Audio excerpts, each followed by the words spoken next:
You got the feeling that you get once in a lifetime. You got the feeling, you got the feeling.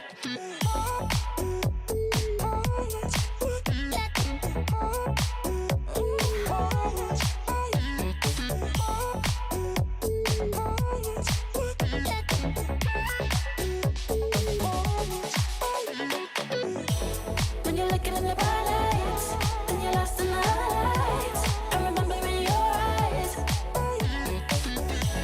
When you're looking in the bright lights, and you're lost in the lights, I remember in your eyes.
You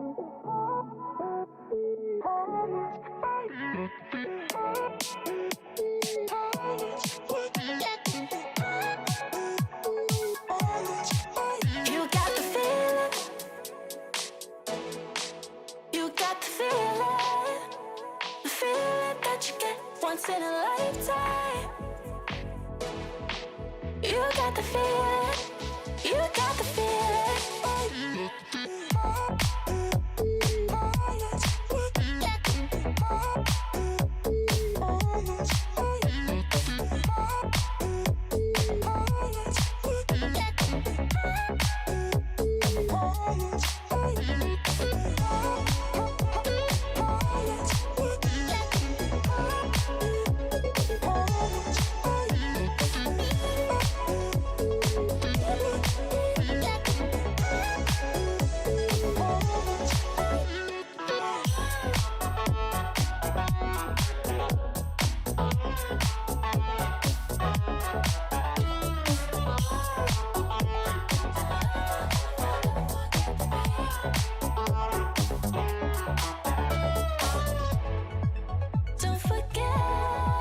Don't forget, you got the feeling. Don't forget, you got the feeling. When you're looking in the bright lights, then you're lost in the lights. I'm remembering your eyes. When you're looking in the bright lights, then you're lost in the lights. I'm remembering your eyes. You got the feeling. You got the feeling. The feeling that you get once in a lifetime. You got the feeling. You got the feeling.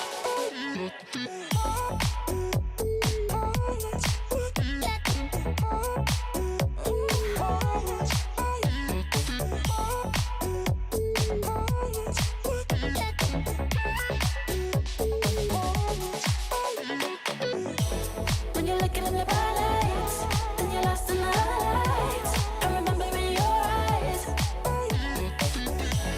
When you're looking in the bright lights, then you're lost in the lights.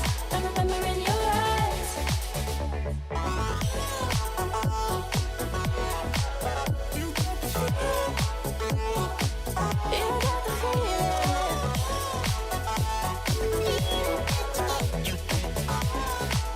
You got the feeling.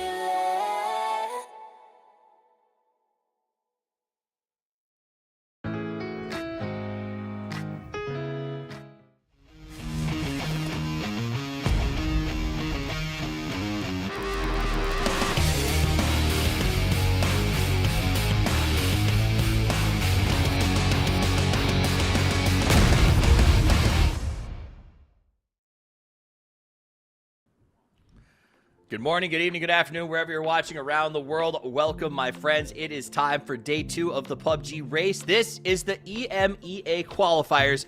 My name's Toffees. I'm joined by Mark Powers and Gibson to break down the action. Ironically, both of them casts, as they will be casting this event. Guys, yesterday was fun. We got to watch North America throw down. I think Mark slept a little, but Gibson, you were here for the whole thing. What was your biggest takeaway? Oh, it was a lot of fun. Look, I think we spoke about it last night. Things started off fun, but got really serious really quickly. Like, it got more and more like an esports event as the maps went on, and I loved it. Like, the fact that the streamers were able to adapt so well, it's put a lot of pressure on the EMEA streamers, that's for sure. And did you see anything when you watched from home, Mark, as you kind of said you watched some of the highlights and got into it this morning? I watched the whole thing. I watched it last night. Admittedly, I didn't need my beauty sleep because I knew I was going to be here. I had to be fresh for you guys. But no, I watched all this morning. I was Team Egg all the way. I love all the excellent puns you lot were throwing in all the time. But no, I felt the same way as Gibson. It did get really, really chaotic as the competition really dialed up, and I think that came part and parcel with those kills, right? The more kills, a lot of people were throwing as much as they could at it to try and make sure they got. And one point really did change the lay of the lands pretty much after each map. It did. But what else is going to change the Lily Lands is how today is going to play out. Now, we have a different group of teams, but first we have the exact same schedule. So a quick reminder to you guys of what it looks like as we take the field of battle. We're going to start in the Dusty Dunes, go through Tego and Rondo as if it were a normal event, and then finish on the grassy pastures. But it may not finish there, as this is the Smash rules. We may have to go out to 8 games like we did in North America. If that happens, it is a rehash of the Dusty Dunes and the grassy pastures to wrap it all up. Yesterday when we started, Gibson, I don't think we expected it necessarily to go to all 8 games. It did. Do you expect the same thing to happen here today? I don't think so. I think that in the Americas, every single team basically lived by that. They had 2 pros on the roster, and some even had 3. You know, I know that there were some technicalities in there where you could argue that some teams were essentially 4, competitive players. In Europe, it's a little bit different. You've got some super stacked teams, and then you've got some teams that I think that Mark and I don't really know that much about at all. Some of them are all content creators or very few. So I feel like we will have more teams in the running to win early. But you never know. It's, the saying's any given Sunday, but it's any given Saturday on PUBG, right? Make true. All right, so let's do this. Let's talk about how the points work. We'll take you guys through the points race, and then we'll break down who's going to be playing. It's very straightforward. If you are joining us for the first time, though, I want to make sure you understand this is Smash. What that means is that our teams are all taking the field of battle. Every kill is worth 3 points. Not 1, it's 3 points. And every win is worth 10, but there are no other placement points available to you. The first team to break 100 on just points earned then has a chance, and every subsequent team who breaks 100 after them has a chance to lift the trophy if they then win a chicken dinner. So it's basically a race to 100, and then in your next game, you are eligible to win the event with a chicken dinner. This is interesting because if, like yesterday, we see a team absolutely dominate but never get a chicken post 100, we'll go a full 8 games, and then the top 8 teams advance to the grand final. If, however, we hit game 4 and some crazy team has managed to get 100 plus a chicken, the game stops, the tournament stops right there, and the top 8 teams will advance to the grand final, and the chicken winner will get the $5,000 prize for regionals. So it is very up in the air. It means you got to stay logged in and tuned on because you don't know when this is going to wrap up. It could happen at any actual moment because we have some real bangers of teams. Before I get into rosters, do you gentlemen have anything you want to add that the general audience needs to know about Smash rules? I think from my side, we're going to be quite clear, and this is what I was really interested to watch, especially this morning, is that in the EMEA region, we've had a Smash ruled event. So a lot of these teams, a lot of these players are going to be used to this kind of style. And more importantly, we kind of got over that first hurdle where actually we saw when there were teams over 100 points, they were actively being hunted in our region. So I'll be really intrigued to see who gets there, because as Gibson said, we've got a lot of pros that are sort of lurking across some of these rosters here. And when you've got the likes of Twisted Minds completely split out, there's going to be a lot of internal competitive play. And I think there's going to be who can get there first and who can get across the line. Yeah, go ahead. I just wanted to add the fact too that you got to remember that it's a completely different mindset for players too. Like in the past, 1 kill, 1 point. But when you consider now that if you get 3 kills in a gunfight, it is almost the same as you get for winning a whole map.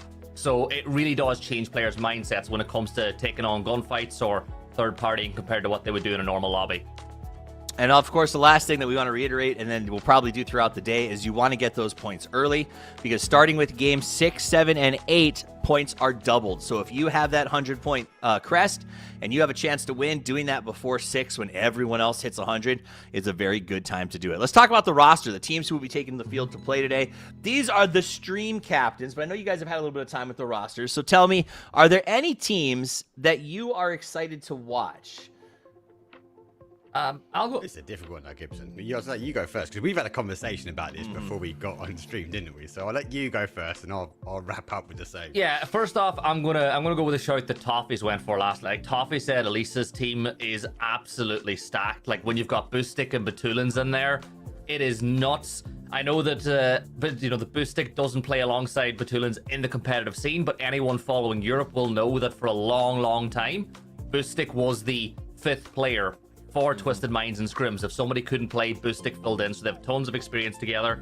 Another team that really jumps off to me, and I think it's more so for the fun side of it, is going to be Laura's team, right? Laura herself is cracked, but when you add in Slavin, Vard, and Michael, It's another team that slightly bent the rules. You know, Slaven has a bit of a comp experience. The other two are playing comp at the minute. I think that's a very good team. But Mark, you have a certain German as one that you think's worth watching. Yeah, 100%. That man at the top. I even sent him back his image. Zuliman, I was like, mate, you are locked in with this image. And I looked at his team and I was like, this is insane.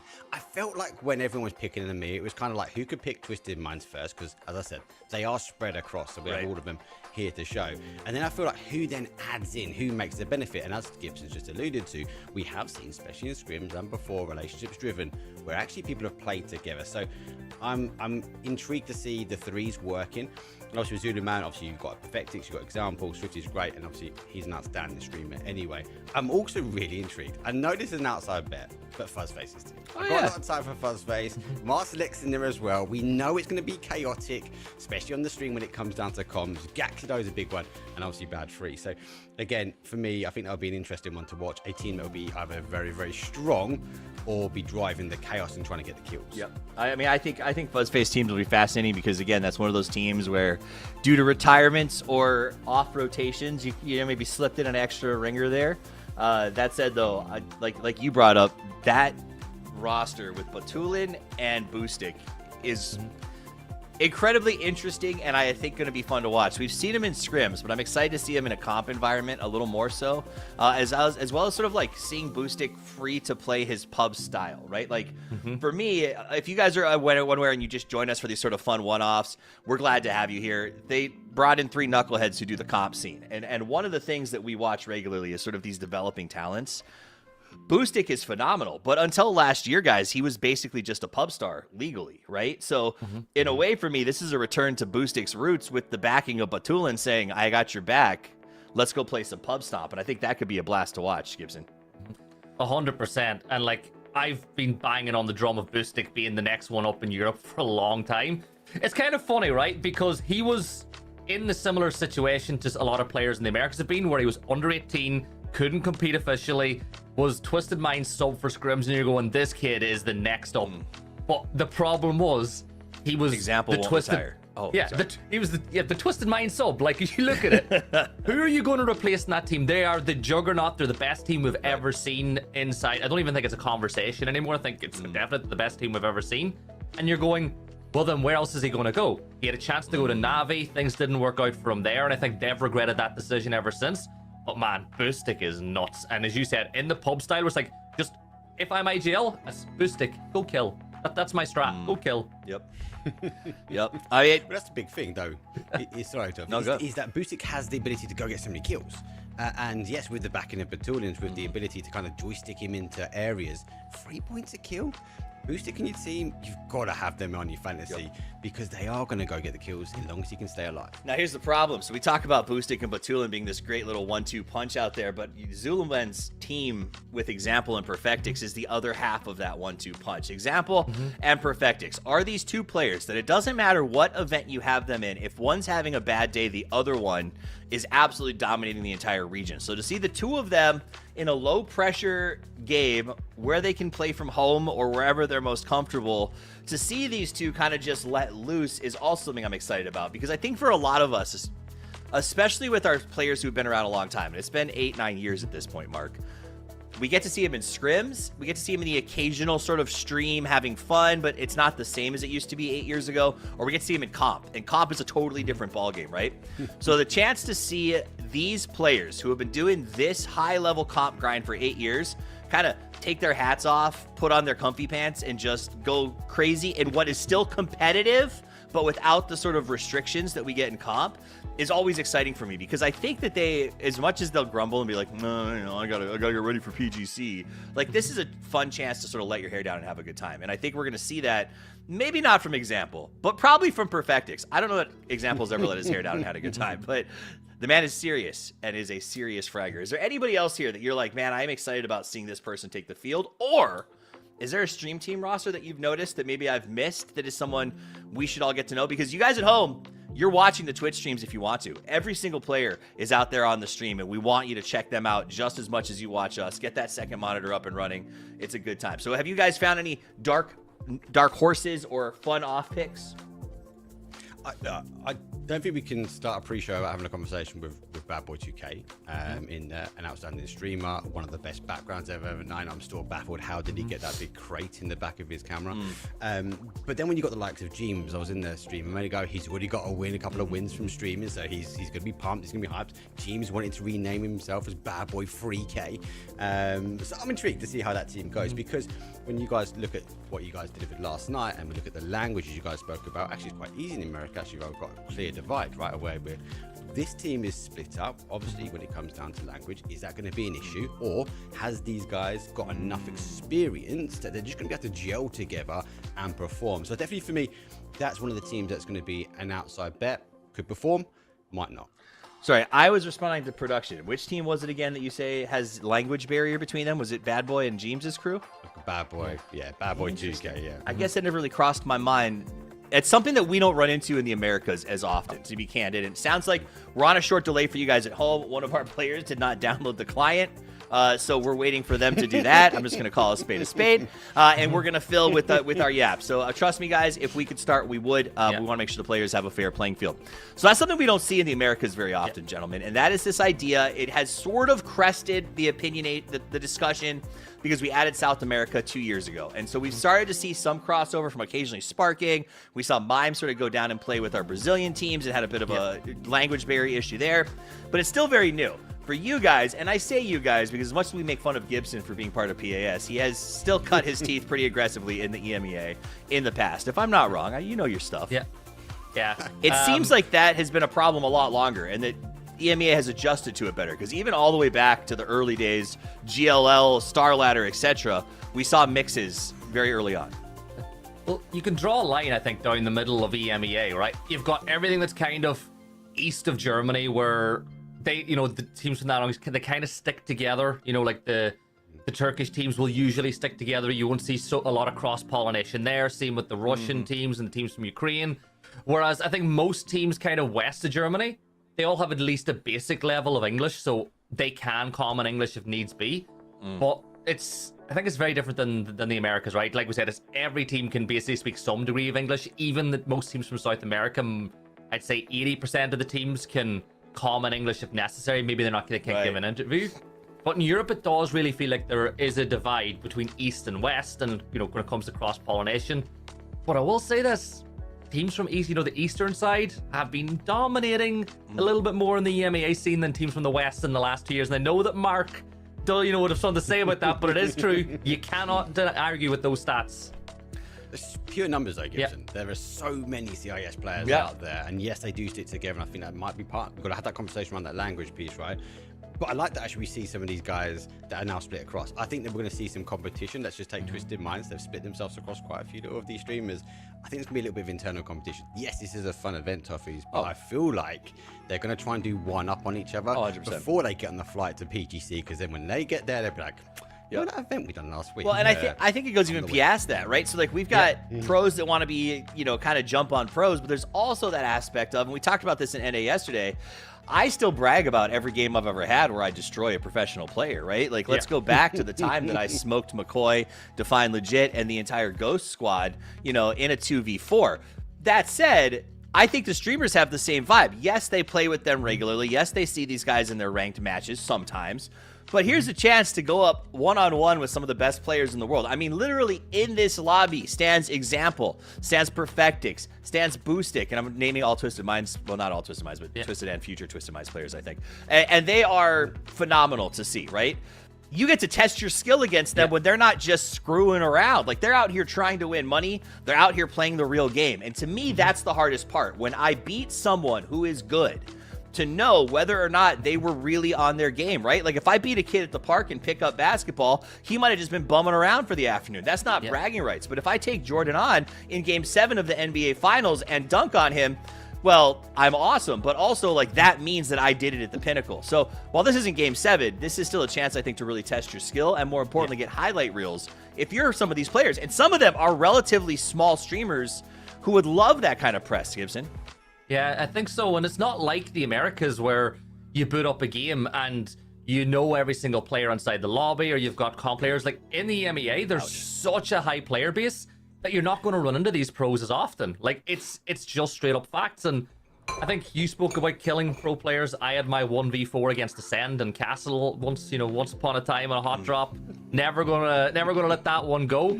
But we saw it last night. Fun moments where streamers are getting the better of pro players. Like we said it last night. Hollywood Bob, beat out Tiggleton in a 1v1 fight, so he's better than Tiggleton.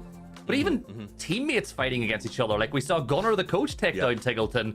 Or I suppose Shrimsy take down Tiggleton, or Kickstar take down Tiggleton. There's a theme here, right? Isn't there? With what I'm saying? Yeah, well, that's fun. And also, I see a change when we do these events in narrative from our streamers. I love that it's happening before PGC, Mark, because last time we had something like this happen, or I was involved with one, my favorite, I think, example was all the way back to like a dream hack, where we brought in all of our biggest streamers. A bunch of pros snuck into the game. And all of the streamers were to a man being like, oh my gosh, I don't want to go pro. This is a totally different style of game. These guys are totally different in the way that they think. And I think it gasses those players up a little bit to hear all of these popular streamers, right, going, man, I could never do what those guys do, is actually pretty exciting, especially with a 2-week run up to PGC. This is great advertising for everyone involved. Yeah. Yeah, you can't deny it. I've got to give a shout out to Ibba. I did jump into her stream today. She was playing with Tig last night. I did say she's a traitor, and she's on our side of the water. But she that's one of the big points she mentioned, Duffy. She went, we dropped, and for like 5 minutes, I had no idea what HWin and Twig were saying. They were throwing facts and stats at me. And she was like, just give me a ping, and I'll drive there. And you know what? Big GG's to her. She done really well. It was great seeing her. And again, going back to your point, the amount of information that these pros are like gathering, giving out at the very point of dropping compared to some of these streamers, that is a live example. Actually, we're like, whoa, you just give me half the map knowledge, and I've not even picked up a gun yet. And half of them have their own language. Like, to be honest, one of my favorite things to do is when I get to these events, I go early. I sit there and listen to teams warm up. I judge who showed up 2 hours early, who showed up an hour early, who showed up 4 hours early. Make those notes, right? Because it's all about fantasy and winning. And the best way to win is to have secret knowledge no one else has. So you got to get there early and see who's got the sniffles. But one of the things that blows my mind consistently is the quizzing that I see. In the green room, at the desks, there's someone with a clipboard or flashcards, and they're saying everything from what is XYZ's drop to what is the timing? Where do I expect them to stop on rotation 1 if the circle is south? And they're just spitting these facts out. So when they're looting and they're saying, this is the hard spawn, be there by 26 seconds, have this in hand by a minute and a half, I think if you're a streamer, it's very... it's what's what I'm looking at? It leaves you befuddled. It is a lot. Exactly. Like, you get very confused, but also you go, oh my God, this is how you play? Because they don't do that when they play with them in streams, right? If you watch HWin and Ashley play in the evenings, it's pretty low key. But when you put him in a drop where he's now the IGL in a comp game, totally different ball game, Gibson. And it is fun to watch because you see the players kind of clack in, right? That first 2 games, they were lost. And by the last night, by 8, everyone was on. I'm so glad you brought that up, right? Because in traditional PUBG Esports, it's a game of chess, right? You speak to Shrimsy, Roth, some of these players, and you basically show them a screenshot of the first circle and the drop spots, and they could probably tell you with 95% accuracy where every team's going to be after 6 minutes. Whereas I think the streamers are going to be worth their weight in gold in the first couple of maps tonight, because it's not a case where everybody knows drop spots. So it's more reactive. It's more so what streamers are going to do, where they play the game and they're going to go, oh, well, I think maybe somebody will be here. So I think in the early games, the streamers will be invaluable when it comes to just playing this the way that a normal game would play out as opposed to esports. But as the lobby heats up, they're going to learn so much from the comp players in their teams. And I think they'll take that back to their streams too, which is also one of my favorite parts, right? It is a chance for everyone to improve dramatically, and for you guys at home. Because again, everyone's streaming. You can go watch their streams right now as you engage in it. You can hear how they're improving. You can hear what the comms are like. Everyone is always telling me, Toffees, why don't we get more Western team comms during competition? Now, there's a lot of reasons for that, but here's a solution. You can watch right now. You can hear almost every major IGL in the West making calls during this event. And I think that that is a ton of fun and a nice little side product maybe we haven't touched on as sort of like, I don't know, cool aspects of this. So these are fun because it's not just about getting you to watch us, right? Our job is to just master a ceremonies this and help you guys guide through what's happening. Have a place to watch when your favorite streamers get dunked on. You can come here. We can show you the end of the action. But we want you to go to their streams. We want you to check out these players. We want you to give them subs, give them shouts, give them love. because they're the great thing about PUBG. And I'm going to soapbox for a second. I signed up for this event because I looked at the list and saw these are real PUBG players. These are genuine PUBG streamers. These are the guys and gals who every day put their PUBG pants on and go to work, whether it's on stream or in pro, and work for this game. Like, they are community members. And to me, that is who I love to watch. That's who I love to give money to. That's who I love to hype. So if you guys are here and you're hanging out, go there, follow their streams, follow them, check out some new players, check out some old pros, because it's awesome. Next year is going to be a huge year for PUBG Esports. The kickoffs are already looking incredible, and I'm telling you, the future of PUBG is in these lobbies right now for sure. So go follow those guys. That's my soapbox. I'm super excited that Crafted and this tournament in the race is giving focus to our streamers, right? I cannot overstate that enough, is how excited I am about it. So big shout to them. Let's talk about some of these rosters that maybe I'm not as familiar with. I think you guys are probably seeing this as well. Like down for Rickamore, I'm familiar a little bit with Rickamore, and I know Mellow Mel a little, but again, Demolition Muck, Alex, I don't really know them that well. So this is one of those teams that I'm excited to watch and see what are they going to bring to the table. Yeah, do you guys have any other teams? Mark's not for me. Mark's like, I love Demolition Mark. I think he's a strong gamer. But let's go back to one of Gibson's points, right? Because this is not like what I'd argue to say one of the pro stack teams, right? Where we all pick Twisted Minds and all the phase guys, right? This is going to be an interesting team because back to Gibson's point, they might maneuver in a way that the pros are not used to. They might be in positions where it's just not our normal esports. So for me, there's experience in that team, 100%, and we know these names from before. But I'd be really intrigued to see how they perform when it comes up to these couple of games. They might be a team that will kind of slowly builds the confidence in the lobby. But obviously, there might be a team that actually gets some early kills and that confidence goes skyrocketing. And then we see them just hunting down kills because we know kills are really important. Kills are incredibly important. At 3 points apiece, going to 6 as we get to the second half of the day, they are going to matter most. I hear that player is still downloading, so we may be starting with 3 on team 10,000 days, but we'll keep you guys updated on that. And we do have a few highlights if you guys want to take a look back at some of the fun stuff that happened yesterday. Let's look back on it.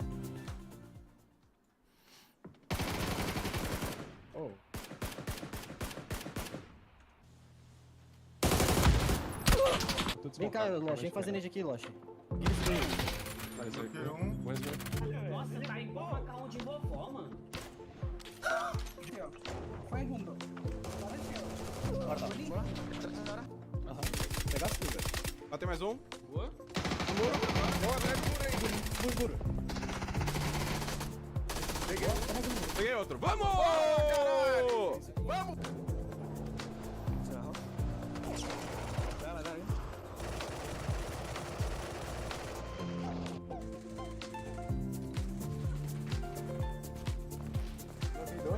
Só mais um.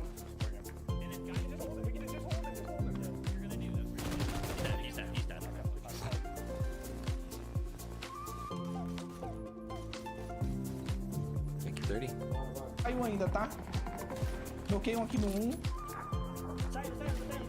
Oh, I can't, I'm blind. Right in that corner. Nice. He sussed the vault out.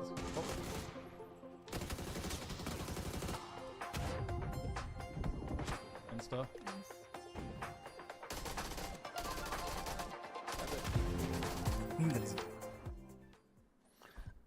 Fun games, and also I think highlights by people who aren't necessarily the pros that we are always harping on. There were some, but there was a lot of fun standouts. There was a lot of fun retired players. I mean, I don't know if you guys remember this name. We saw McCoy show up last night in Americas. I mean, that's a blast from the Tempo Storm past. That's what I've been pretty excited about. I didn't see any super pulled from the dregs or depths. Maybe Gaxi a little bit. I think I've seen him around, but not as active lately. But not a ton of crazy pulled out of nowhere players. It's been pretty fun though.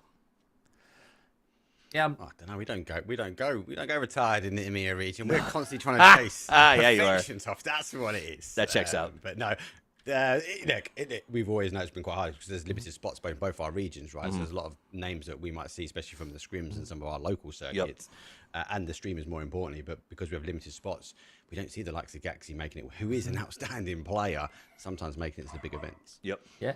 There's a lot of players we're not missing. was gonna say there's a lot of players are missing too, Toffees, when you think about comp players who stream in Europe. Like Ibby's not involved. Usually he's live putting some games in play. Yeah. You know, and then we got some players that I think would have loved to have seen, like a Page or a Pixel, just Pixel in general. I wish someone like him would have taken part to have some fun with it. But at the end of the day, players like that not playing adds the opportunity for other people to show what they can do. And there's a lot of like tier 2, tier 3 EMEA players in here that I think have bright futures that we might see over the course of the day as well.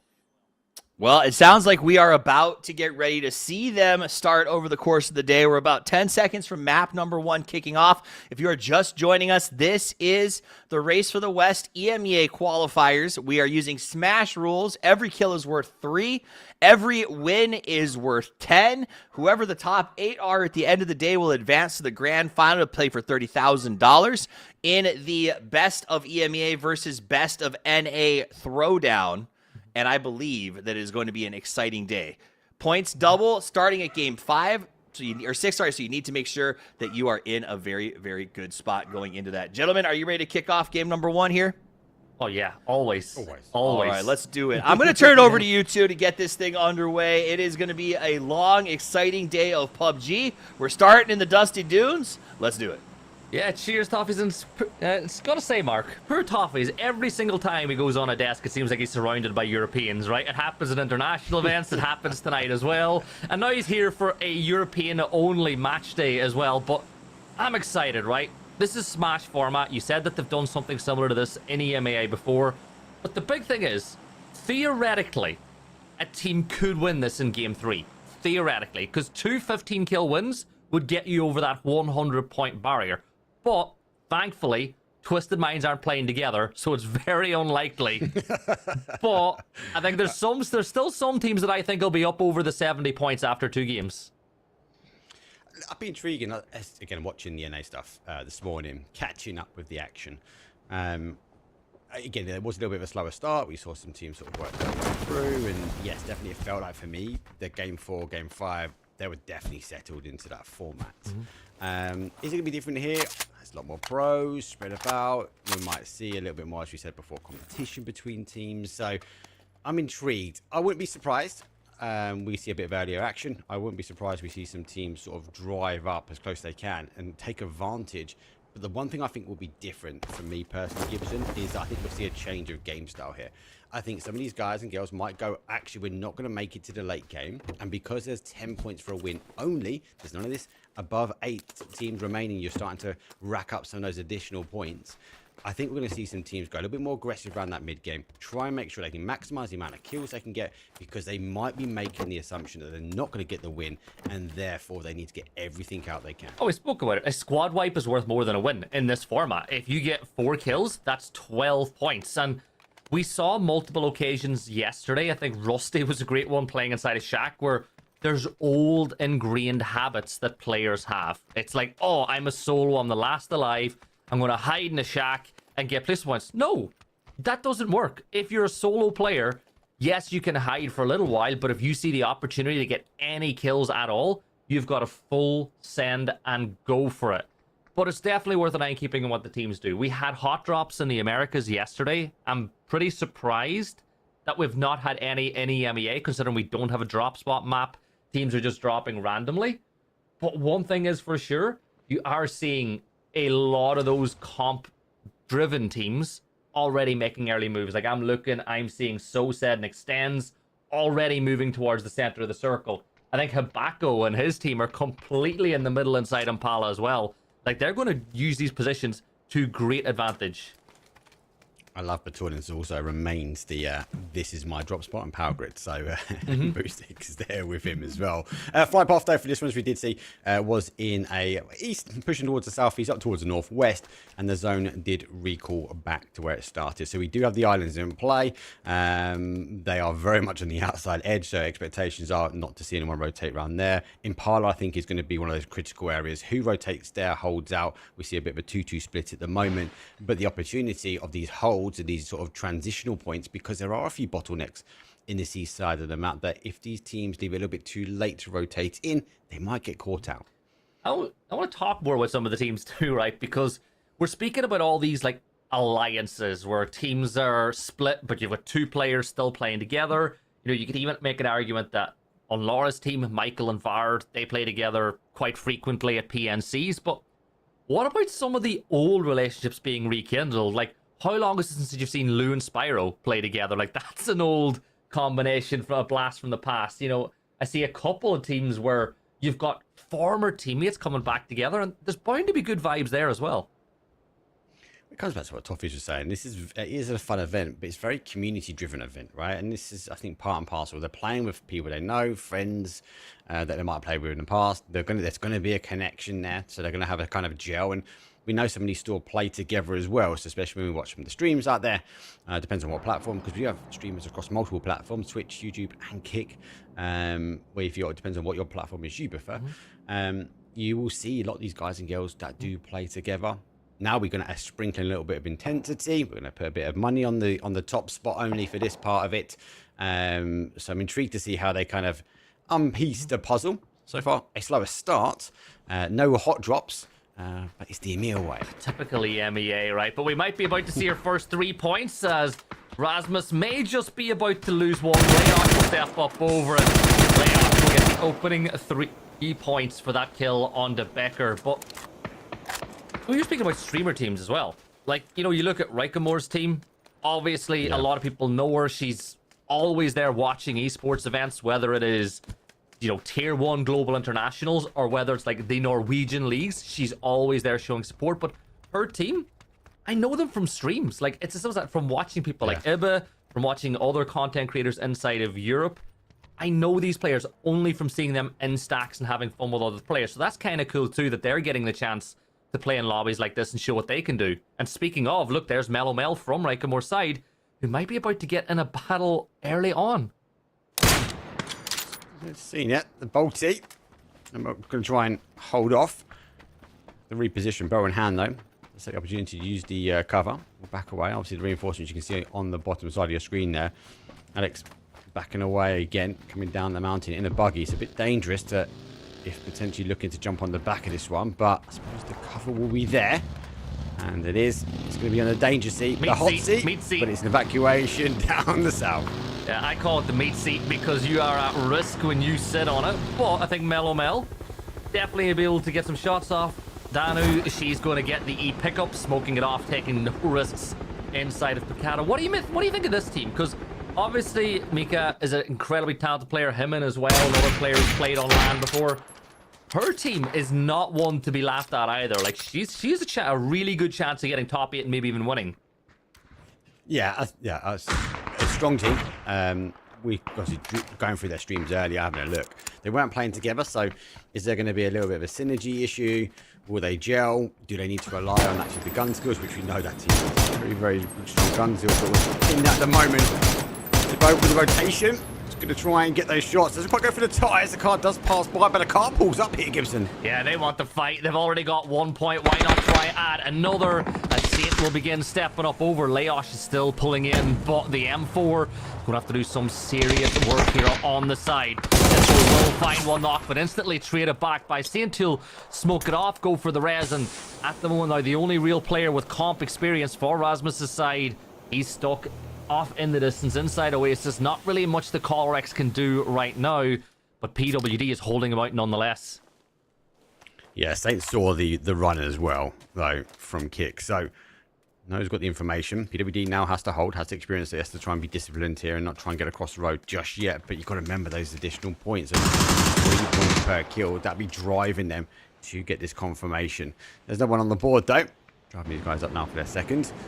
Actually looking for back to our original point, and this is the dangerous part of this team. And we come back to they might not have been playing together earlier or practicing together, but the experience with a zone like this to get an E pickup and land yourself on a rock means you have a high chance to be playing for late game. No, I wouldn't even say late game. This is a smash position, Mark. This is a position that you can play and farm kills. In normal comp, you're up there and you're going, right, we're trying to get 6, 7, 8 kills. We're not going to win the game, but we're going to get all of our points from kills. Whereas now a position like this just increases so much in value. Now, the next zone shift will be vitally important in that. But if you can play a high ground mountain position like that and farm damage and farm kills, you could easily see yourself topping the leaderboard after game 1 without even getting the chicken dinner. So I love the decision for Danu to take that spot.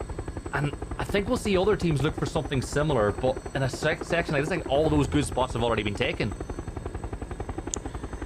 Don't want to jinx it, but a shift down towards that southeast could be pretty damaging. That's going to favour Danu's team, though, because you say they're going to be able to get those kills, or at least try and get the steals. It's going to be about ammo control and damage control here.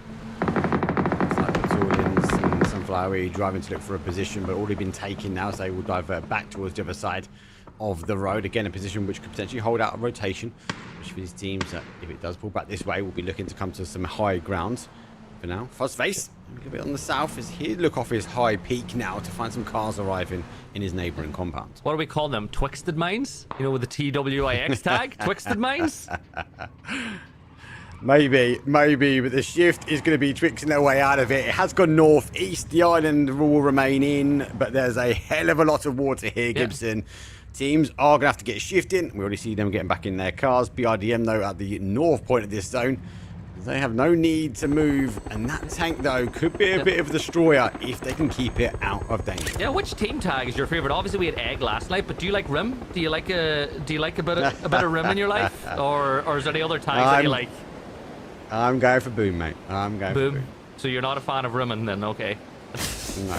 Well, anyway, the boys did a good one as well. As we see them jumping on in, as Danu will spread that way. So it's going to drop on in. Look at the like Dogs. Oh. Come on, Dogs. One more shot. He's going to hit the deck. No, punt. Oh, no. How? He missed it. There it goes down into the standstill. Fugs that gets one, but he comes back with vengeance, though, with 1 HP. Quick kill confirmed. They have lost one, but they should be able to get the opportunity now to get the res, as the remainder will come high from the sky. Fugs missing shots by millimeter cost him his life. Yeah, the boys picking up a couple of points for themselves now as well. So we're seeing those 3 points per kill starting to have an impact. Remember, yesterday we had teams with 50-point games whenever it was 3 points to kill. So you really can put some work in game number 1. Now, Bad Boys side, BB, I guess we'll call it, getting very close to the rim. The first spray will be there. The second one finds a ton of damage onto the mutant holding Alexei, but he's still not found that opening knock. No, he's launched a nade. I don't think he knows that the BRDM's there. He does get a connection, so there is another one that has been downed. Here comes James. Reinforcements, the beep, the war cry as he arrives to give him the reinforcements. He knows he has protection, though. And back away, and on the other side of things, the south side, though, 1,000 days, though, takes the shots, but receives the damage from Team FF. Yeah, this is the side where one of the players forgot to install the client before the day, so they're playing with it. We can call them out for that. You had one job. But I guess at the same time, it's genius. Your team can't give 12 points away to another side if you've only got 3 players. Big mind EMEA plays. I like that, Gibson. Welcome back. That might be a tactic that these teams might take up. Very much doubt, though. Boostic, though, gets to run over on Sunflower Weed. That's a bit of dangerous. 19. Cautious here. Danny, though, only the 1 kill so far for me is in.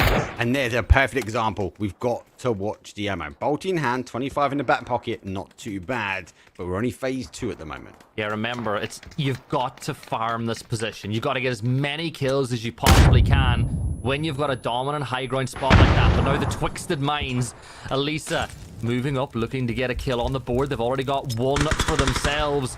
But can't they take control of the saloon, of the bar? You can see blue zones being thrown.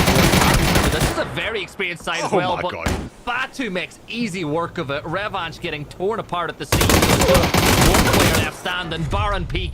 Well, clean. He's going to have to peek into the future in game 2 because he's done for now. That's 12 points. You gotta remember these kills are going to rack up, and Twisted Minds will go with it. It's now sitting on 12, leading the charge. Good position. The opportunity now to kind of get a few more tricks and treats in their back pocket as the zone leaves the water and does remain. Back towards the northwest here. Lots of teams now on the south side. Unfortunately, Gibson have to transition through a lot of danger, and it's going to come from these teams consolidating in the south. Mark, this is almost the exact same circle we had yesterday on the Americas. You said it's jinxed. It's pretty identical. I'm not gonna lie. Scripted, some would say. Yeah, you could imagine it. Not too far away. BB, Bad Boy side with the Murado, just getting into cover for now. You cannot afford to go down early going past Zuzu's side. He works to win. Zulu man picking himself up a stacked little roster. Hitman will get that knock. Can he get it confirmed? There you go, another point. But look, they're E-pick-upping again, so they're not taking any risks parachuting off of the spot. No, and it looks like Himmans is putting the ping down exactly where they want to go. It's good to see that she had multiple as well, so they had an exit plan for this in case the zone did go towards that north, and they will be waiting. Good to see them get a couple of kills. 6 points underneath them. Will be happy. Now they've got to get airborne. And for Himman, they just want to keep their heads down. Yeah, up into this guy. Him and another player that I love watching. Right? I always have. Mika the same. Surprised not to see him in a glider, right? That's usually where he is, but he is in the sky. I guess some old habits are a little bit harder to change, but you look at this. They're dropping center circle for nothing.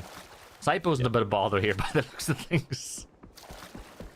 Twisted Minds is rotating that way as well, so they might have to stop that one. Did he pick up? Did he get brought back in? Was this a... I think it was. Yeah, he's only... This is a dream, yeah. Yeah, he's only got himself level 3 gear and 1 weapon. So he was blue chipped back in, and he's gone for the crate. The question is, though, will he get the shore?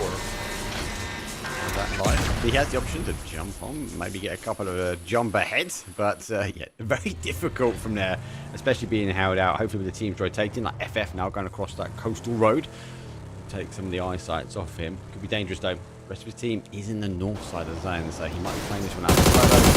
Go back to PWD, gets one! Look for the connections, he swings across past, but it clicks dry. He finds one. I don't think he'll be able to find the flush just yet. Yeah, this kid is not well. He's so good at the game. There's one for Zane as well as Ramos are just getting ruined on the rotate. But, you know, you and I, we've casted that kid inside of EMEA. Grills, I got to see him playing in North America for a little while when he played alongside Sneak Attack. PWD is cracked. He is so good at the game. Neil Cop, pretty good at the game as well. He'll spot out Gaxi, picks up a kill for a knock for free. Oh no! Marcelik pushing him down. He gets Marcelik too! Oh my god! What? He dropped the ball. He dropped the ball. He didn't see the player. He looked back down the coast. He heard the gunshots. He came back though, and Marcelik got folded like origami, put down in towards the sand. Team FF falling apart here. Fuzzface needs to try and draw the strings, find a position that he can play from as he works his way up the coastal path. But so far, not enough kills, and the team's been blown apart. Yeah. Little blast. Speaking of blast of the past, we got Frost on our observing crew as well. It's always good to see him in and around the scene. He's been giving us nods and yeses and nos all night last night. When we asked questions, he would give us a nod or a no, depending on if we were right or wrong. So it's good to have him involved. Good to have boys back up to a full 4 as well as Mize is brought back in. The numbers are going to count, but on the other side of that, though, Gibson, there's potentially more points on the board for teams to farm. He's up now to 15. Twixy Mines now on 12. So, and for Team FF, he took that coastal path. Have to lay low. They are being hunted slightly, but by 2 teams. And you've got to really question here. Does Rim actually know where the 2 are? Well, it doesn't really matter. And you've got a BRDM. It's only if you opt to jump out. Yeah, and he doesn't have the ammo to really put damage on, so really he's playing for kills at this point. Can you get a kill on a player as they leave the BRDM, or could you even pull off a heist? He spotted. Come on, Bob! Oh my god! You gotta hit those. Fuzzface, he hits his though. He'll get his 3 points for that one, but bad. Lived up to the name a little bit with that spray. Oh my god. This is keeping me on the edge. My heartbeat's going up. It was crazy. These hit those shots. The bolty connection, though, the reaction just to shoot back to get the connection was outstanding as well. Fuzzface now has to make haste. He's going to run, trying to find the player. Now sees the head peeking up, so repositioned here, losing the player. Potentially losing the right now. You know, the muck's behind. Doesn't really matter, though. He's getting shot in the back, though, and it's going to be the end, though. More, she's going to end it, and Team Fuzzface will fall down. 14th place. Yeah, 10,000 days now. The 3 men in a lot of pressure. Remember, they loaded in as a 3 because one of their players forgot to install the client. Yes, you heard that right. Stop trolling him, you boy. 3 kills for them. They're up to 9 points already. 10,000 days himself has been knocked. However, Neil Kopp and Wexner will still work together. A lot of pressure being put onto the boys. Smoke grenades aplenty. But the further... But he needs some help. He needs Wexner to just start putting fire out. He's too busy going for the res on 10,000 days. Got to keep every player up when you're down a body, right? Not able to get them, has to back off, take a couple of shots though. Got to be cautious the smoke doesn't give all the cover, especially on the side of the hill. And obviously the sound cue that car was going to go had to reposition. Here comes a nade. Is it correct to be bounced past? Just past here. They do find themselves back to a 3. Word long red there, by the way. That was going on for about 5 minutes as Wexner is back up with his teammates. 10,000 days is in the game once more. You can see that there's 13 teams left alive. Points being gathered. Wexner will do a ton of damage, but Forsic will turn around and get the spray as the third party is coming in clutch, and Boy's getting a little bit of help. And look at this, Perfectix is starting the third party on the other side as well, as Zuluman's team can see the opportunity to pick up some points. This is where it becomes damaging, right? If you can get those flushes, great. If you can't, you're losing. Hard work done. Example though, gets one, the spray goes down. The car, well, it's back. Oh my god! Then he stands up, puts him down. He's got to be careful, but so moves his way around. Zulu, he's got to be careful as well. He has the opportunity now to try and get the res, but this is dangerous. This is outside edge of zone, and we're in phase number 5. Yeah, well, Zulu's already getting the res on to swiftly. As you can see the pressure from Perfectix. He knows his job is to keep high occupied, right? Keep everybody off your teammates' backs while you go for the res. Hibako is down a little bit too far away. Artie's the last real player up on the other side for high. But the thing is, I love this third party. We spoke about this last night. The teams that are going to get the most points in the early games are the ones who third party, because they know that kills are so much more valuable than placement. And Zuzuman's team, they've only got 6 points so far, but they've got a real chance to farm a bunch more now on the edge. It's very difficult as well on the south side because they're fighting multiple teams. They're trying to juggle the kind of offensive and defensive part of this zone. Good to see, obviously, back up to a 4, moving away, finds now in zone on the outside edge, has picked up the 10,000 days rotating in front, but doesn't have much more information from that. They've been down in the trenches for so long here. They'll take their time. They take their time to reposition and rethink their strategy. Yeah, Zuluman still getting some help from Example, putting the pressure on the other side as Danu continues to farm points as well. They're up to, what, 12 now as, well, let's go. Look who they wiped. Twixt Mines are wiped. Twixt Mines. Woof. Big team to take. So that's at the top as well. That's a big point. So what you're saying is Danu is better than Batulans. That's basically what that tells me. Clip it and send it. Send that out to the ether. Keto getting involved. T-Bone also in here as well, picking up those kills and steals. So they're going to get rewards for their team though. Now working away from that south side, seeing all the commotion happening on the high ground. Gives me the opportunity just to sneak under the radar a little bit here. But they've got to be cautious. They take a couple of extra steps too far. They are going to expose themselves towards the south. Yeah, looking at the circle as well, like a lot of teams have a chance of really farming points now. Danu and co, 21 points for them, but only 2 players left alive. I'm looking at Zuzu. They've got 4 kills already, all 4 players alive. They're playing on the western side of the circle. They've got a real chance to put in some work. Oh my god! Yeah. What? Yeah. That's a caster, by the way, at times. If I'm not wrong, Zulu does cast from time to time. That's nuts. Oh my god, what was that? Pull up, jump out, shoot. Right, get it going, guys. I've opened the door. Now you need to deliver the package. Perfectix though knows the opportunity. Driving forward though. T-Bone does get the res pretty quickly now. He's going to know that this team's encroaching on him, but the zone's going to push them further afield here. Perfectix, well, he lays up the opportunity. Head's popping over the top, and T-Bone sees, and he will fall. Yeah, this is just nuts now. Really putting the pressure on. A Oh great my example as you like to call it, the wombo combo of Perfectix. An example just going to work now onto the hogs. The hogs are in trouble. There's another spray from example. Ketter, the young team, the last player up and alive for his team was Zuzu up to 7, and Ketter will fight back, but he's still got tons of work to do. He doesn't want the Sunday roast though. The hog will hold down. Ketter will put the damage on. It's going to give him a little bit of opportunity here now. He knows the danger coming through. The molly will go through the air. Nice shot though. He's trying to put it off the head though. Perfect. It's not what happened, but he has the opportunity to charge through. The hog's in the fire though, but he's not burning. Perfectix will end that dream. Yeah, 8 kills now for Zuzu. Look at that. They're up to 24 points.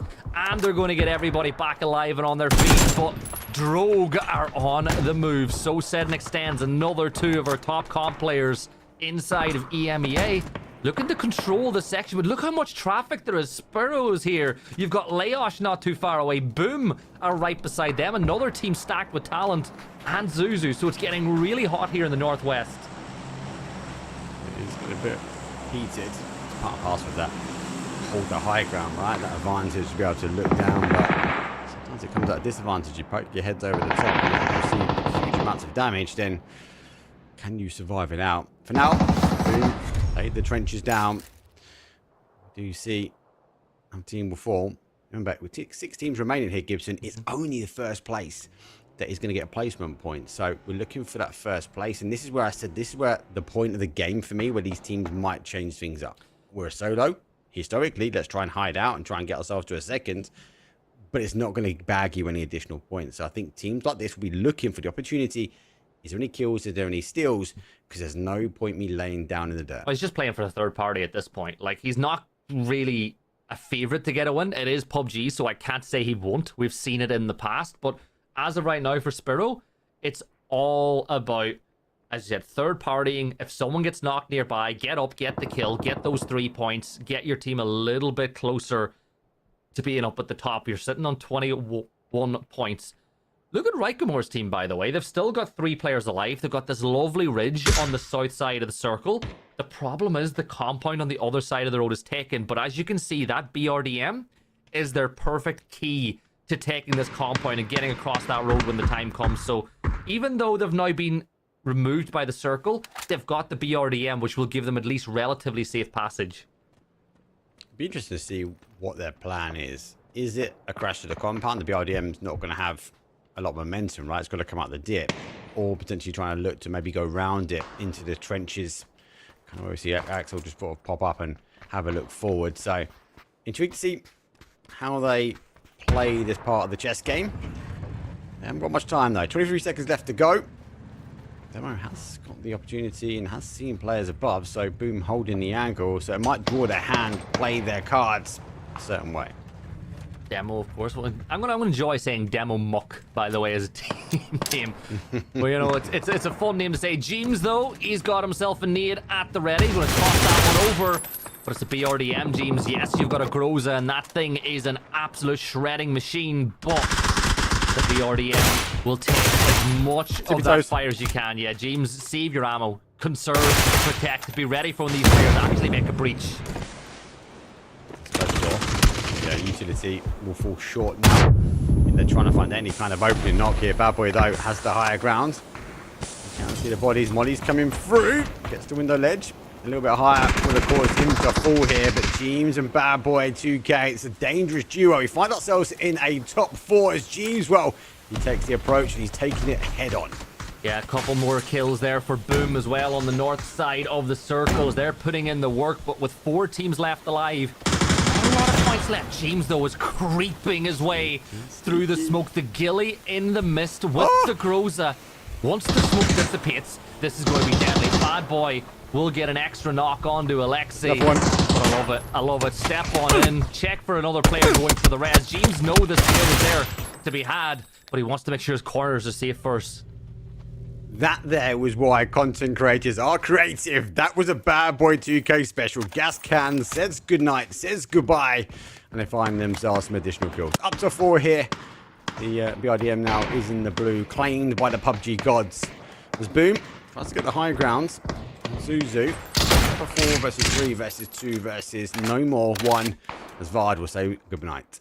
Yeah, and we're not going to have a huge 50-plus point win by the looks of it now with the points that we've got left on the board. Remember, 3 points per kill, 10 points for a win, 0 points for anything else that you could possibly do. But Boom with 4 on the board.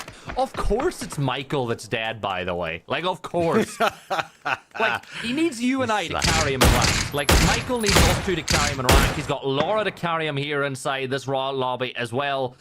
But I am glad to see Michael play with Vard, because like Vard has been playing the best PUBG I've ever seen him play in the last year. Like, I'm so happy with the kick on that he's found in 2025. Yeah, it has been insane. Let's see if you can make anything happen now. 4 kills. As you mentioned, they are down to 3. Have good position. They have some elevation here. They're going to try and hold out BB, the dangerous duo. between James and Bad Boy. As James said in his stream, I said before, is Bad Boy 3K versus Bad Boy 2K. I think the end of the road has come. I think they might just see this one out because it's not just a kill giveaway now. What's the potential? There goes one. Perfectix will find a potential number 10 for his team, unless it's stolen away. Yeah, I don't really think that there's an angle that can be had, and James will go down to the blue, so that's even more points denied for these sides. But it's 30 kill points already for Zuzu, and there's the chance to get, I think, an extra 9 plus 10 for the win. Like, they could be very close to that 50-point mark after one game, but Boom will have something to say about it. And I love seeing Vard with the MP5. You know, that 9mm close range. He can shred with it. He's found himself in a good position as well. I saw him sneaking ahead. And obviously, BB was a problem for him, but now they've gone. They've set up a bit more of a trap. A bit more widespread compared to Zuzu. And they're sharing out the ammo, sharing out the utility. I'm going to try and close this one out. It is phase number 9, so it is going towards the dot. And Vard is bang on the money. Let's see if the double MP5 holding the front line is going to make a big difference for them. Yeah, smoke wall being deployed now. Example, Zulu, Perfectix, and Swifty going up against Laura, Vard, and I think it's Slavin on the other side. So I'll be curious as to which team gets the first knock. At the end of the day, Zulu man's team gets the next knock, they win. Boom, get the next knock, it's over. But yeah, just as I say it, they sent that car from ages. What was that gameplay? That came from the top of the mountain and cruised slowly past. The MP5 has nothing to do with it, Gibson. It's down, it's falling apart. Example might not have the vest, no, but oh my god, the hold. Slavin will put him down. The one-man army now needs to try and stop the encroaching Zuzu, and it's going to be the win. Zuzu takes game number 1, and it's with 13 kills, a huge point game. Yeah, so what's that? 39 points from kills, 10 for the wins. So that's 49 points in game number 1 for Zuzu. Zulu man's team putting in the work, but if I'm Vard, I'm fuming, mate. Like, this car just comes rolling down the hill and wipes them out. Toppies, we got some flashbacks to what we saw in PAS last year with the Phantom car. I still call that getting scoomed. If you guys may remember, years ago, he got multi-killed by ghost cars. Beautiful game. I love... Okay, the teams that we talked about at the start of the show, almost, you know, prophetic in how these are the teams that show up. Zuzu, one of the teams that were like, these guys might win it in 4, and here we are with almost 50 points out of game 1. Remember, 100 is the threshold, so that's a pretty big startup. The other one I wanted to give a shout out to, gentlemen, is we picked sort of like who is a lesser known pure stream team to watch, and it was Rim, and these guys come out and make the top 4 right out of the gate. Good for them. That was a big one, Mark. Yeah, and you guys trying to pick me, I'm not going to happen. They would have actually potentially got some more kills like this, but they came in from that north side. That BRDM was great play for it, obviously working their way down. But they just didn't have the transition, the players trying to get past them. But good to see them, as we mentioned before, not as well known. Some players we do know, the name we do know from streaming, but compared to the likes of the Toolins, the Twisted Minds example, they're up there, they're fighting, and this is what's great about this event. It's fun, it's dangerous, and with the additional points from kills and only placement points though, it's anyone's game. You know, it was fun, Gibson, to see the stream team up there, but at the end of the day, the final circle, if I was casting it, was saying words like Jeems, Michael, Vard, Example, Perfectix. Like, it's not lost on me that these guys are pros for a reason, and the end game felt very PGS. You're missing something important, though. Michael was already dead, so we didn't have to say his name. Well, one does as one must do. Stick the knife in again. PNC champion, Michael. Here we got a little replay. Let's see if it's a showcase of some player skill. What were the big moments? Give it to me. Ooh. I want to hear the comms. I want to see what it's like. Knocked him. Надо делать, Эрик. Should be a 2-man in middle compound. Blue's layer looks exactly as I expected it to look. Yeah. Knocked one guy on yellow. One guy. Bro, who did that? The car. In smoke, in smoke. Yeah, in smoke glass. In smoke. Let's go! He's got his little Let's chicken. go. He had his little chicken in the Let's corner. go. I got mine too. We're chicken brothers. Mine's over there.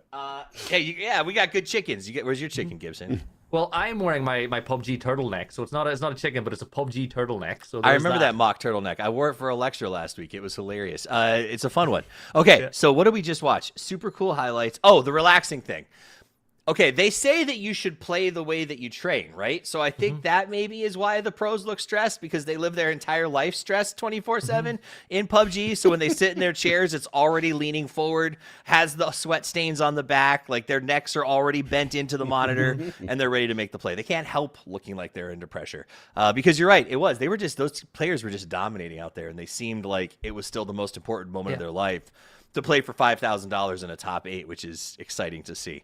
Another weird circle, Mark. That was, just like in NA, we saw this huge shift over to that side of the map. Miramar was worse, I think, in NA when we had to go to the beach that nobody ever goes to up in that sort of desert area. But this was still a very tough game number 1. Yeah, it was a couple of things to take away from this circle. One, we've seen them quite a few times, and it was really good. I want to go back to Dano's sort of play. They had the emergency pickup. They took the high ground potentials if that zone comes back, especially to the base, because we've seen that update with Miramar. They can hold out, but they had the opportunity to also have a secondary EP to go to the north and then try and hold out, and then it became about high ground. Who could hold the high ground? Who could farm as much as they could? They got some big points from there, but it wasn't going to be the case. Zuzu, though, stormed their way through from the south. Can anyone stop Zuzu? It's up to you to figure it out after this next short break. 3 minutes, and then we'll be back with map number 2 in the Dusty Dunes. Don't go anywhere.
That bumper gets me gassed up, man. That song is good. So we're fired up. We're here for the race. This is the EMEA Qualifiers.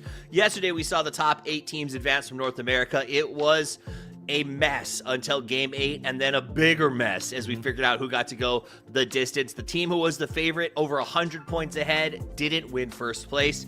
That is the nature of Smash. And the way to avoid that, Mark, is to qualify early. Get the chicken, get the 100 before double points kick in game number 6. And so far, one team seems to be on track to do that. This is what I said before, right? We've had a little bit of a taster in our region for this one. And it is so obvious that when those teams go above that 100-point mark, people actively hunt them because you can't leave a slim chance that they might be able to convert to a win. So, yes, Zuzu is zooming their way towards that 100-point mark early on, but it changes. If he gets above it and his team get above that, expect the teams to hunt them down. I'm going to go to the Department of Contrarianism department, Gibson, and ask you to take your take on that, because there is a world, I think, where Mark is right about the hunting down north of 100 folks, but it might be different in a group stage qualifier because it's not about winning necessarily, it's about top 8. So is there a different world scenario where maybe you're not hunting the top team right out of the gate?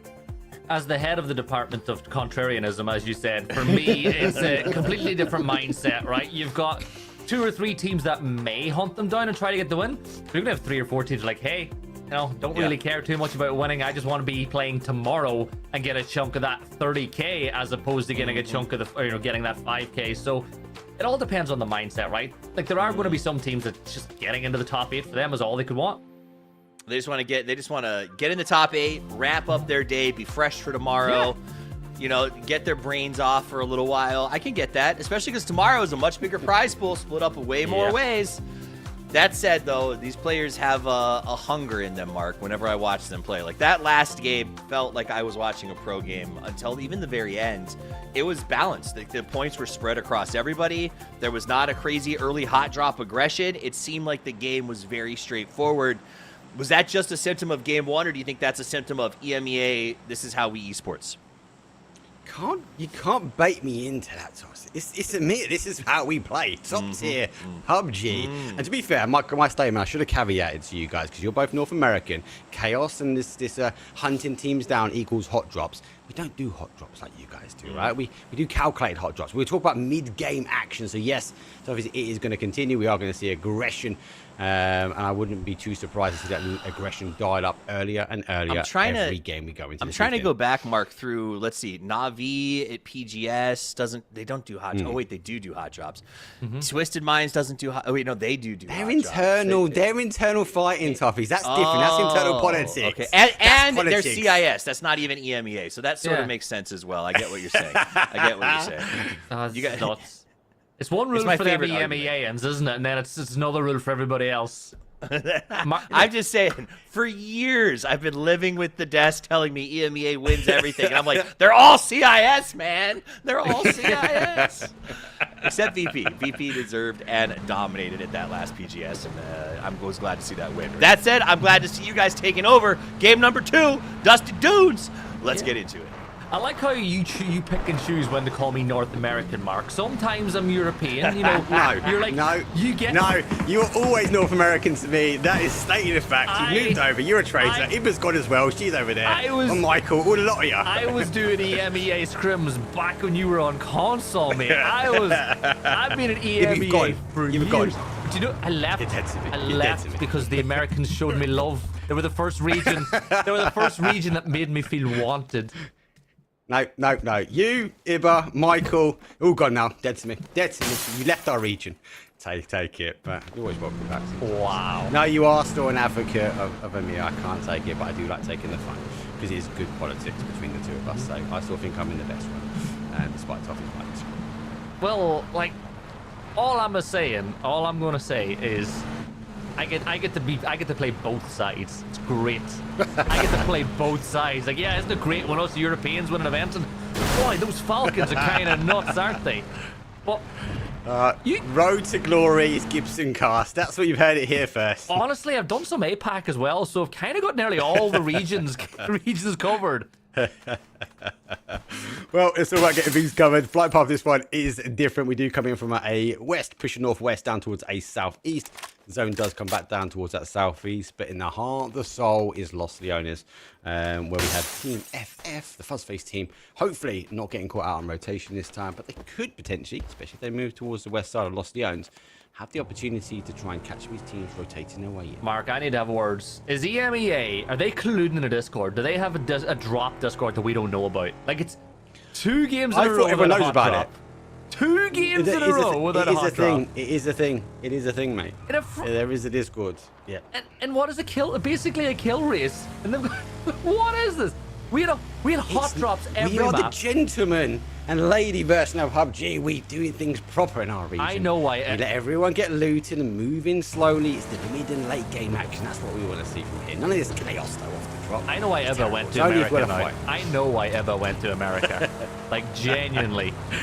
NA could never. Honestly, actually, when you think about it, it's really nice for EMEA because it means that if you do need a longer break between games as a viewer, like, you go away for 20 minutes and miss nothing. No way. Get out of here. It's all the tactical rotations like we see now. A team as we mentioned during the break though. Really good play actually for them. I feel like they just missed, it's not they missed an opportunity, Gibson. They came in from that north side and just teams didn't really encroach that way, right? So they didn't get the opportunity to get more points on the board, especially from a killing point of view. But it's good to see them early rotation here. And phase number 1, 56 seconds left on the clock and are already making their way. On the dangerous side though, Zoom Zuzu is now right in front of them. And be careful how they cross the road. Yeah, remember, 49 points is what they have, and once you cross that 100-point threshold, you're in a position to win the event, right? So finishing first place doesn't necessarily mean you win the whole event. It's getting to 100 points and then getting the chicken dinner that will see you be the winner, in theory, and take that 5k. First kill is, unfortunately, once again, it is Ramos's team that will be the first to see somebody fall. They're getting ready to pop that blue chip as well, as they want to really put the BM in there. But yeah, Zuluman's team, another game like the last one with an extra kill, they could theoretically get this done in 3. And that was the question that Toffee's put out there yesterday. He wanted to know, what is the earliest somebody could theoretically win? Well, Zuluman's team have given themselves the chance to do it. The question is, though, once the mindset changes to getting a chicken dinner as opposed to getting as many kills as you can, you saw that with Scapino's side last night, it's a lot tougher. It just is. It's just going to be intriguing. I think they've got their foot to the gas, and that's why they're looking to get across. Short example, but went down first. We've got the opportunity. Now the bleed starts to happen. Perfectix charging down. Hog gets a kill as well, so they're getting points on the board. Watching for Perfectix, though, hits a rock, so put a real stunt into the ability for him to move by. But examples right next to him. The dangerous duos, though. Nay goes through and picks up 2. Yeah, that's a knock on to Muck as well, and Nell will try to put some pressure in from the other side. But I think, for example, this should be another kill on the board. You can see it, that Morado ain't going nowhere. He's going to try and make it blow, but this is really good early game from Zuluman. One good nade on to Mellow Mel. Could be curtains for him as well. 47 damage on the headshot. And it is good night, sweet Prince. Prince Reikamor's team are dealt with. And they hit 61. Also, something I need to say. I got something to get off my chest. Wait. Oh, Nuki got him for down. No, this is what I mean. Like, if they have the opportunity to stop him, they can. Hog will fall though. BB getting kills as well. Nuki trying to get the additional, but it's not just about putting these kills down. Now we've got to be able to ensure they don't get the recall chips as well. Zuluman on one side, example on the other. Perfectix though falling in the middle. This is dangerous for them. They need to dig themselves out, but another will fall. Yeah, I think Zuluman, we did the bigger. We give them the big one. Oh, they could win this after 3 games, and they're down to 1 player left alive. Perfectix is down. Example is down. It's Zuluman, who is the last player standing. He looks like he's driving over to try get that res, but this is really good pressure from the side of the boys. They're putting it on. They're turning up the heat. And I think Zuluman, after a brilliant game 1, they're going to be in a tough spot, but they do get Swifty back on his feet. Have a knock. That's what I'm talking about. I'll tell you guys, They're hunting them down. You've got to stop them. You've got to stop the bleeding. And the only way is to take it head on. You've got to remember these guys dropped in. They could have easily rotated around towards the south, southwest, avoiding the whole fight. But the boys are back in town. 3 kills on the board, but it's 3 massive kills for them, though. Because Zoom Zuzu down to the last player. You going to let me say my thing now? Or is it still Yeah, not relevant? You can go. I give, no, it's going to be completely. I gave Frost the credit earlier for being our yes and no man. It wasn't Frost. It was Manox. It's Benny. Oh, was it? Yeah, Manox has told me that Manox's words were that he has to teach him everything he knows. Oh, I'm not going to say what else he said. I'm not going to tell him what else he said because he'll give out to me. But he said it's very difficult to teach Frost these things. Facts. Well, that was completely on point. Had to be said. That's been recorded for training and quality purposes. So we can take it back later. Make sure they do damage though. What damage though? Sparrow is here after hearing the commotion, after seeing who was in the kill feed. Maybe looking to try and find that final player. That's the boss to escape with as well. And with Spyro's on point eyesight, it's a connection. Put it into the sand, jumps out the wrong side, and there's the opportunity. Nuki will fall, and the boys, well, they go back packing the way they came. I'm a big fan of driving really slowly into a tree whenever you're getting shot at. Big fan of that. Honestly, like, you know what happened? He was driving, he saw the tree he was shot at, so he tried to move, he was shot and forgot about the tree. Ludo from Makata is trying to put some work in for MKTO. Bit of a classic team name there, if you get the pun. They're a throwback band, isn't it? When's the last time you heard of MKTO? I was listening to pop up the other day. I was thinking that, and I think I can't remember. It's like it's been some time. Been a while. Everybody let us know the last time you thought about MKTO. Anyways, Orange is moving into the circle alongside the rest of MKTO. They're a long way from the blue. Swifty's still alive, being held, I think, at the moment by the closest member of the boys, but we'll hope to at some point recall his teammates back in. Elsewhere, Mark, have you seen the smorgasbord of color that is currently inside the circle? Like, almost every single team is already encroached inside the zone, and it's going to be a fun one to watch because Los Leones takes up a big portion of the circle. Yeah, we've seen his own shift back their way as well. Again, FF, so Fuzzface's team's extended out. Looks like Marselect has been called back as they came running back to that town. They're on that 5 stack, so they're going to get a ton of information to that kind of sea of colour across the map. And we can see confirmation as well, so it does go down. Spyro does get that confirmation. Be cautious though. More teams obviously on that rotate. That boy 2K again, who had a good game. Really up there on the leaderboard. Looking for that position here, Gibson, but a little less impactful coming in from that sort of west. There's a lot of open ground. Yeah, Tuho is still here for Mikaz, holding Swifty, spots them out in the open, switches over to the mini, and this should be good night, and it is.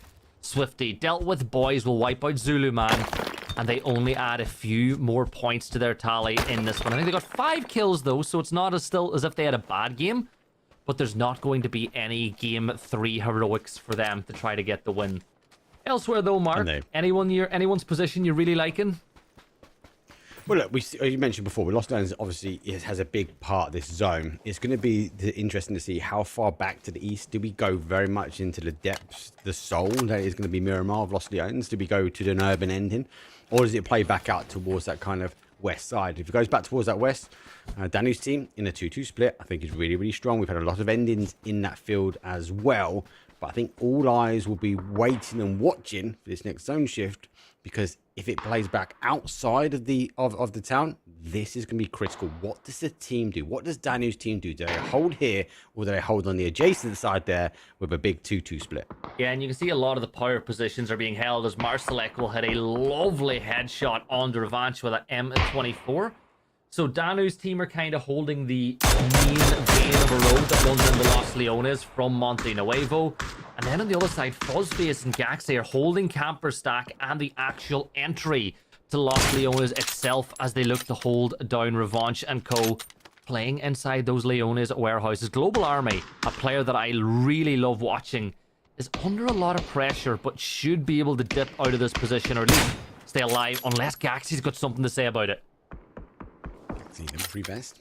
Ulti in hand. Critical if you can get that connection. This is that 5-stack we were talking about before, right?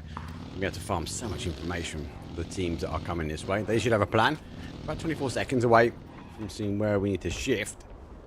We've got a couple of teams already fallen. And a couple of chips that have been denied as well. So not as many going to be getting back on the recall system. Michael alive and kicking at the moment. He's trying to find an opportunity. Who is sitting in the crow's nest? Yeah, Michael and Laura. Boom, of course, sitting in 8th place with 12 points, hoping to add a ton more as we move deeper and deeper into the night. Mikaz is going to bring back his teammates now as well. So, good news for that side as they look to continue climbing that leaderboard. Phase 3 blue. It's not the worst one, right, Mark? 2 damage every single second you're in there. He'll be fine. He'll get the blue chips brought back. He's got plenty of meds. He should get into the circle. Oh, he'll be fine. He'll be fine. Additional time going through. Fano's team did go for the collapse. The zone did shift back. So holds on to an element of lost Leones, but he's still in that northwest corner. So lots of open terrain still to play for. The good thing, though, for these players that are coming back from the recall is there is so much lost Leone still remaining. So the ability to kind of get out the plane, jump, find some gear and hide is going to be a lot better than landing in the middle of a field or out in the water, praying that you can hold cover from a drop. I have a question, Mark. Have the EMEA players forgotten this is Smash? Like, they do realize that you get loads of points for kills? No. It will be very much... It's that mid-game. Watch them play in the mid-game. It changes. They will go, we are not winning here, Gibson. I need to get as many kills as I can. That's when you start seeing the chaos. These players are playing like this is PGC. Like, we can't... There's money on the line. This is... Every opportunity is a PGC. Yeah. Twisted Minds will get a kill there onto Lou, as another player who's got a bit of experience with some of these members of the squad, as MKTO will lose a member out in the open. I like Twisted Minds' position, right? They're one of those teams that are hedging their bets. They know that you can get into Los Leones a lot easier than you can get out from it. They're going to hold the edge. Wait to see where this one shifts. Like, I think that most of these teams are doing that. Nobody's committing to Los Leones proper until they see where the next shift goes. Yeah, you don't want to put one foot in and commit that second foot in if you know it's going to bounce out. How many times have we seen Twisted Minds actually play from that position? Led with Baturians, holds it outside. We've seen it play back towards that northwest corner, and they drive in so many kills. So, really good play from them. Picked up the 2-2 split, waited, saw the collapse from the 2-2 split, and backfilled it straight away. Good shots come through. Okay, he's down. Sunflower, though, on the adjacent side of where they've come from. They didn't check back to see if it was backfield, and lucky enough for them, they just about get away with a res. Yeah, one more shot and Mika would have been done and dusted, but Hemon will get that res and they'll live to fight another day. You've got Droog not too far away, just a little bit further north, or further, I suppose, to the east of their position, as all these teams start moving closer and closer to Los Leones. And I think that the boys should be back in play. Can we say the boys will be back in town pretty soon as well? And you'd expect them to drop in Los Leones.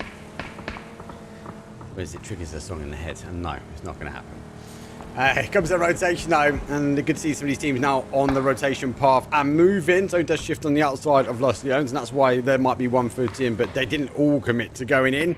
And that rotation though will give them the opportunity to find position. Now, a few 2-2 splits will might have to collapse.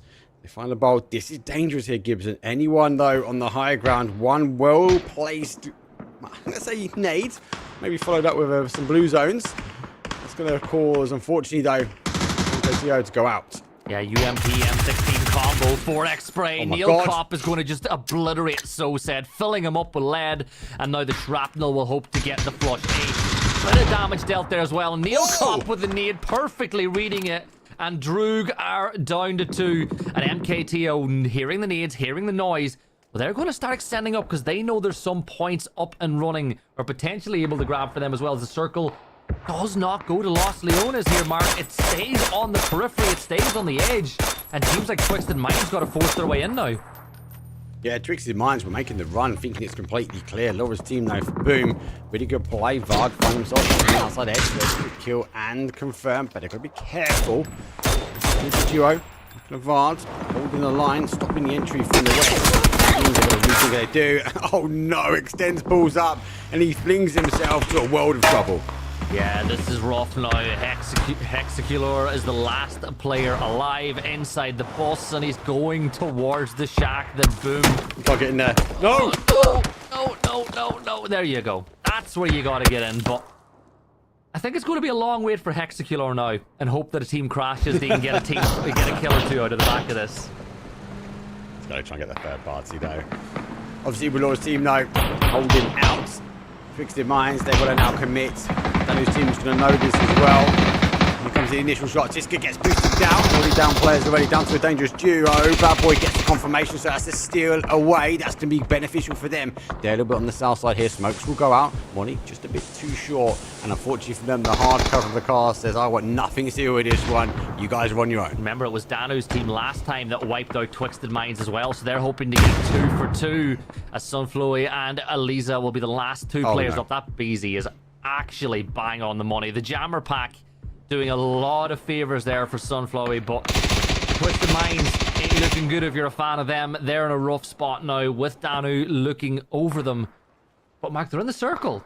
And the question is, how aggressive do Danu want to be here to clear this position out? Because they're probably not going to get crashed from anywhere else. The question is, do they want to use the resources and deal with this problem now, or are they going to push that problem for a little bit further on?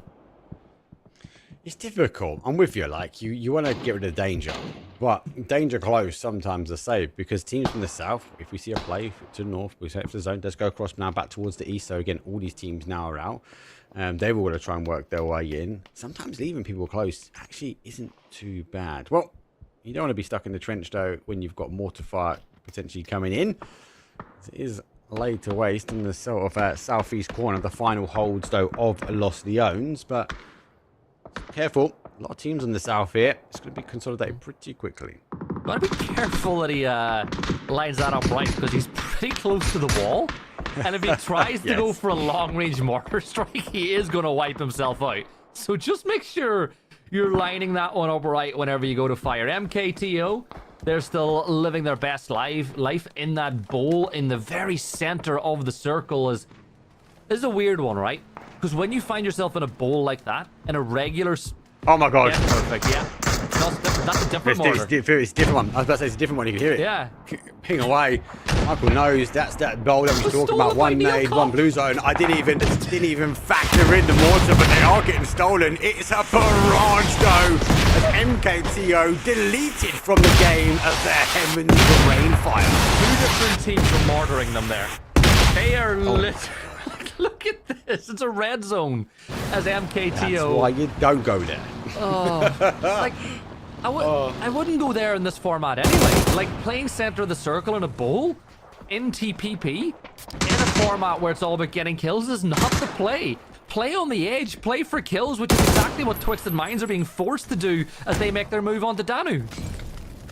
Sunflower comes up on the outside edge. Now, gotta be cautious. Knows one though, but does get an opening. Mika has fallen. He's not. Now gets that one comes over. Demigo trying to close the gap, gets caught out as well. As they drive forward though, Sunflower will fall. Well, he's the final player here.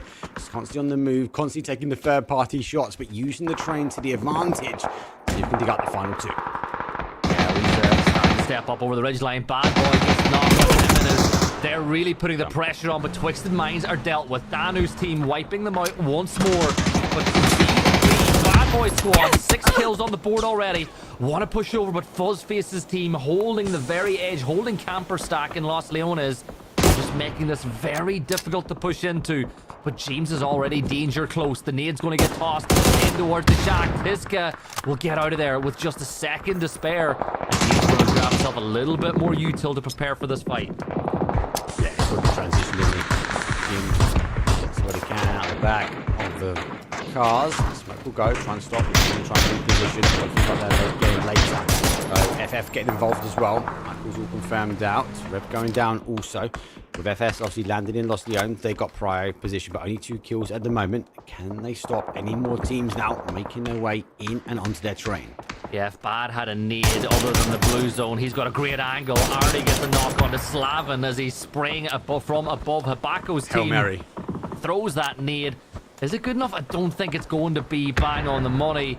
But boom, our wiped as Wexner from 10k, 10,000 days side, picking up that kill. There's just 8 teams left alive. And look at that, 27 kill points already for 10,000 days. This is insane. This is now where it gets a little bit more dangerous. We have again shifted back towards that west. We are very much giving up any hard cover. A few more broken buildings, should we say. The teams might have to navigate their way through. 10,000 days, though. Trying to wait for the breach here from BB. Coming in from that southwest corner. Cisco stored there. Marselek, though. See the players. Looks for the headshot, and he connects to perfection. Marselek puts one down. That's not getting rezzed, as the rest of our backs has to get running. Yeah, that's huge from Marselek. Big knock for them, and the blue zone coming in will confirm out those extra points for Fuzzface and co. Bad boy getting the knock on the Wexner from 10,000 days as well, as the blue zone's forcing all these Los Leones teams to now force their way inside the circle.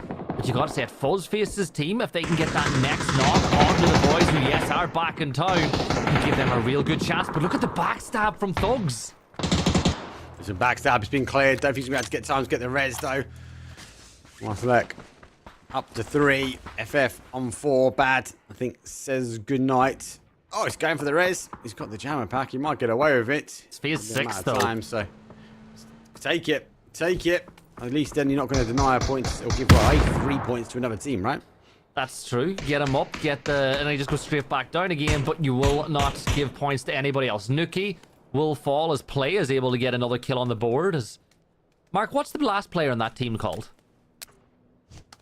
I can't repeat that. You're trying so hard. I'm just going to say... so hard to I'm just saying non. That's all I'm going to say, non. That's where I'm going. Yeah. Nice try. That's 2 strikes for you, Gibson. 2 strikes. Third and out. Or third and you're out, depending on if you take the bait or not. Because we'll get that kill. Fuzzface are wiped as boys will just light up the leaderboard, and they're up to 8 kills now. I'm shocked. FF, I felt, had the control of the area. They were the Los Leones kings. But not going to be the case. Ambex does get Mikas down. Here comes the more util. That might clear the wall. Joe's going to have to try and hold this one out. Now, he's the head of PWD. He's got to be careful. Again, the second util. Nice. Kind of giving me the information. I do not know where he is, but I know now Gibson, he plays peekaboo. He gets the damage, but doesn't get the knock. Yeah, 2-0 though. We'll throw that nade up, and PWD's very, very low now with the blue zone on his back, but he pauses to get the res off that nade. A little bit closer, but not close enough. But I do love the new symbols as well for nades, as it makes it easier for the viewers at home to know what type of util is being used. In the past, you could have used certain colors to denote what utility was being thrown, but I like the fact now that you just get the symbol. You know what is being thrown, as Thugs has been throwing fists this lobby all day long. 2 kills already for him. They have 7 kills, and they've still got the chance to get more points, but the terrain is a bit of a problem for them now, Mark, because they've got to get through 2 teams if they want to get into the circle, which is completely held by Habako's team. Yeah, they've got a big split as well. Zone goes straight out towards that northwest. The only team that is in the zone. Everyone else has to fight, so Duo will find Saints though. First one will go down. Just be careful, everyone's going to try and get that transition here. Teams on the drive. So to go around and wrap their way down towards Baku, and it comes on the other side. Mickens teams though, as the boys will find up towards 9. It's 5 though for him. As it doesn't matter now. This is that kind of where I say, if you can't make a win, how many points can you do? And here comes the put up though. Advantage will put Arctics down. They find themselves with Volition as they blow apart the team. They are the bad boys, is right. Look at that. 8 kills now for them as they take control of the circle, make it 9, and even more to be found. Remember, they could get themselves a 50-point game if they get a couple more kills and the chicken dinner off the back of this one. PWD, we've sang his praises in game number 1. Last player left alive. 77 rounds of 5.56 left to work with. It could be really good. Bad boy gets the spray. A damage splash on the other side. Habako's team backs to the wall, and James wipes them out. 11 actually. Huge. It's 11 now. Yeah, they are racking points. Ting, that keeps on ringing the bell. But as I said, if you're down a slider, you know you can't get the win. What can PWD do now? Unfortunately, he's not got the zone, so he's been forced to move forward. He's going to use the last that jammer pack. I think he might be saying good night and good riddance. BB but got no, it. he gives up another point as well. Thugs, though, laid the final blow. PWD will fall, and that sends him up to 12 kills. Yeah, now you look at it, right? 13 kills was the total from the last game, and that garnered 49 points? 46. 46 points? Yeah, 46. That was 40. 13 was 49. So they've got a chance to be even more. Psycho hasn't got a single kill yet, but look at James. He's up close and personal. He's got the line of sight. He does a ton of damage, but he's got no nades that he can throw. Throw the Doritos. You've got two of them. Yes, launch him. It's done. It's over. It's over. There's one player left standing. The vehicle should explode. But yeah, this is over. James gets another. Here we go. The Doritos are in play. NONSTOP will find one. He goes down swinging. But Mark, it is a huge win. I was praying, hoping the Dorito kill, but it's not going to be the case. 15 kills and the win. Bad Boy 2K's team, though, deliver a huge punch there, Toffees. It was a great game. You know what I'm really glad about? That the players understood what we wanted, and they didn't make that push till the Doritos hit the ground, because that's what we wanted. We wanted to see a final kill by a Dorito, which I believe you still counts as your 3 points, the way that the paperwork goes through. So I'm glad they waited. They said, the Doritos missed, and they went after him. So also, I think it's spectacular that Doritos has become the colloquialism across the entire industry, and it makes me laugh every time I still think about it. Because those Doritos used to be twice the size, Gibson. And now they're just baby Doritos, snack size. Bad Boy, big win, 55 points, not too shabby. Shrinkflation, isn't that what they call it? Shrinkflation. Mark, I think, was the first Mark was the first person, I think, to coin the term Doritos, to give him some credit for that one, I guess. But look at the point tally now. Bad Boy's team up to 67 after a 6-7. game. No, don't do that. I get that on the school run every day at the moment. Stop it. Listen, I don't care what anybody says. I'll soapbox this. This is the greatest cultural meme to exist since I was a kid, because it means nothing. Every kid gets to be in on the joke, and it is just like a crowd assurance. If one kid yells 6-7, everybody else goes, "Oh yeah," and yells it back. And to me, that is like as wholesome as it that is as wholesome as it freaking gets, because it is amazing that the kids have found a way to sort of share something like that. So my job is to make it as uncool as possible. That said, we are of differing opinions on the 6-7. Do your kids know you're making 6-7 references on a broadcast? 6-7, nah, they think I'm more of a 41 kind of guy, but you know how Oh my you gotta stick to the hits. You gotta stick to the hits. You know what? Let's take a look at the hits. It's replay time. Oh my! Zunu's so relaxed. He's way too relaxed for getting these kills. I'm gonna say it, Toffees, right? Whenever I started streaming, before I started casting, the chat let me know how quickly I was balding because of the way I sat. These players, these streamers, they've realized you gotta be very relaxed and make sure you're in a good spot, or else you will get ruined by the viewers. You know, and PUBG Esports Twitter account is not nice either, I have noticed. No. If you follow them on Instagram and Twitter, which you should, West in particular, they will put you on blast. There are shots of some of our top players. There was one, I feel so bad, Effects like bending over to help a teammate, and they just took a full shot just right on top. I'm like, why you got to do people like this, man? It doesn't matter how old you are. There's always something. Look at the picture first. That said, they have got it right. The streamers have found the angles, and they found the angles in that last game. In fact, there was a moment where I thought we were listening to a new 2025 Beastie Boys jam. Boys, boys, boys, because it just kept happening. That kill feed was sexy, and that team was putting up some numbers, Gibson. Yeah, that's what you'd expect from a team like it as well. Game number 1, they put up decent numbers, but game number 2, they were swinging. And when you've got James, right, who we know likes to get involved and get in the mix of the action, this is a format that I think really will suit him. And I'm happy for them, because Bad Boy 2K and his viewers, they'll definitely add something to Sunday.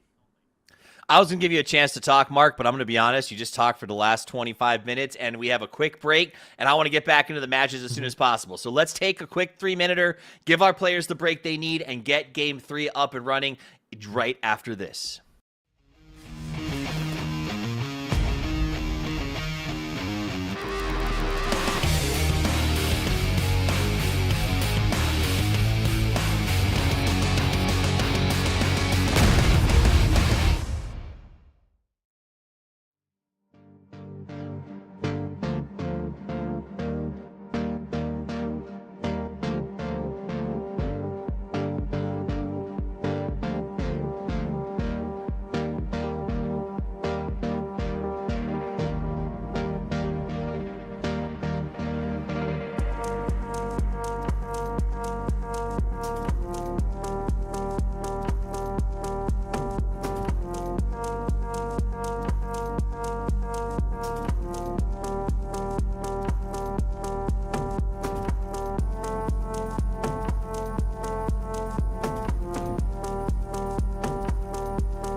Boys, that's who's on the panel and that who is on the scoreboard. It has been an excellent event so far. My name's Toffees. I'm joined by Mark Power and Gibson Casts as they get ready to break us down the action consistently. We're going to go over the points race, though, because we got to remind everyone at home, this is Smash, the first team.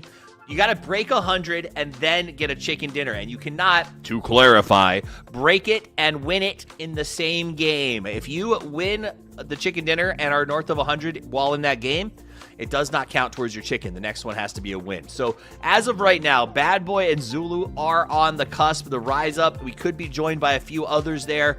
But there's only three more games where points aren't doubled, Mark, and I'm a little bit worried that it's been slow, or I should say spread out across all the teams.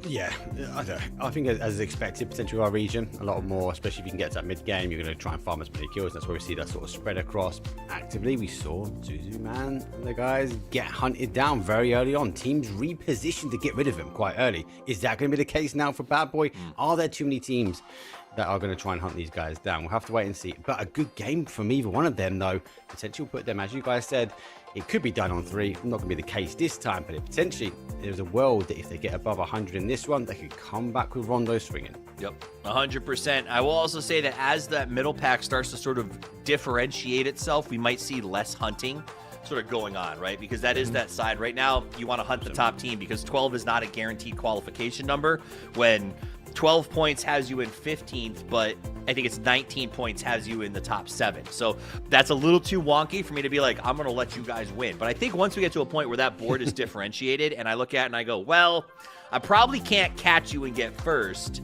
but I also like where I am if the game ends right now. I get to go to the $30,000 tournament tomorrow because that's what we saw yesterday. Gibson, I think you might remember this.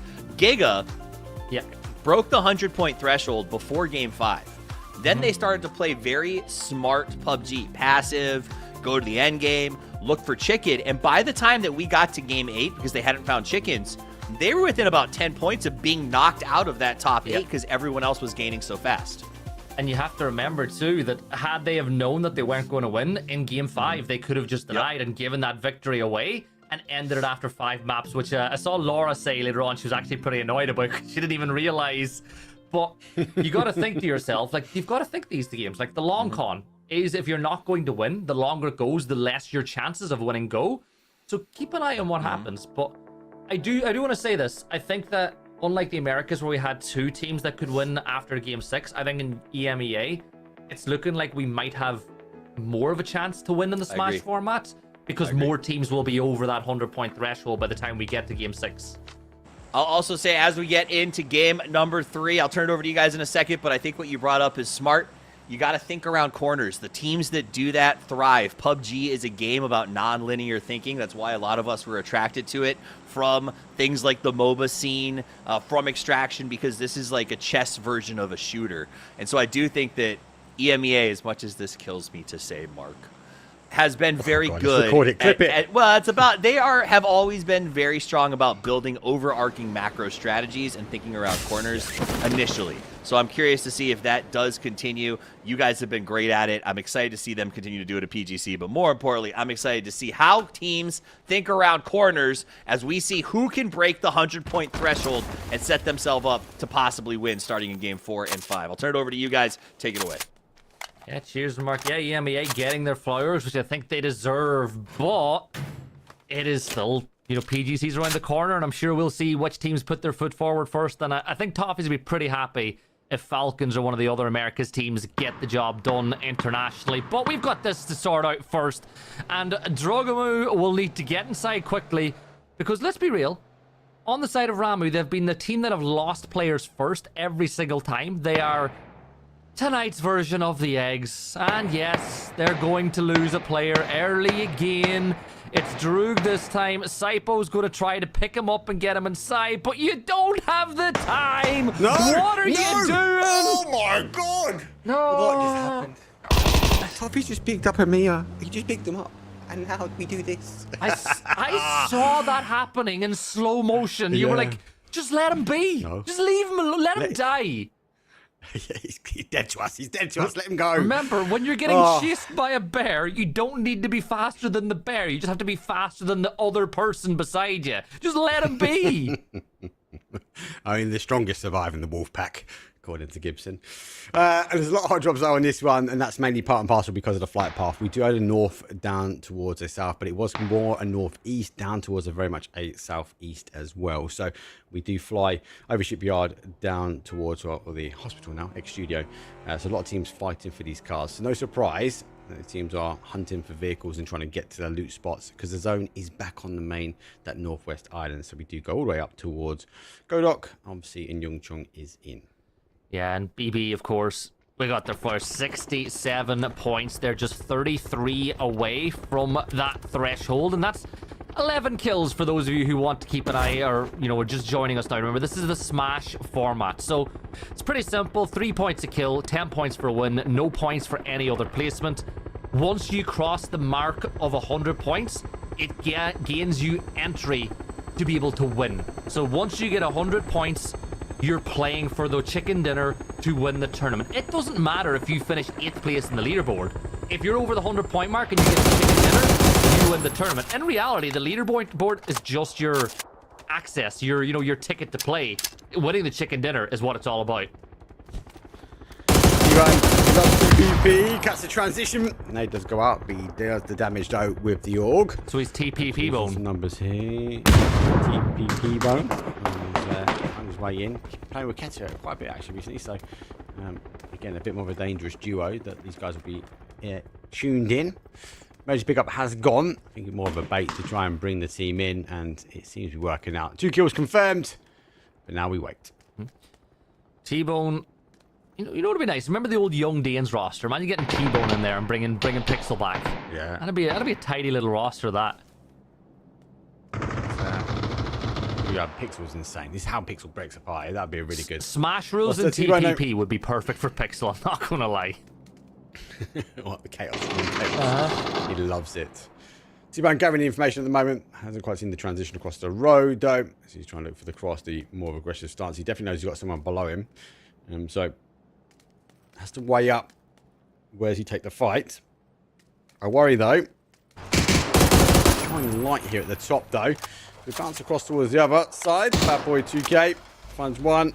I love it. Fox doesn't even get out of the car. He just leans out and gets confirmation. Says goodnight. Yeah, Thug's been pretty good. We had a team called Thugfast last night, but iThugs tonight is putting in work. T-Bone. He's got the S686 in his hands. Two pump shotgun.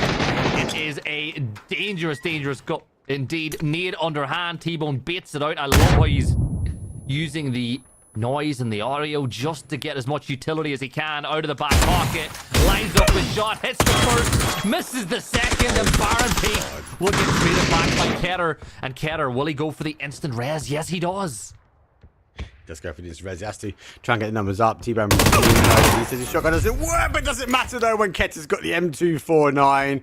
He was, when we sit in the watch party in this video, he was like, my shotgun never does what that. Every time I hit people or I get one shot and they never go down, he is what just happened. I know how he feels. I'm the exact same. I will shotgun somebody in the face from 2 yards and they'll be fine. Someone shotguns me from 200 meters away and I'm dead. Like it just feels.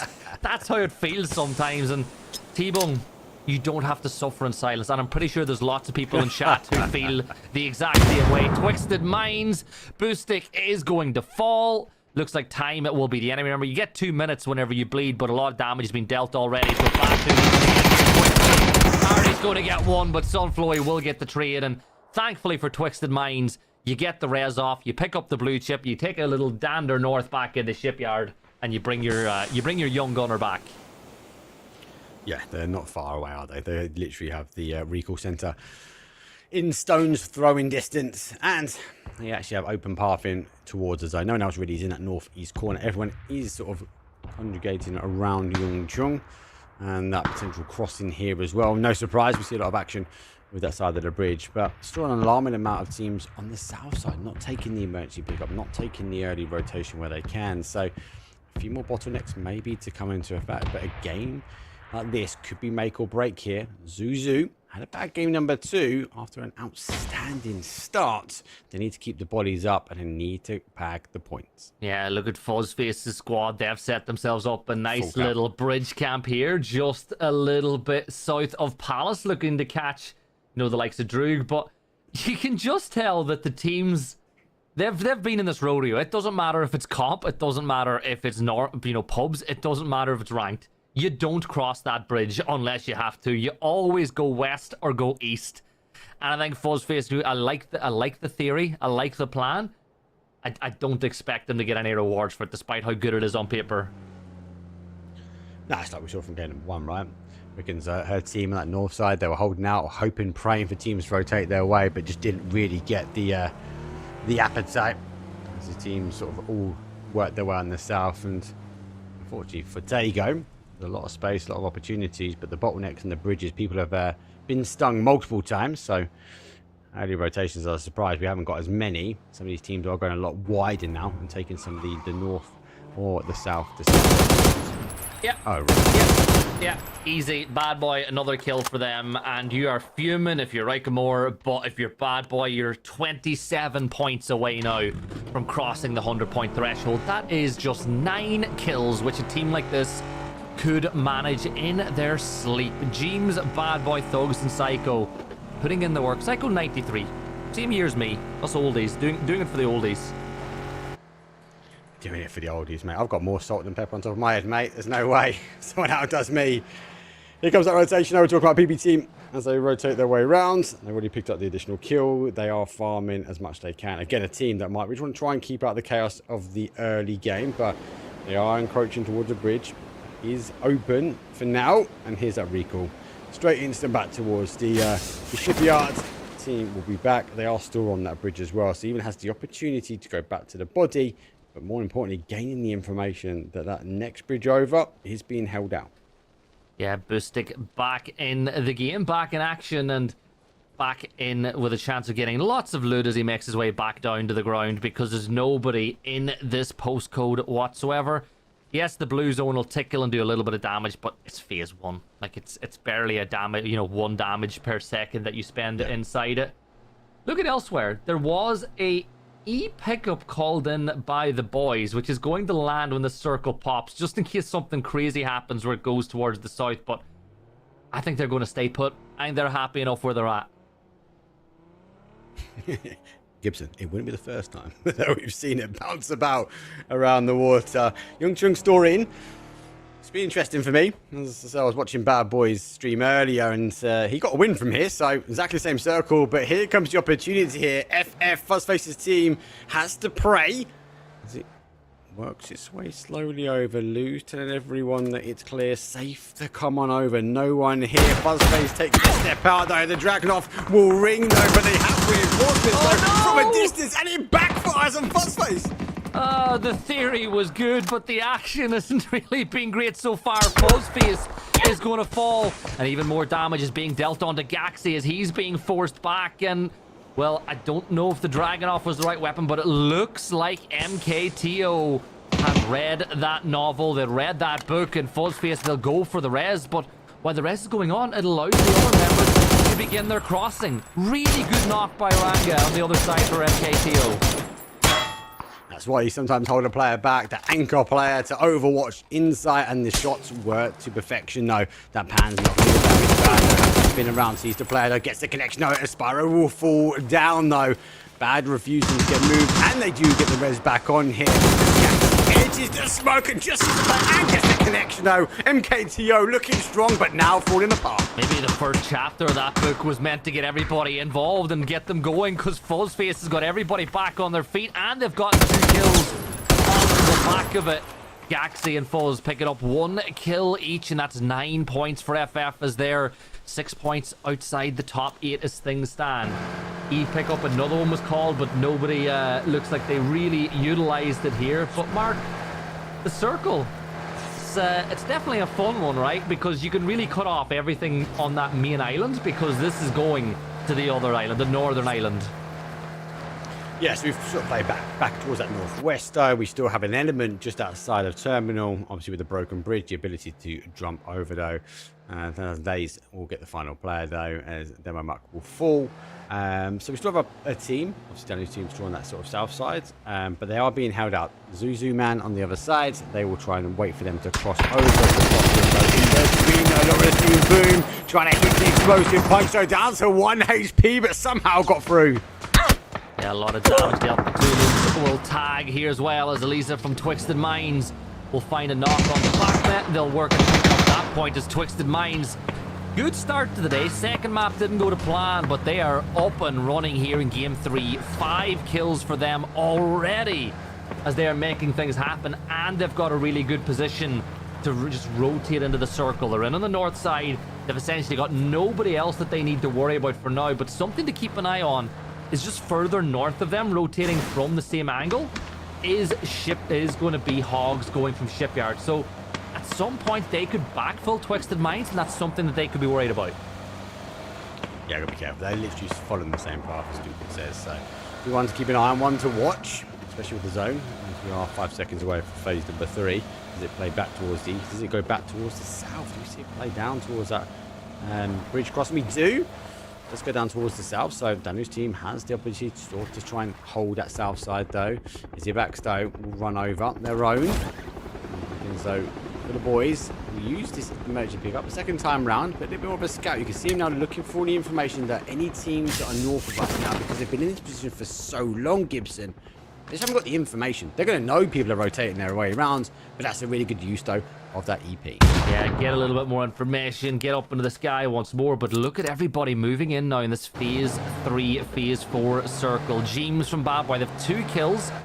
As we said, if they want to win this in game 4, they need to find 9 more kills in game number 3. Remember, the 100-point tally is just your point of entry to give yourself the chance to win the $5,000 and essentially guarantee your progress as well into tomorrow's grand finals with 30,000 on the line. But Tiska putting in work from the other side of the road. Danu's side, you know, nicely climbing that table as well. 33 points in the middle of map 3. I'm intrigued to see if that BIDM can obviously cross over, but do they know that Zuzu's on the other side? Have they been able to find him yet? So they don't have to rush over yet. They've got the compound. They can wait it out. They have the ability to get waterbound and go towards the north side. They'll be able to get the BRDM out. But for now, boom. He's just trying to hold out high backs. He did run over both. Was there just trying to hold out? They're gaining the information, and it's a full roadblock at the moment. 2-2 split though. I'm going to try and catch this car. They're going to get on the move. The tire pop. There's a headshot in the midst of all that action as well. Really good teamwork from Boom. But it looks like the UAS is just going to go further south than Yongchan and make their way in along the coastline. As 10,000 Days picks up another kill for them as well as they go to 51. And nice Ramu've got their first lock. Laosh is going to fall at the hands of Sippo, but he's traded back instantly by Saint. Let's see if they can get even more points on the board. Good BZ though, with Zuzu squad will wipe out Ramu's 2 members in that shack. Remember, they're on 67 points as well. They're not awfully far off that 100-point mark either.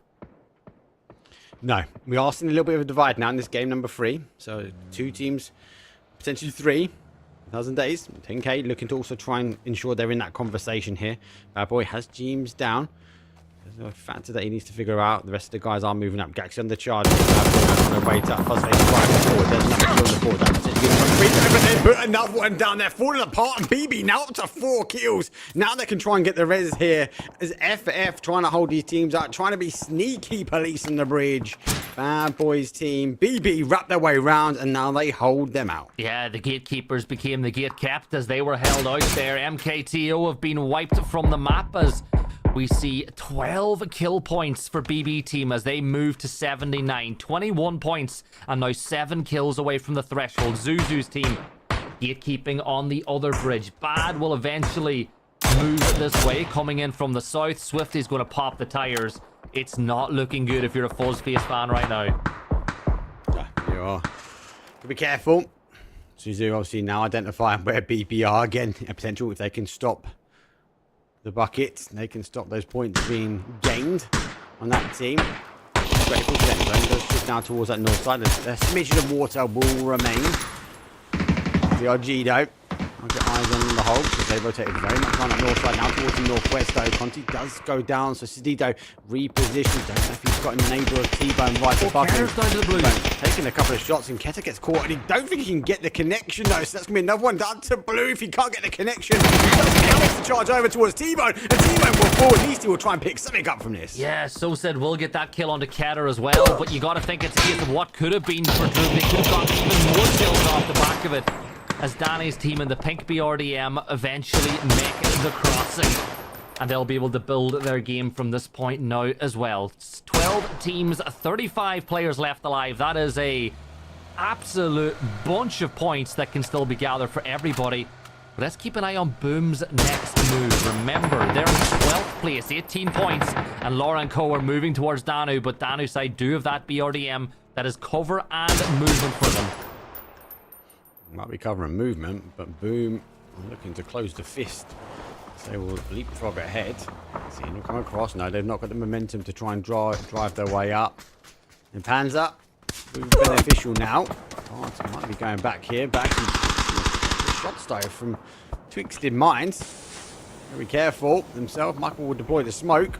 They can't apply the pressure they want. And does Danu's team know this one as they now extend their way out? Yeah, Bad is dealt with. Zulu man's side. They move up to 70 points now as Danu will get that knock. Tiska finding Laura and getting the flush. Swifty gets the off angle as well. He gets the knock onto Tiska. It's all going wrong for Danu's team now on the edge of the circle. Zulu's man team.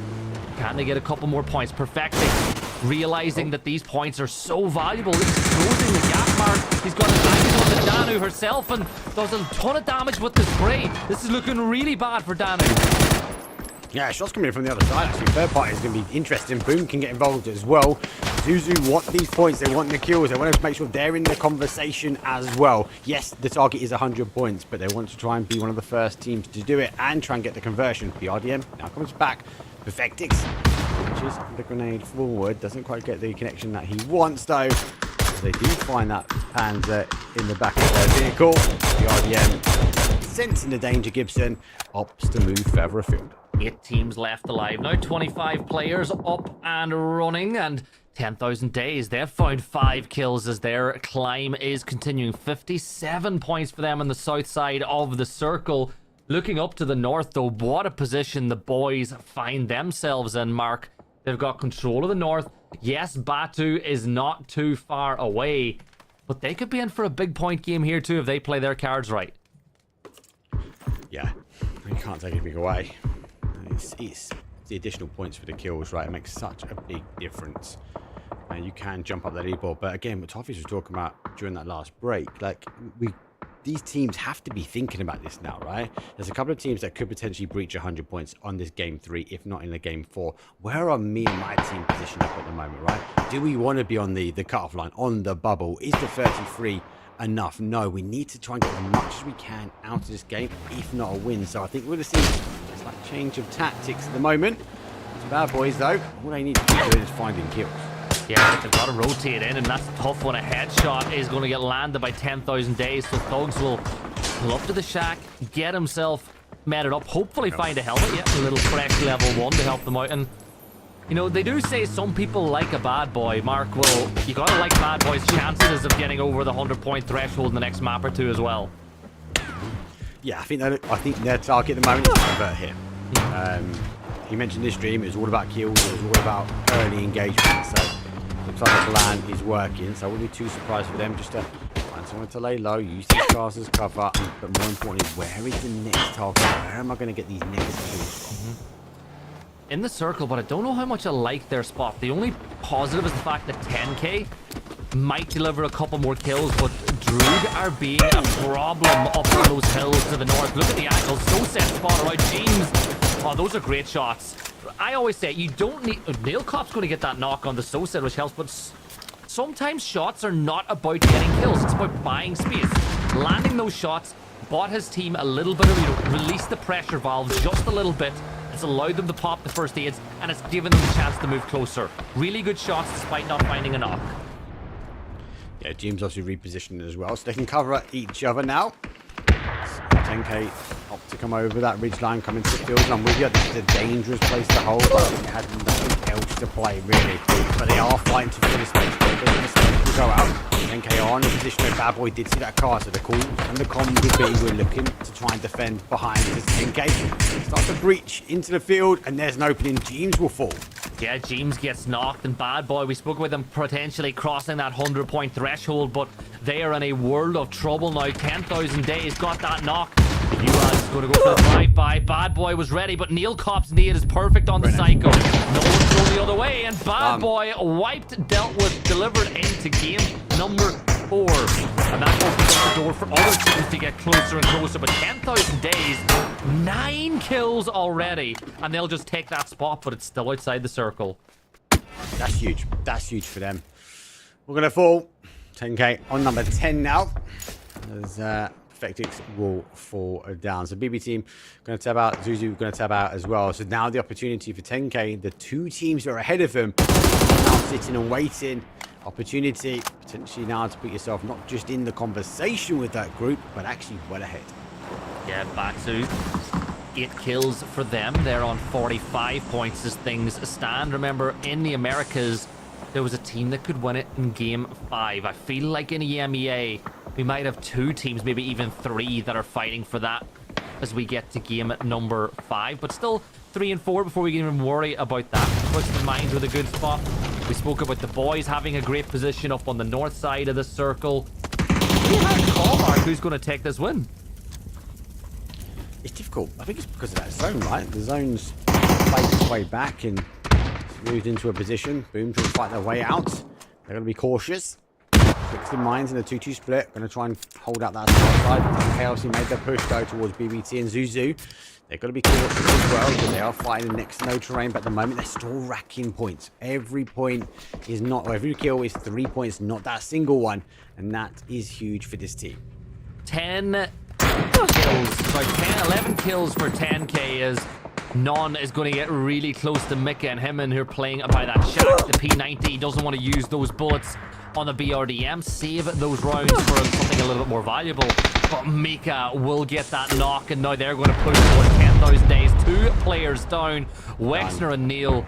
Oh my god, what a C4 that was on the other side of things. Heman was dealt with.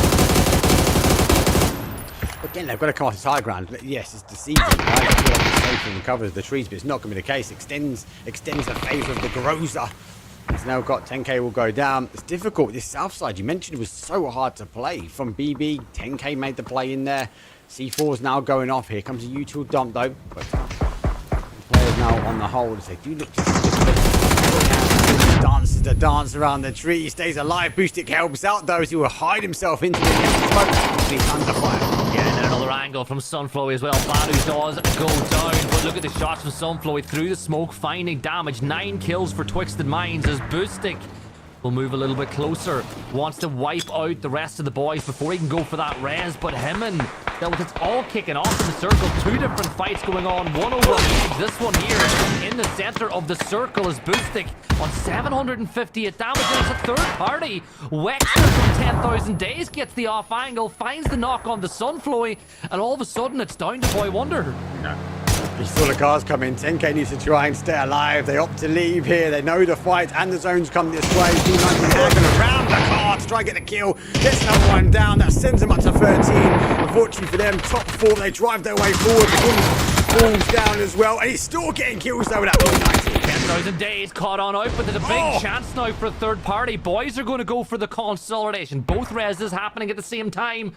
But because Droog and Xander are fighting by the BRDM, they are going to get back up to a full 4 as they look to get their second chicken dinner back to back. But the funny thing about all of that is, well, you got to think about it this way, right? For the boys, save the chicken dinners for later on. Don't get them.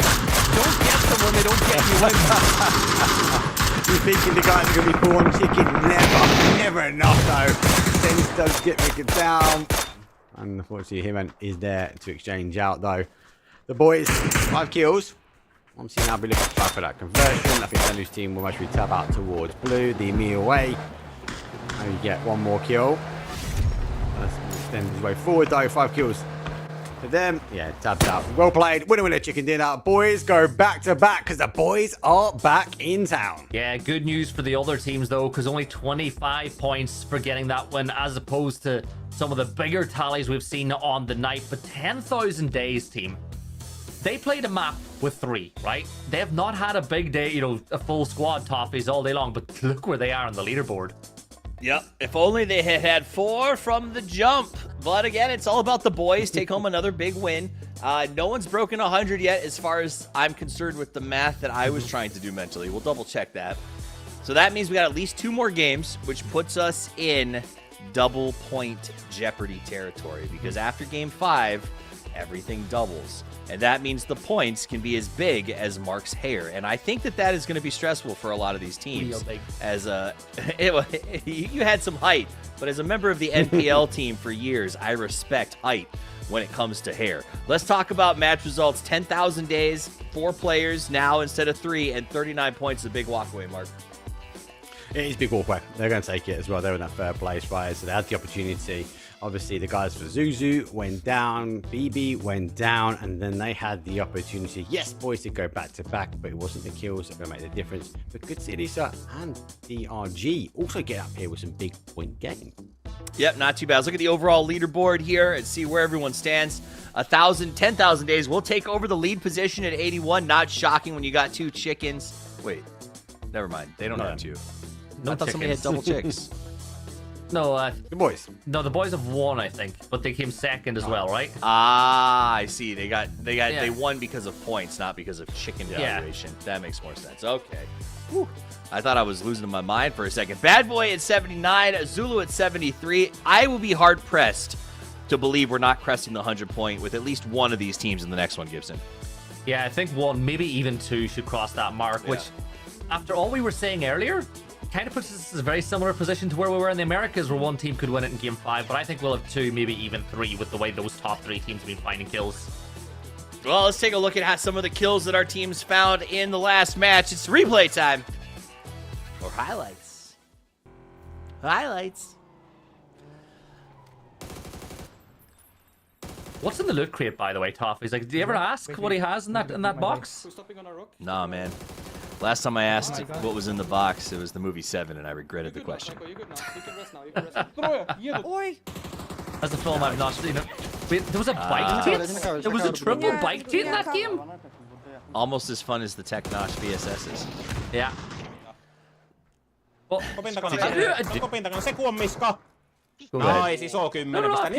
you're the host. Mark, did you see Technosh's VS? It was easy to miss because they were so often in the background. But Technosh's entire team in NA ran VSSs every game. The whole night.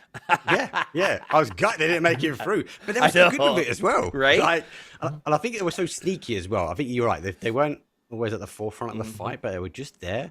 And people were like sticking their heads out the door and it's like, oh, okay, what's that? Yeah. And they just go back inside, close the door again. They come back out and this barrage of VSS unload onto them. I quite like it. I think it's a winning play in my book. I think it's fun. I also love people who have VSSs because it's an easy way to refresh my 9mm, which honestly is the worst part of submachine guns, is that you have to stack yourself into like the 240s before the fights start because you never know if you're going to find a team that brings refills to you. That said, though, I think this patch has been fun, Gibson, because we're seeing all kinds of diversity in these games alone. The amount of submachine gun kills compared to what I would have seen a month and a half ago is absolutely insane. Yeah, it's having an impact. Closer range fights, you know, that they've been buffed lately. They have more of an impact. And you spoke about the VSS. Look, I love it, but I hate it at the same time. Like, you ever been in a situation where you walk outside and you hear and bullets are thumping inside you, and you have no clue where the shots are coming from? Like, every other suppressed weapon, you can get an idea, but the VSS, nah, just chalk it. Just chalk it. We're going to take a quick break. We're going to chalk one up for 3 minutes while the players get a chance to use the bathroom. When we come back, it is time for game number 4 to see who is ready to break that 100-point barrier. Don't go anywhere.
Let's get ready to rondo as the points are on the board. 2 more matches of non-double point expenditures, after which it gets absolutely crazy. So if you want to be one of those teams that has been grinding it out so far, Gibson, which a couple have, they need to get 100. They need to get over 100 in this game because it's going to get crazy the one after that. And you want to have at least 1 game buffer where you're the only chicken hunter on the map. So I do think it's go time, but I think it's been a lot slower than I saw it be yesterday, it feels like.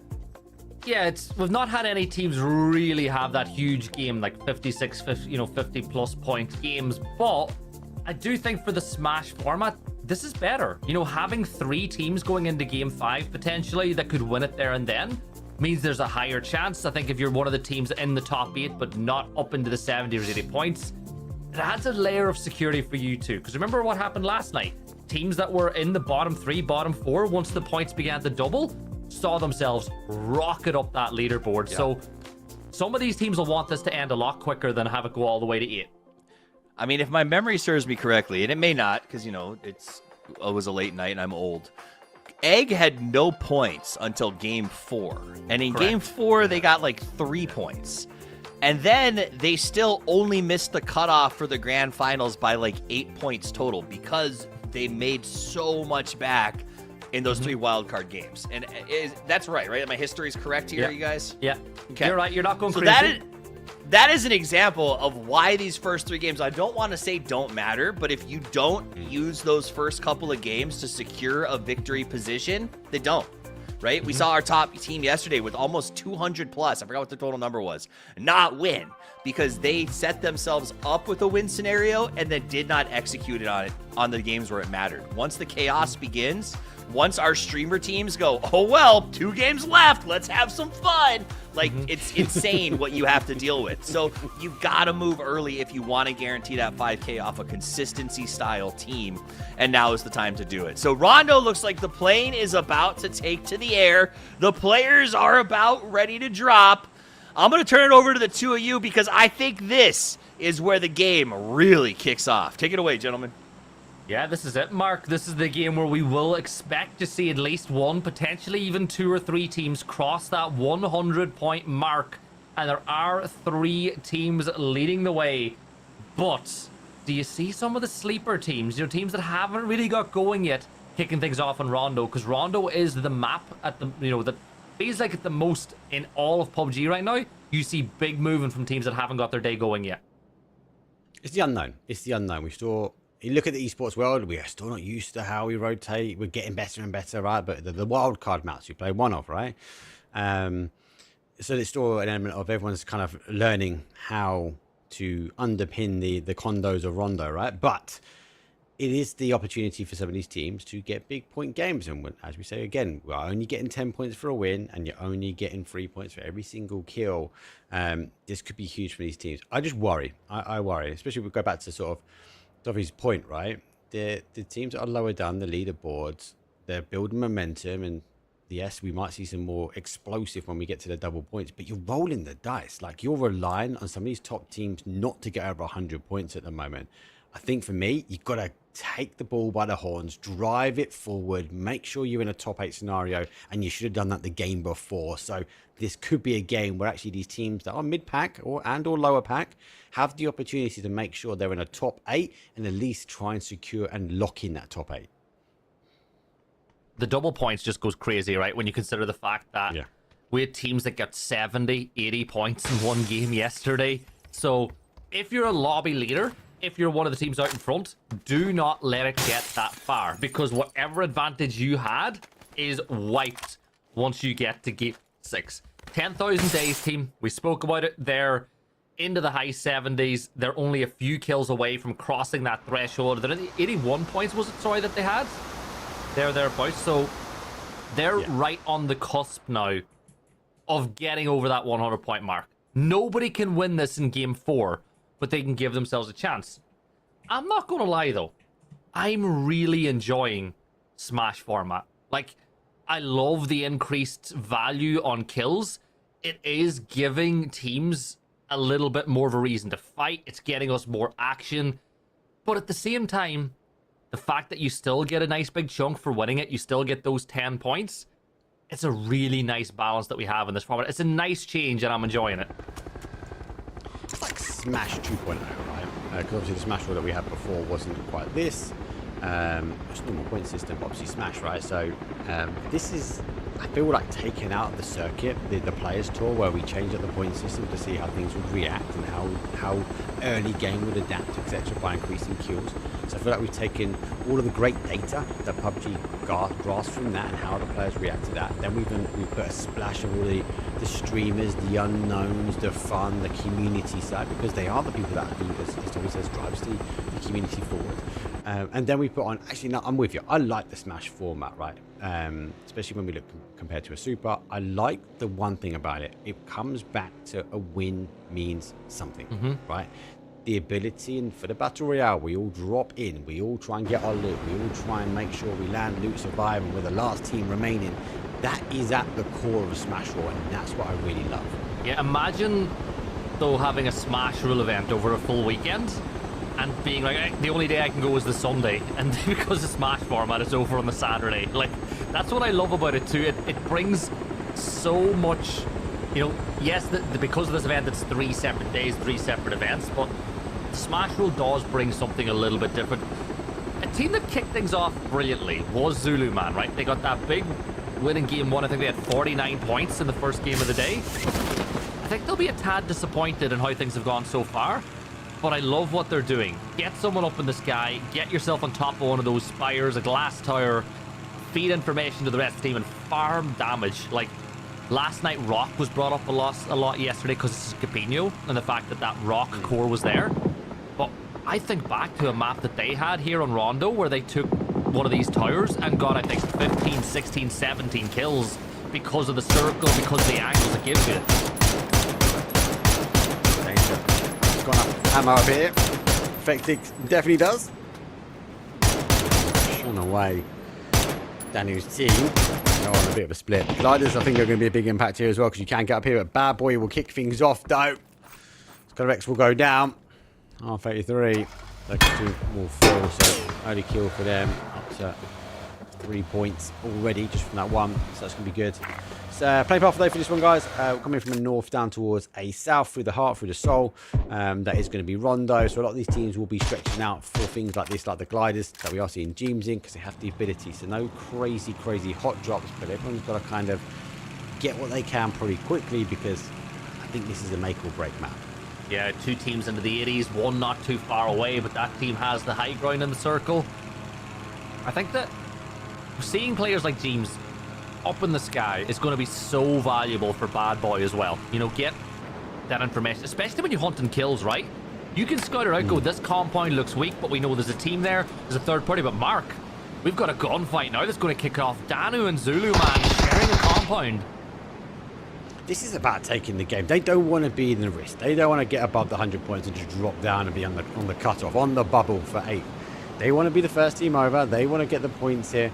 Example, Nose. Hear the vehicle coming from above. Nose is going to be danger. Using the roof to an advantage. There comes an open Nose. Let's get those down from Nado. Example, well, plays peekaboo through the window, but doesn't quite get the connection.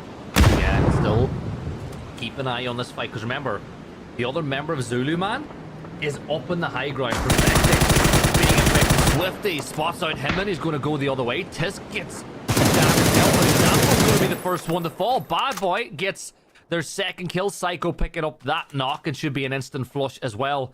They're fighting so many. That's the thing I will say about Bad Boy's team. They are capitalizing on early game rotations. He said on his stream, it was all about this format. He said to me, it was about, we need to go forward. That's what he's trying to execute as well. So I feel like it's a race of the kill feed at the moment between these 3 teams. And the boys, well, they're a team that want to get involved now, looking to try and get the knocks down. We have get him and down, but it's been stolen away, claimed. It's going to be information gained as well that Zulu, there is teams on the outside edge. And for the boys, I don't think they've got the opportunity to close that gap that opens. Yeah, Perfectix needs to lead these one. The barrel's probably one of the harder weapons to brilliant players coming down in parachutes, just because it's got that extra little bit of jump. But you can tell that Rim were hoping to get on the high ground, but with the fact that Zulu was there, Going to force him down quick. He's going to get, I think, to that other tower. He's trying his best, Mark, to get there. And I think we got touchdown. And we... Nope. I think he's... Because Perfectix is here, I don't really think he could land on that other tower. No, I think you're right. I think he would have exposed. It would have been high ground versus high ground. Perfectix, though, has ushered him down, shepherded him off the high ground. That towards the compound. That means he can play the Godly Blast to the 5.56. Does anyone want to have a little quick check of the map? As phase number 1 on its way in. 60 players still left alive, though, but a lot of the action has been coming from these locations. Yeah, Zulu hiding in the bathroom. And all he's missing is a shotgun, really, at a situation like this, waiting for Danu and the rest of the team to push in. Danu's side... Well, they've only got 3 players up. They did lose 1, but... Oh no, that headshot. Example with the Dragonov would have been a much better player to take that shot, but Danu now will dip into just a little more cover. You know what they want? They want a BZ. Like, if they had a BZ or 2, this would be such a different fight for Zulu, man. Or even for Danu. Okay, Vantage, though, doesn't always come with the utility you need. Does get tired, though. That boy forces the spin out. He hasn't on the reload, so jumps out to S9 in front. Needs to keep the pressure on, though. Realizes there's more than one, but the eyes above are joysticking him in. The airstrike from James, ensuring that he keeps full eyes on. Lucky enough for them. More vehicles, more opportunities to escape the hands. And talk about a blue zone nade. Well, there comes one. It comes back from Danu on towards Zulu, man. Yeah, I wonder if she found some damage and then threw the BZ. Because remember, you can med through one, but if you've taken some damage and then you follow up with a BZ, it completely changes the situation. Example, peeking through the window now, but Perfectix has come down from his glass tower. He's into this compound now, realizing that he is, yes, his position can feed information and play for the late game, but what's the point in playing for the late game if you've lost most of your team or lost all of your team? So he's made the smart decision to regroup, rejoin. Did I just see that he's given himself the opportunity to go back? Is that another E pickup placed on the road? And then he can go back up to the top? Yeah, he has. Yeah. I think it's critical, right? Back to your point. He can gain information up there, but he's just too far away to have an impact. With a player going down, you've got to remember, he's lost his game. With Pindo for a moment, though, has been a productive boy trying to play onto that fight now as well. As Rev comes from behind, but not just one, but 2 with 4. But it's a full collapsing global army. It's sending the full force of the army forward. Yeah, Global Army on the push, on the move, and the boys could be about to get a couple more kills. Global Army and Leon in that spot. Oh my god, the explosion just covered the retreat for the boys. Now Global Army really is going to spawn a bother. Steps up more. Limos eventually gets one, but revanche are dealt with, and the boys will pick up a couple more kills. Yes, Mark, they might lose multiple. I don't think losing players here is a problem, because you've got that recall station on the island. Like, it might even be better. That's a hotbed, though. That is a hotbed, that yeah, one. But smokes, just get in there, get the smokes. Like, look at the lines. I think that you can get the players back. Yeah, no, I'm with you. I'm with you on it. I think that's the play. Again, it's not... PUBG nowadays is not always about winning and staying 4 alive. It's just about winning the fight. Win the fight, get the kills, deny what you can deny. Then obviously get that recall back in. Early game, should be able to get some more loot as well. So we get the beautiful cinematics. The zone does shift back towards the north. We do have the river dividing north versus south, and it is a clean divide as well. Some of these teams, some of these players, more so on the south. We all got people venturing like PWD. He is more of a, maybe not found the glider that he wanted, but he's providing some information over there. Yeah, James and the rest of the bad boy squad hoping that they could get the kill. I think you could even, you know what? You can chase this down. Yeah, chase it down. Like, you're in Nanchuan. You know you're the only team there.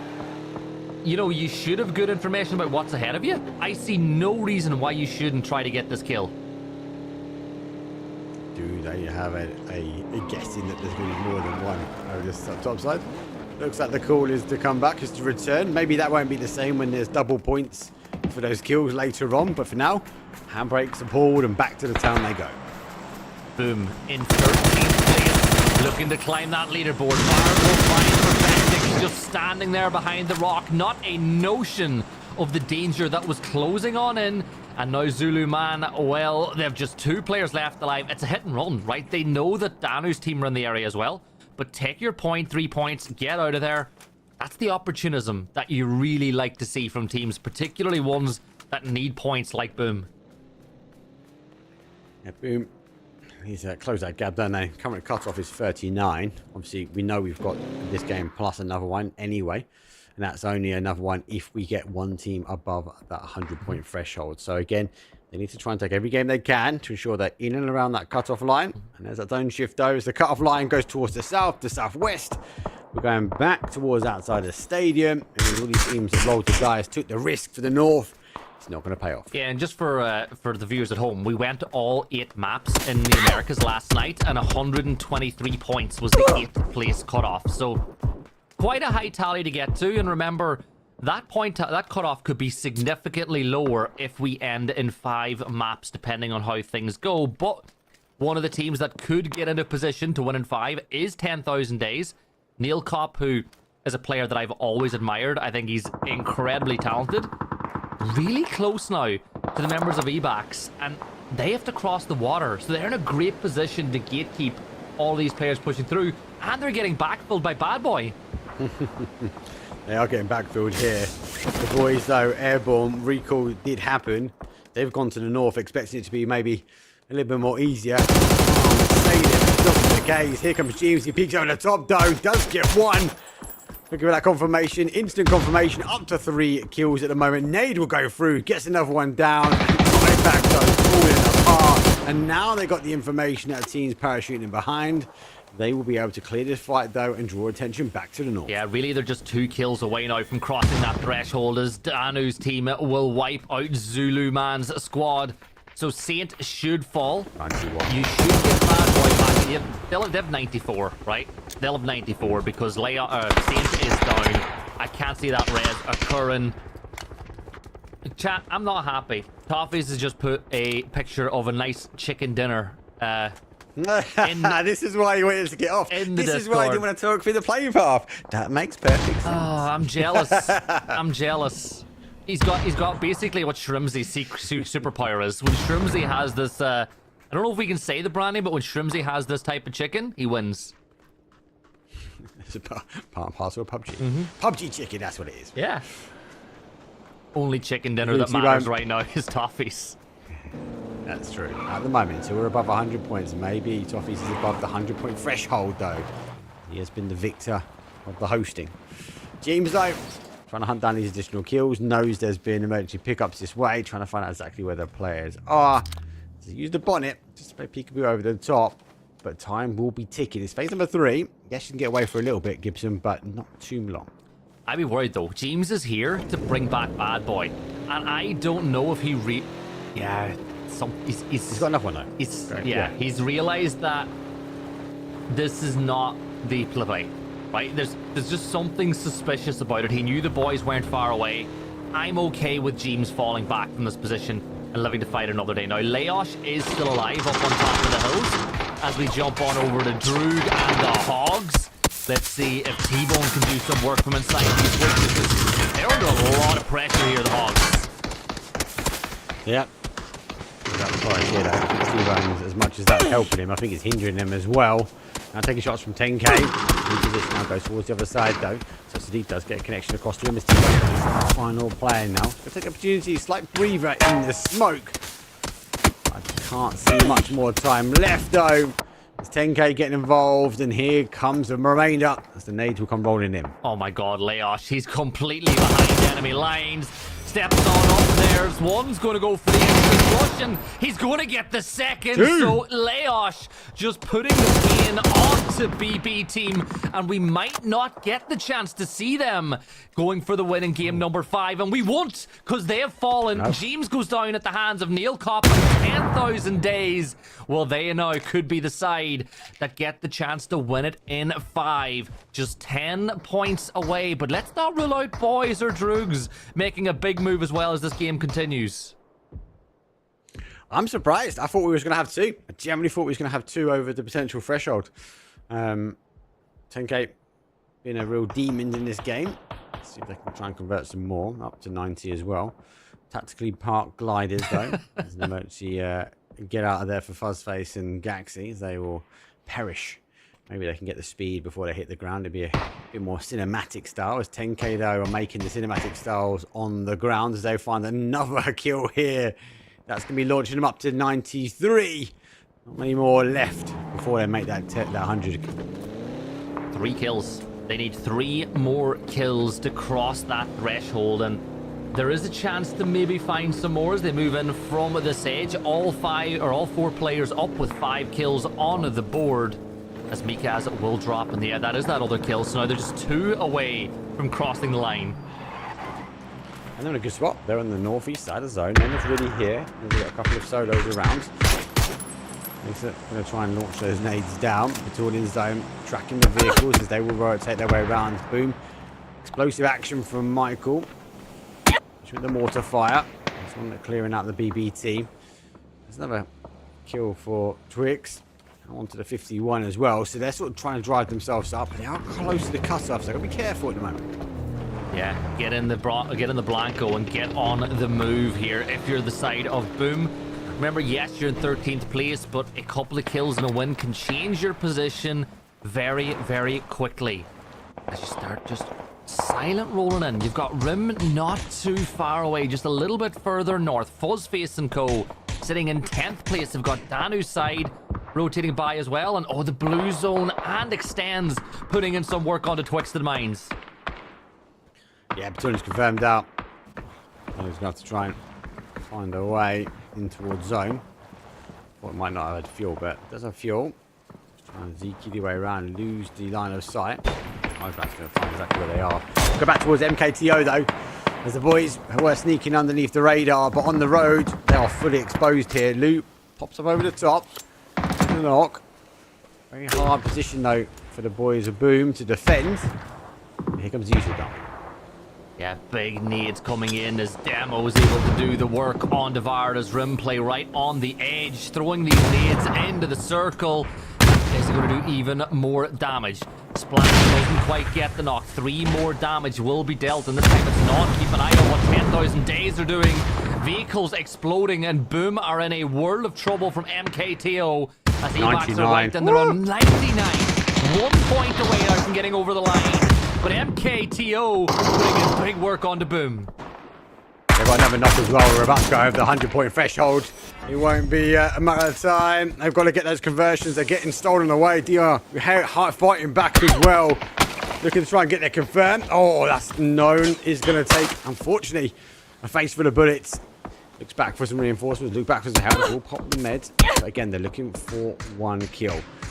1 more opportunity. There it goes, done and dusted now. 102 here for 10K. So 1 team's now above the 100-point threshold. If they win this game, it doesn't matter. They have to come back, though. But we do have now the opportunity, a team that can try and close out this evening. Well, it goes from one style of play to another now. Like, for them at this point, it doesn't matter if they die right now. They've going into Game 5 with a chance to win the event. Saipo came back in and he picked up... Punch him up. Oh, could you imagine?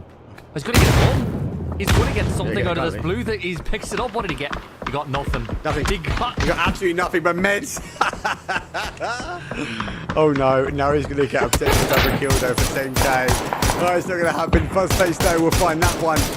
The empty range of the blue. It doesn't matter now. 10K could tap themselves out if they really wanted to. It doesn't matter how many points this team gets. It's now for them and the opportunity for them to come back the next game onwards and get a win. You've got to remember though, Gibson. I spoke about it before. Every other team now, if there's a scenario that come back though in game number 5 and they get the win, that we lock out the leaderboard as it is. So these teams that are still alive, 9th, 10th, 11th, they have opportunities now to close the gap towards 8. Yeah, this can now end in 5. That's the scenario we are in. 10,000 Days pushing into the circle, but coming under a heavy fire from Gaxi. He'll get another knock. 10,000 Days. It's not going well for them at this exact second, but they're in a brilliant spot going into Game 5. Look, they've got their ticket. That's what they've done. They've got themselves their ticket to death. The question is now, are they going to pull it off in Game 5? I love watching Master because I always have his one shot in my head. So he definitely feels like he's one shot now and he's pushing his way forward here. And 10K, doesn't matter if they tap their way out. Final player, 105. Fuzzface might be calling Master back. They've got other issues now as the car sneaks its way around for 10K. It's a good game. Definitely was going to be the map that was going to convert it. And you say, did they change their style of play? I can't see it, Gibson. I can't see it. I just feel like these guys are going to be W key down next game and they'll be looking for a win. Yeah, but we saw it last night. It really depends on so many factors. It's so hard to win any single game of PUBG when there's 15 other teams with the exact same goal. Marsalek running out of 7s. That MG will chew through them pretty quickly, so he's going to make sure that he reloads the K9 before he reloads the MG, so he's not completely left out in the open. Danu gets a big knock as well, looking over towards Art, and it's Fuzzy is going to try to steal it away. He's got the ankle now. Goes behind the car. Res back. Takes a barrage himself. Down to 6 HP. He's going to be so careful. He hasn't got a helmet. He's now lost zone. That glider might have to take effect. They'll have to try and get that dug out from the mountain. There's 10k Store raining bullets as well. Store causing damage. Store getting points. Yeah, you can see that Rimmer right on the edge, trying to just play their way into the middle, but whether or not they get there is another question. That's Gaxi continuing to put in the work for FF, who are now just 3 points away from the top 8, which really does begin to matter from game 5 onwards. Danu's side, right in the middle of the circle as well. They're in 6th place on 51, but there's still 18 players. Like, that's a lot of points that are still up for grabs. The glider isn't going to go, but thankfully they've got Parachute. But the question is, will they manage to find pay dirt and get on the deck? I think that Gaxi has, and Fuzzface is getting very close to getting on the deck as well, but I think he should get down here now as well. Made a way in. From one mountain to another.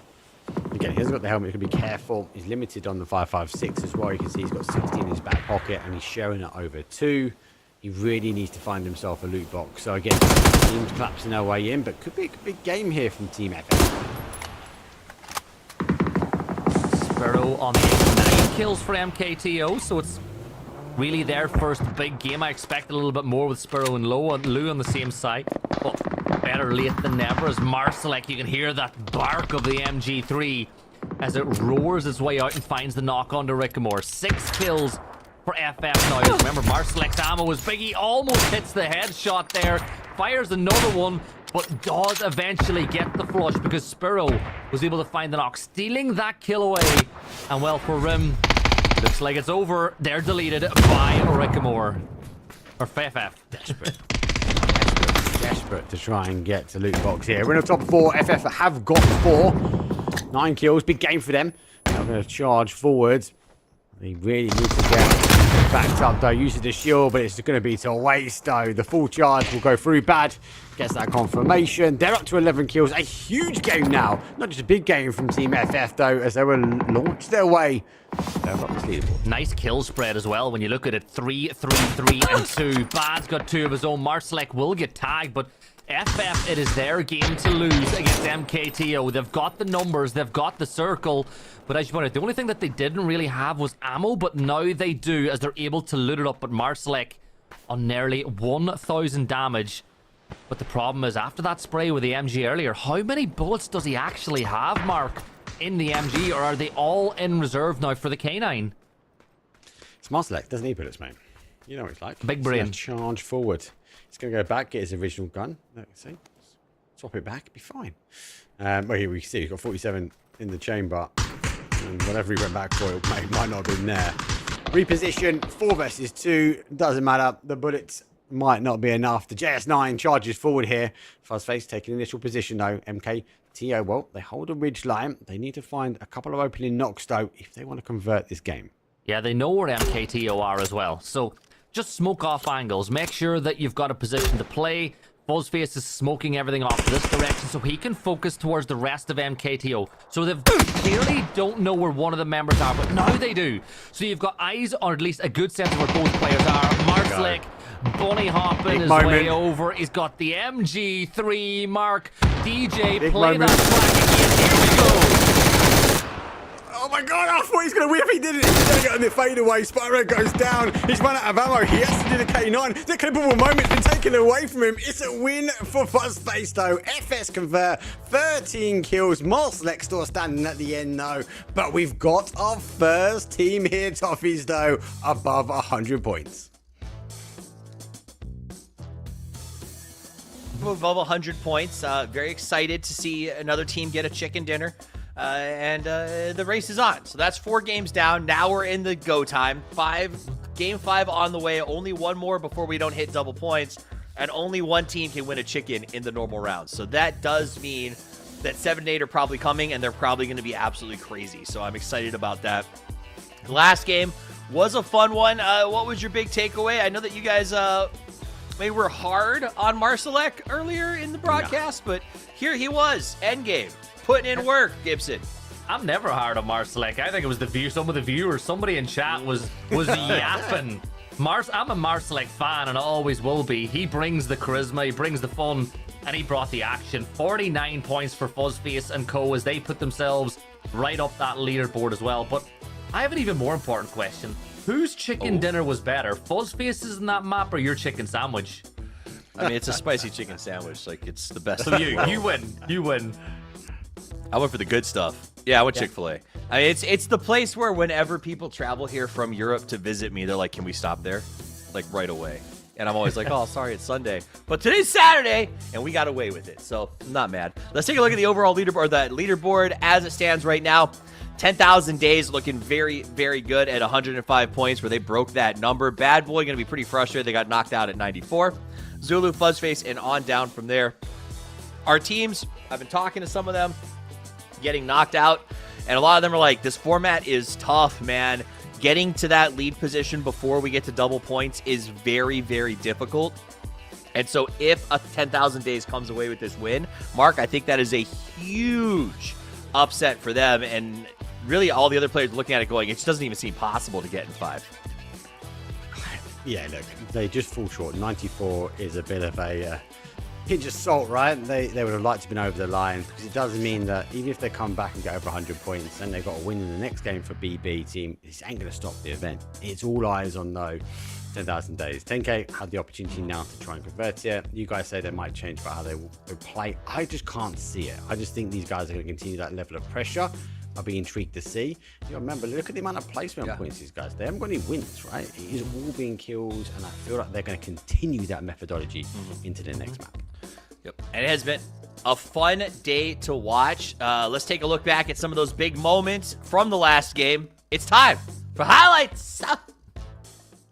Where was we need more oomph when you say it, Toffees. You're used to giving it the limbs with the highlights. You know, it's morning here, so it feels like it'd be too much energy. You guys can't handle the highlights. I can bring it. But Toffees, that game we saw Fuzzface and the crew really pop it up. Like, I'm happy with what I've seen. They've given themselves a chance, but we spoke about yesterday. Like, one team was able to get over the 100-point threshold in 4 and give themselves a chance to win in game 5, but they just couldn't win any of the rest of the games. Nice. Now, Bad Boys team, no wins yet, but they're over the 100-point mark. Are they playing it the right way? Get the kills and then get the chicken when it matters. Is Bad Boy over the 100 mark? Not Bad Boy, sorry, 10,000 days. 10,000. 10,000. Yeah, you knew where I was going. Right. Mark was nice. Mark was like, I'm going to let you go. Gosby would have been like, no! Not wrong. That said, though, it is going to be time to put the rubber to road. I think that the players are almost ready for the next game, so let's get to the break as fast as we can so that we can get back into this and let them take a field as we get ready to go to the grassy pastures after this.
Welcome back. It is time for game number 5 on the grassy pastures of Erangel. My name's Toffees. I'm joined by Mock Power, Casts, and Gibson. And this is where things get crazy, people, because it's the last chance to get points before they double. That said, only one team has broken the 100-point barrier, Gibson, which means it's still pretty wide open because the chances of them winning this one statistically are very, very low, which means we're going to have like 4 teams probably over 100 going into game 6. And by game 7, if we get there, I'm going to guess 10 teams in winning position.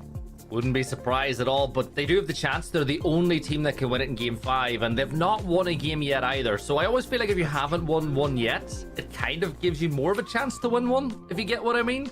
So I do. Yeah, we'll see what happens. But I think I'm with you. A lot more teams will be ready to get the win in game 6 when points do double at that situation as well. So 10,000 days, just get it done now. So let's talk about this team for just a second. Mark, 2 players on this team that have stood out to me. Wexner, 10,000. Do you have any experience with these 2 guys? Do you know a lot about their play? Do you expect this kind of stuff from them? They crop up good players.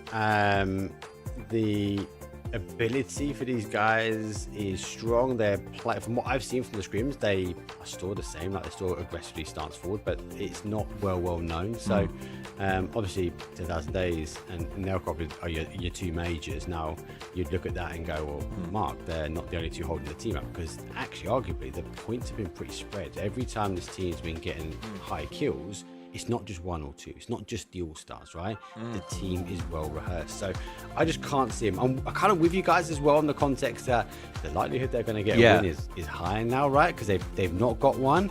But I just feel like they're looking for kills. And I think they've been a little bit unlucky when it comes down to the late games. We look at the Miramars, we look at the Tagos as well. They were chasing down kills, they were chasing down teams, and they lost the zone. So they always were left chasing tops. And it was like, hey, give us a bit of zone luck. Maybe this game is going to be where they get a bit of zone luck and they just lock it down. I'd not like to see it, though. I think they need to keep hunting those kills. So as a heads up, we're waiting for a player to get into the lobby. We'll start as soon as they're in. Okay, so we brought up a little bit of 10,000 and Wexner, but you did point out that they're spreading the skill across the entire team. I don't have the rosters in front of me. Gibson, who are the other 2 players for 10,000 days, and are they holding up, do you think, when you watch their performance? Well, Non hasn't really stepped up to the kind of level that I would have hoped. You think that the fact they played game number 1 with 3 players, game number 4 they didn't. I think Non's not quite had the impact, but as a whole, I love the aggression that they're bringing. Like, they really are playing it the right way, and I think that Flora's had a pretty good game too, so they've been nice. They have been nice. And I think the consistency of that team has been fun to watch, especially because, as we kind of went over, you guys have some base knowledge, right? It's people who understand the scene, but these are still players who are relatively unknown across the board. I'm even impressed that you guys had as much on them as you did, because I certainly didn't, right? This is what I love about these events, is we're seeing players who maybe do streaming, who don't get as much love on the pro scene, who sometimes are just subs, and here they are, the first guys across the line, right? Like, they're up against team names. Like, you guys were saying Twisted Minds because of Twix, right? Like, examples, Perfectixes, Jeems, Vards. Like, Jeems and Vard are here, and they are 2 of the oldest names in PUBG Esports. Not age-wise, but also sort of age-wise. But they've been here since the beginning, right? So they are playing against icons. And to see players getting up there, getting those leads, taking those points, right? Yesterday, watching Cowboys and D's going out there and making huge plays in these game 6s and 7s, to me, is why I love these events so much, right? It's a chance to sort of see players flexing out, getting outside their box, and showing us what they can do at the highest level, because I think we can agree, Mark, Example's not pulling punches. Perfectix is out there hitting these shots and playing just as hard as they ever would. Yeah, it's interesting to see this team split across, because I still think when they see the kill feed, Max Audience is there. Let me go get him first because I need that bragging rights against us. I think we're seeing a little bit of that. But you're right, the spread, and I'm going to pick up the EMEA region, the spread, the depth of knowledge, depth of skill here. Yes, we've got some really great pros and some of the old school that are still here, which are playing and a part of this. But as you mentioned at the very beginning, even the streamers in our community have depth of skill and knowledge. Yes, everyone doesn't get to punch a ticket going towards a major LAN event, but for now, I think the skill's really, really high, and the ceiling is still moving up. I think the ceiling is moving up. I think we are in for an incredible year of PUBG next year, where I think we're going to see lots of entertaining events. So to have the talent sort of developing, new faces showing up, I think it's a really good time to see this impact made. We're headed to the grassy pastures. Game number 5. Only one team can win it this time. Let's see if they do, and let's track who else puts themselves in a chance to take the win. Well, there's that smooth transition again. We had it last night for Sharp Shot. We're getting it tonight, for example. And honestly, Mark, can you really tell? Can you really tell the story of PUBG without talking about Sharp Shot, an example? No. So you got to put the Ubers in there, etc. as well. Well, we have a plane path that is done dusted. We started in the northwest, down towards an east. We do favour that north side of the maps. Obviously, Zuzu, they are heading their way down centralised turf. School split all the way across. Zone does go over the top of them as well. Does push back towards a little bit more of a centralised zone, but pushing over towards our Everest over in the west. Yeah, and this is our first real hot drop that we've had as well inside of Milta as Rev. We're going to go head-to-head with Fuzzface & Co. Fuzzface & Co. They are 27 points away now from getting into the conversation of winning the event after one big game in the last matchup. Rev, though, 6 points. Are they the egg from last night? Is this where they're going to start building their momentum going into the night? The Turks, you know, you and I, we've casted Baron Peak, we've casted Global Army. We know how good the Turks are at PUBG. We know the passion they have for the game. But like Egg last night, they've just not got going. We do see that from Turkish teams, right? They always seem to find a way to qualify, but it's normally comes later on in that game. Gaxi, though, gets the first one down. Baron Peak, though, returns to favour as Marslek will fall. So one apiece here. Let's not forget that the neighbours over towards Milta Power is BB team, so keep an eye on that one. If this fight continues to lengthen out, I wouldn't be too surprised that we see BB team look for that third party. Yeah, BB team. Not the real BB team, just BB. It's weird saying that, isn't it, though, right? I think they've tactically done it. You know, you triggered like a reaction in my brain when you said BB team, and I was like, wait a minute. Interesting fact though, Gibson. BB team were one of the first teams to get over the line when it came down to Smashville earlier in the year. So intriguing to see that they're up here fighting. So maybe it's a naming convention. Bad Boy just needs to get the conversion for a couple more points, and he'll be in with the opportunity though on the next game to get the win. Could be just that, but as we see, Global Army can't quite get the angle on Marslek, and we spoke about the Turkish players. It's been a weird year. Like, for the longest time, you expected at least one Turkish team at every single international event, but it's been a bit of a dry period. We've not seen Eternal Fire have the kind of year that you would have expected for players like that, but still, maybe the Turks could have the last laugh here in this, you know, the PUBG race for the West. But Fuzzface got a Panzer at the ready. Marslek's just feeding information. Like, I don't think he's all that bothered if he dies here, because they've got the recall station not too far away. But having realized that the res is possible, and he's still got like 20 seconds, 15 seconds to go for it, he's going to see if maybe someone from Rev will peek and he can get a bait off the back of it. Bad Boy is about to encroach onto our picture in the bottom right hand there, as he is coming around the north side of this. There's that confirmation. Master does go down. I think he's just waiting to hear any shots. He might turn his way back. So Vardal, so getting those kills from Boom. So he swaps towards the Panzer. There's no opportunity to look over the other shoulder. Just at the moment, though, Gaxi does get some more information now on Global Army. Yeah, Gaxi just hoping somebody from Rev is going to peek around the side. Boom got a kill as well while all this was going on, so they're off the mark in game number 5 here too. But still, inside of Milta, Fuzzface and Co. holding, or at least trying to hold out against Rev with just 3 players on the board. But you got to feel that that Panzer's going to have a big say on the outcome of this battle. Circle though, Mark, we've not really spoken about it yet. Pachinki and Gatka both inside, encompassed by it. A little bit of South George as well, so it's a circle that all these players are going to be pretty accustomed to. And if you're wondering where 10,000 Days and Co are, the only team who have a chance of winning when it comes to this game, well, Mark, they've dropped in Severny. They're way up to the north. Just as I ask the question, their beautiful observation crew, observers, or professional watchers, as I like to call them, are in position to answer that question. So weird phrase, isn't it? A professional watcher.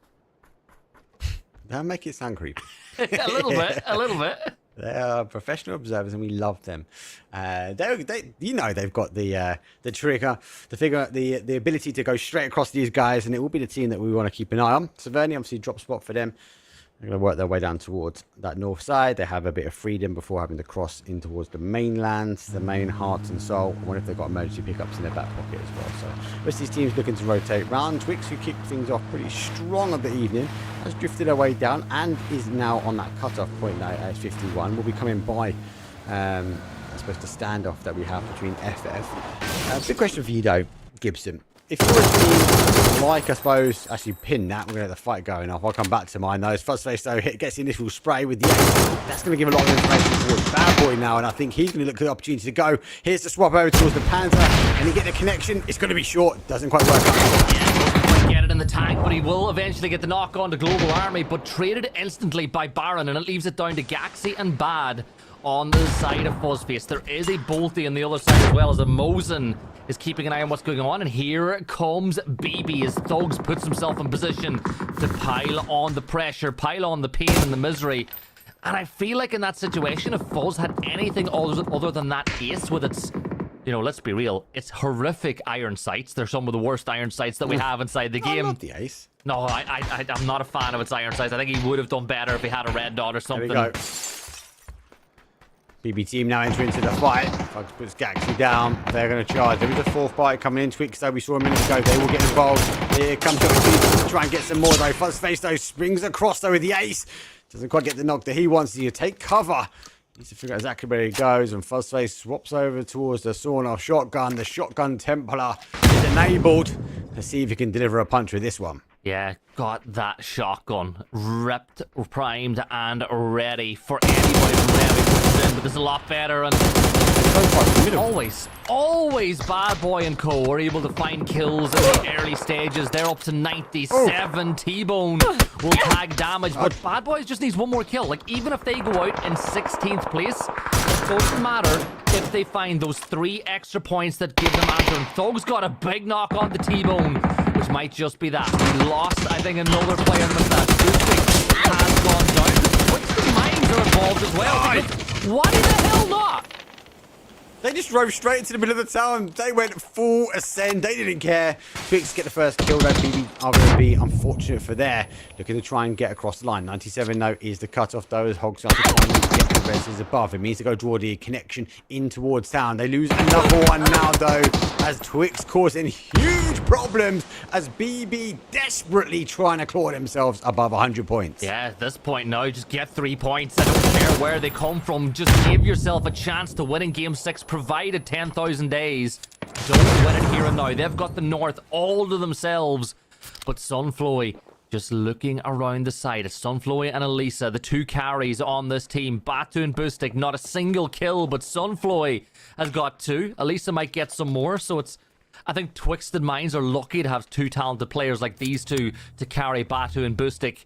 And I think more importantly, they are in the top 8 mark. So if the game does end now, they're in with a good chance. Come on, Bad Boy.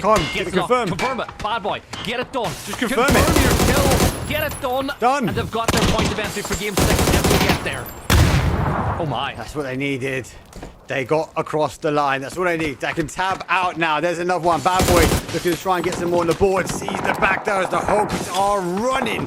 Bad Boy swaps towards the flash. This is where his next victim can be, though. Looks for the shot, though, through. So he popped the second flash through. That's going to give the opportunity now to open the door. Go for the swing, though. And unfortunately, though, for the Hogs, they lay to waste. But the more important story, though, the second team now enters the opportunity to get the win. Yeah, they've got a couple of points now off the back of that one. 3 kills, and that was a huge hold by Bad Boy himself. But Bad Boy over to Bad now with the shotgun. FF, they are 18 points away from getting a chance, as Fuzzface will confirm it. Make it 15 points now as we lose revanche. They will drop, but they got 3 kills. That's a lot better for them on this one. Fuzzface and co, they want to get the extra kills, but you know that Bad Boy and co, they want these kills too. They want to get those they want to get those reses back. So I feel there's a race. You have 3 teams who potentially all want to go to this recall station. The recall station is the hold as the zone does ping all the way back down towards the south, guys. It is holding on that west bridge. We still have a little bit of military, though, sneaking its way in. And Pachinki, though, now in a kind of northeast position, though. 10k under a barrage, though. It's the gods from PUBG are trying to stop them getting the win themselves, though. Now we've got drives frantically through the danger. Lucky enough for him, does find his way out of it, though.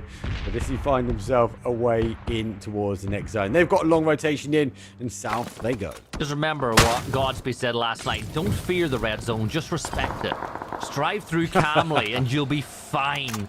As that molly is thrown in by Hexacular, a drive by now. It looks like the pressure from Habako will just be a little bit too hot as Droog will lose 1, and I don't think the rest of the team are in a position to really help it.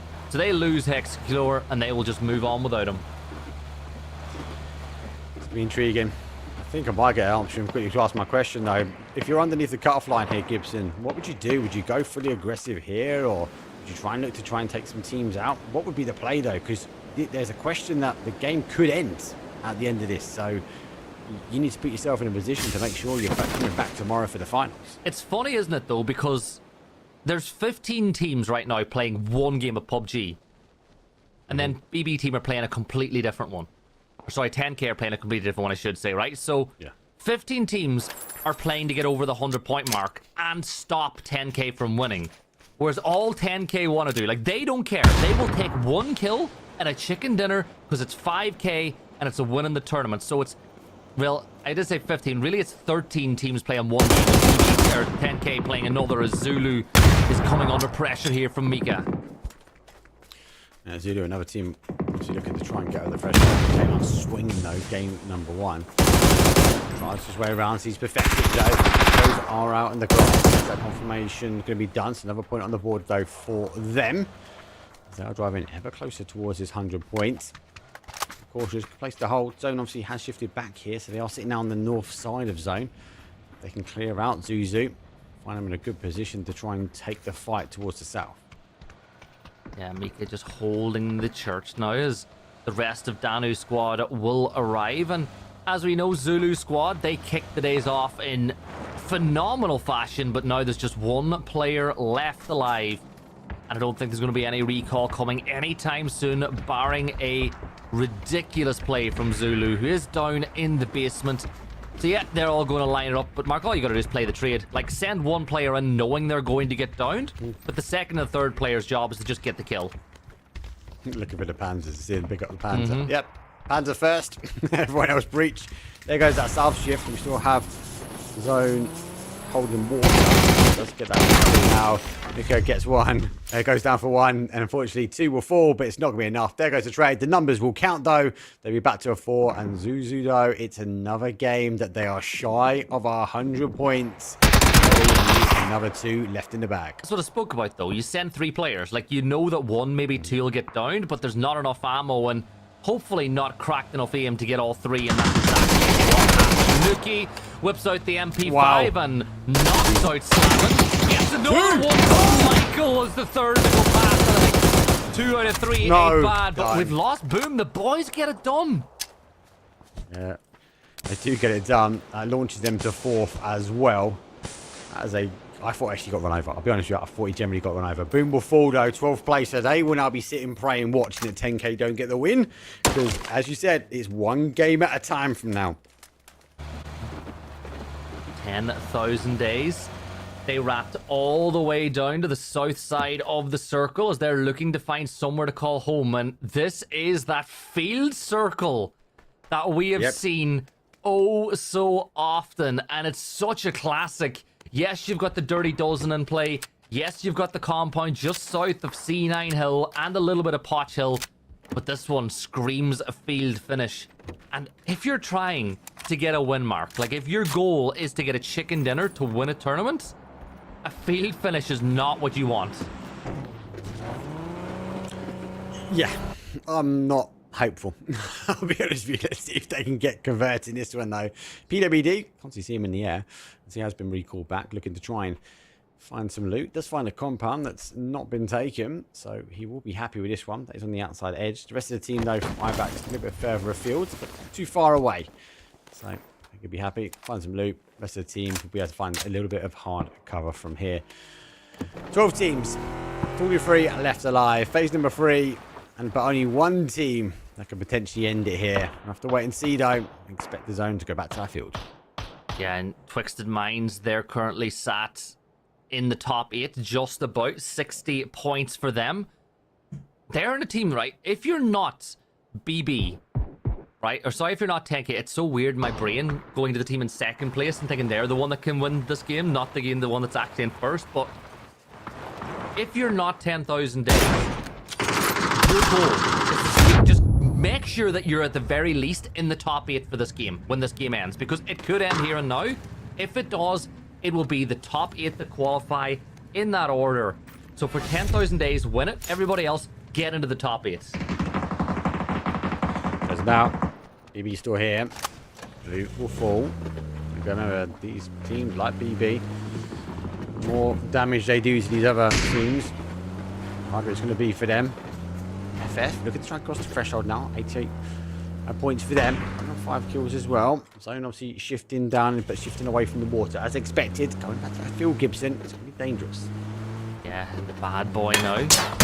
54 HP, taking 3 damage a tick, but over the 100-point threshold, which is all that matters for now. FF have got everybody back in the game as well. The question is, how well equipped are they going to be to move a little bit deeper and deeper into this game? They need 12 more points, 4 more kills to get over that ridgeline, as Demo Muck is going to get a nice headshot onto Elisa. Bad Boy 2K eventually will get dealt with. But E-Backs, important points, 10th place. That gets them up to 48 now.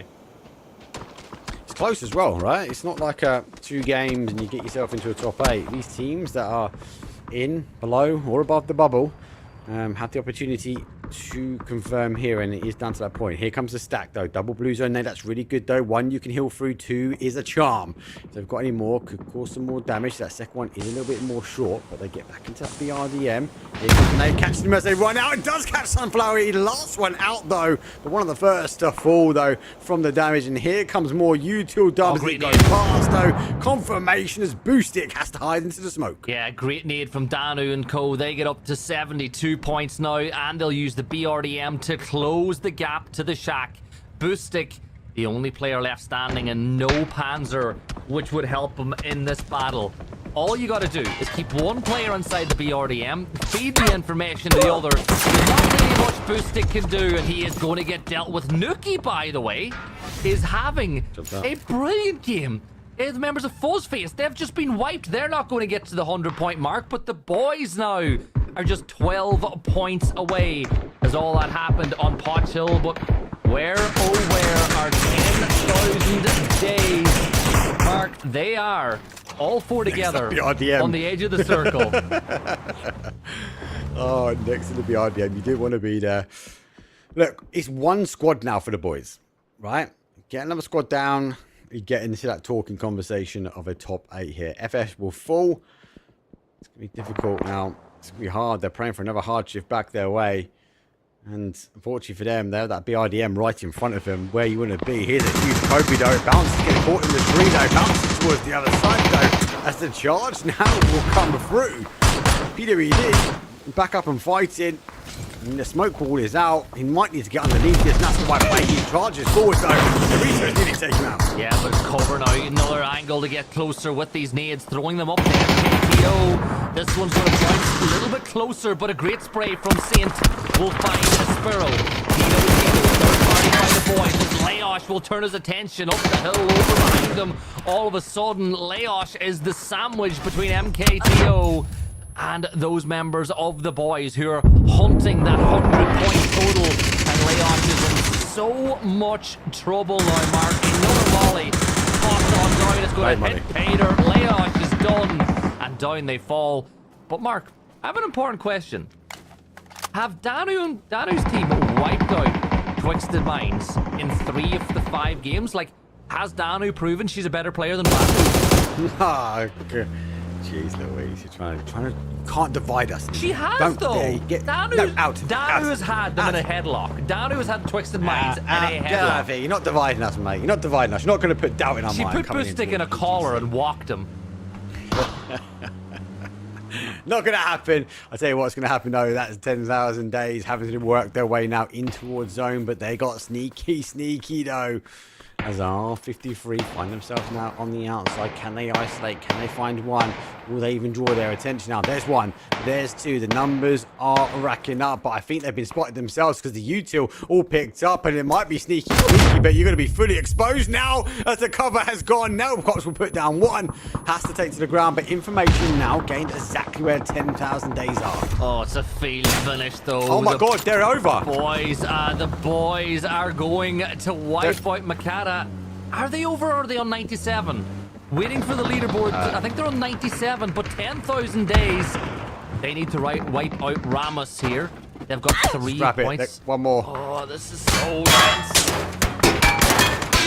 One of the boys are back in town, surely. 97, look for that conversion. There's the conversion. There we go. Cha-ching! Enter another team into the mix. The boys hard fought, though, before we go to the double point zones. They're finding themselves now above the top, though. They're drawing their way towards 10,000 days. Can they put a stop to the antics, though? Now, a little bit of a team in the middle, but they are charging forward. I'm getting crazy flashbacks to North America, or to the Americas last night, when you consider the fact that one team, Scapinos, were in the top 8 in Game 5 with all 4 players alive in the late game with a chance to win it all, and it all went wrong. 10,000 days is a little bit different for them. They're in a much more high traffic situation, but if they can deal with the boys, if they wipe out the boys, they put themselves in a commanding position, and they're going to go for it. The drive-by from 10,000 days is good. He's going to hop on out. Launching it over the ring. Nuki is going to look the way. Neil Croc gets the knock on the Nuki. It's all down to Non. He's the only player left standing. He needs the chicken dinner. No. And he's on 1 HP with the blue zone coming this way. That's not smoke. I was going to say, don't throw that. I thought it was a smoke. Boys do go down. Has the opportunity here. But no, it's done, dusted. We're not going to be ending it here. He will fall when it comes from the snake in the grass. The one contender who will now fall. Danu's team gets activated as well as they take the BRDM to ensure there is no way that they get out of here. The opportunity was there for the team, but unfortunately for them, they will fall short. But a lot more teams are in the 100-point threshold. Danu's team, though, they've got a real good chance of getting over the 100-point threshold, Mark. Like, they really do when you consider the points available.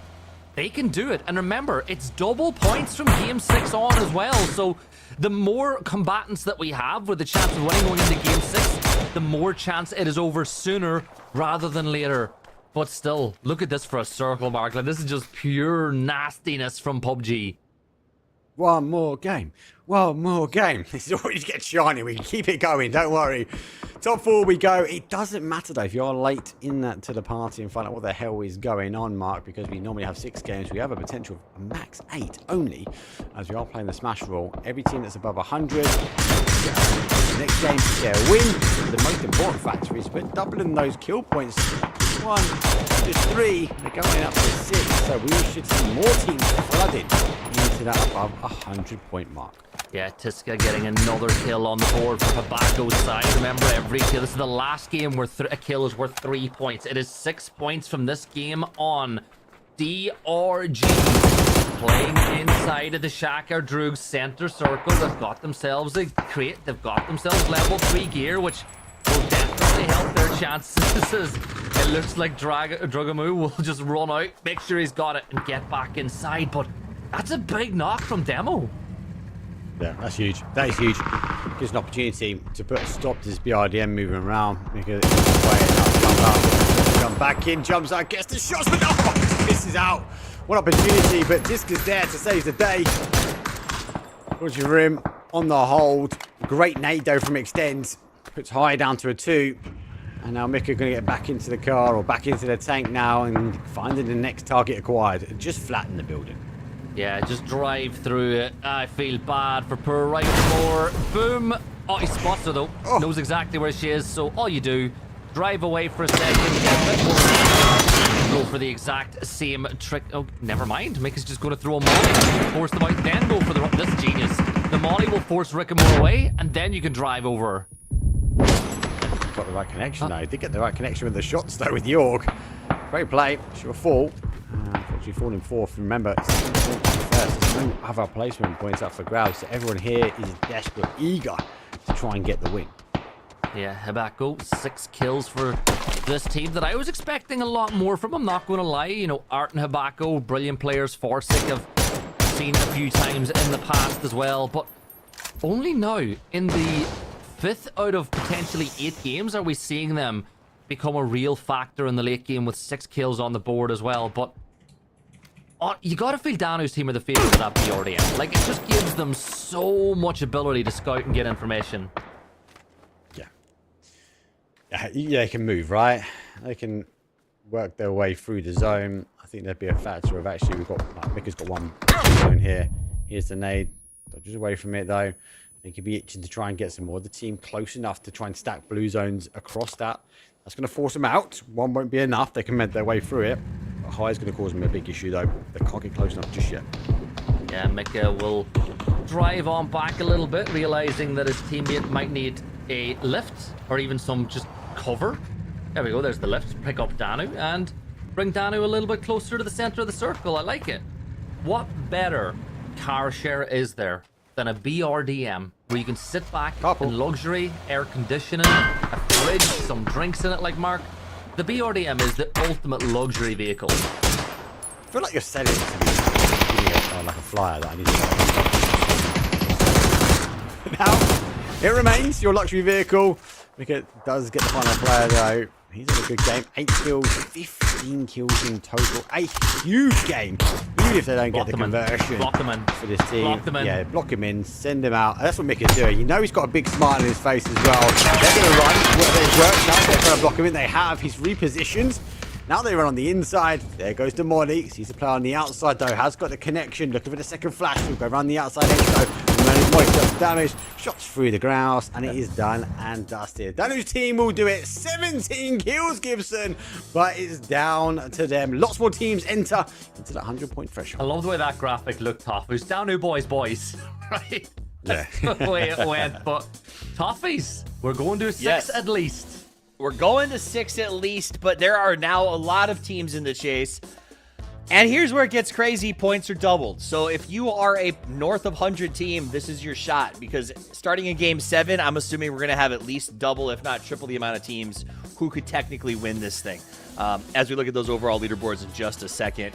We're going to look at the match first. Danu puts up 61 points. That was a heck of a game for them, Mark. I was very impressed. Yeah, that's insane. Insane. Oh, look, you can't take away the tank as Gibson sold it so elegantly. They just was using it to perfection. Mika driving around, picking off the individuals. But more importantly, it kind of started for me when 10K was out in the field. He got straight in the BRDM. He knew they were bleeding. And at that point there, he wanted to end the rodeo show for him. But really good play, well executed, and nice win. All right, let's go overall leaderboard because I have a question here as we finish this out. 10,000 Days was north of 100. Danu, Batty, and Mika's all going to be up there as well. 10,000 Days was in a position to potentially win. When that happened, we had at least 2 teams, one of which was DRG, that fought against them and basically made it so that 10,000 Days couldn't get that win. I'm worried in overtime that a team like Droog, I think maybe not Dano anymore, but like Droog or Alyssa would have been in their best interest to just sort of lay down and let 10,000 Days win, because staying in the top 8 is going to become significantly harder starting after the next game.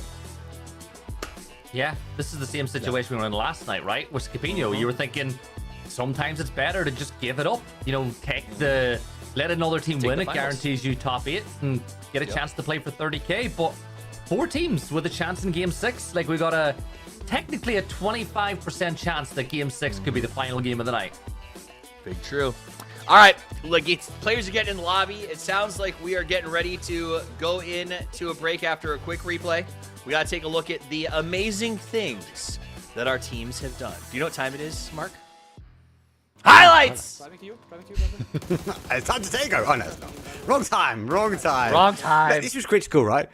BBT actively trying to hunt, trying to get across the line, but it just doesn't work out for them. And it's fair play. It's so hard to dig deep like this bit. This is going to be interesting. How many teams do you think we're going to have above 100 points after this? All right. At least 4. Yeah, At least 4. 8. Wonder if Danu's ever used the second laptop or second PC to game. You know, with that keyboard that's on our right. He's burning. Nice. Solo left, solo left. I think it's how she talks to us during the show. Let's go. Yeah. But It's a sick I think- setup.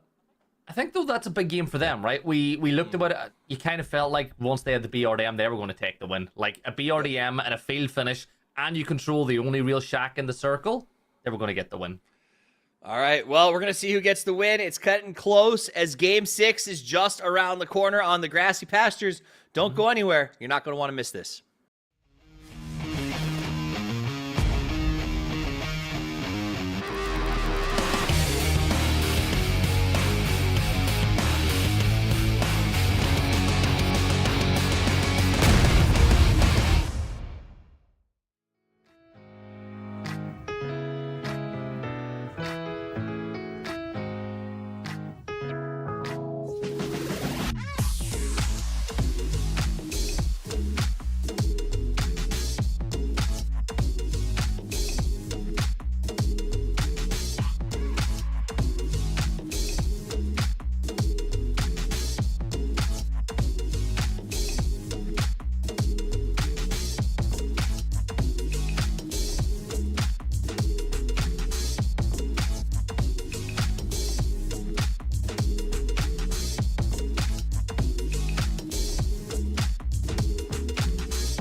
This is the moment our streamers train for. Game 6 of the PUBG Race EMEA is about to get underway. Currently, we have 4 teams that can win with a chicken dinner, but after this match, it could be as many as all of them with the amount of points that are available. This is the points race. It looks close, but it's about to get closer because every kill is now worth 6 points, and every chicken is worth 20. So if there was ever a time, Gibson, for our teams in the lead to get the chicken, it is right now in Game 6. Yeah, just do it now. Don't bring any question marks into it. Remember, you win this next map. If you're in our top 4, you get 5k. You are done and dusted. We are over for the night. But as we saw yesterday, 6 points for a kill, 20 points for a win.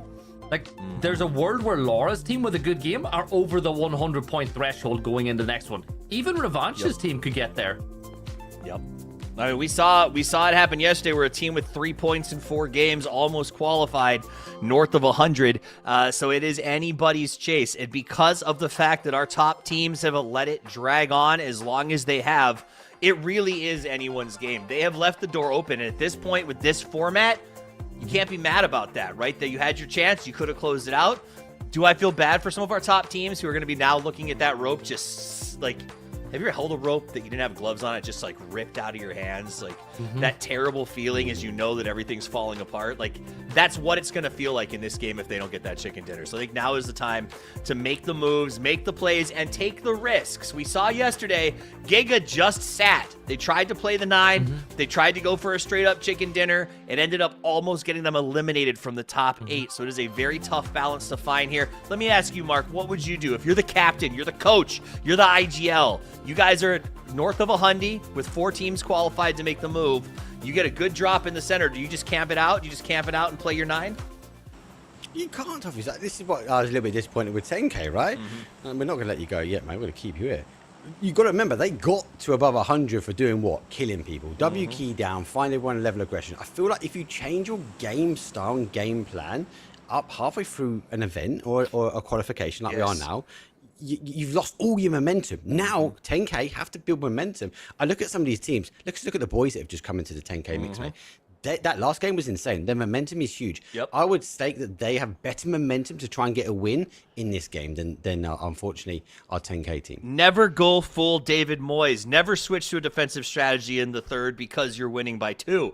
Stick to what you know. It's the only way to take a championship. Isn't that right, Gibson? I know you're a big David Moyes fan. I always forget that How do you know who David Moyes is? I always forget you're an Everton fan. I literally always forget you're an Toffees, Everton boys. fan. My name's Toffees, boys. Yeah. Jeez, Louise. Oh. He knows who he is. Hey, a fight's breaking out. I referenced Everton. It is a good day, and it's about to be a great game. Enjoy, gentlemen.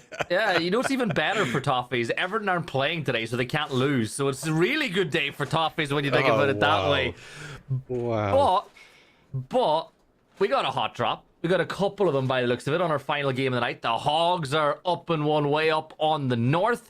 But let's hope that they're not going to get turned into pork, depending on how things go in that hot drop. But, Mark, 4 teams battling it out. Can finish it here and now. All 4 teams with experience and rosters who can get it done. But the game ain't played on paper, mate. No, it's not. And the zone is down in the southwest. We've got more water and opportunities for these teams to get a conversion.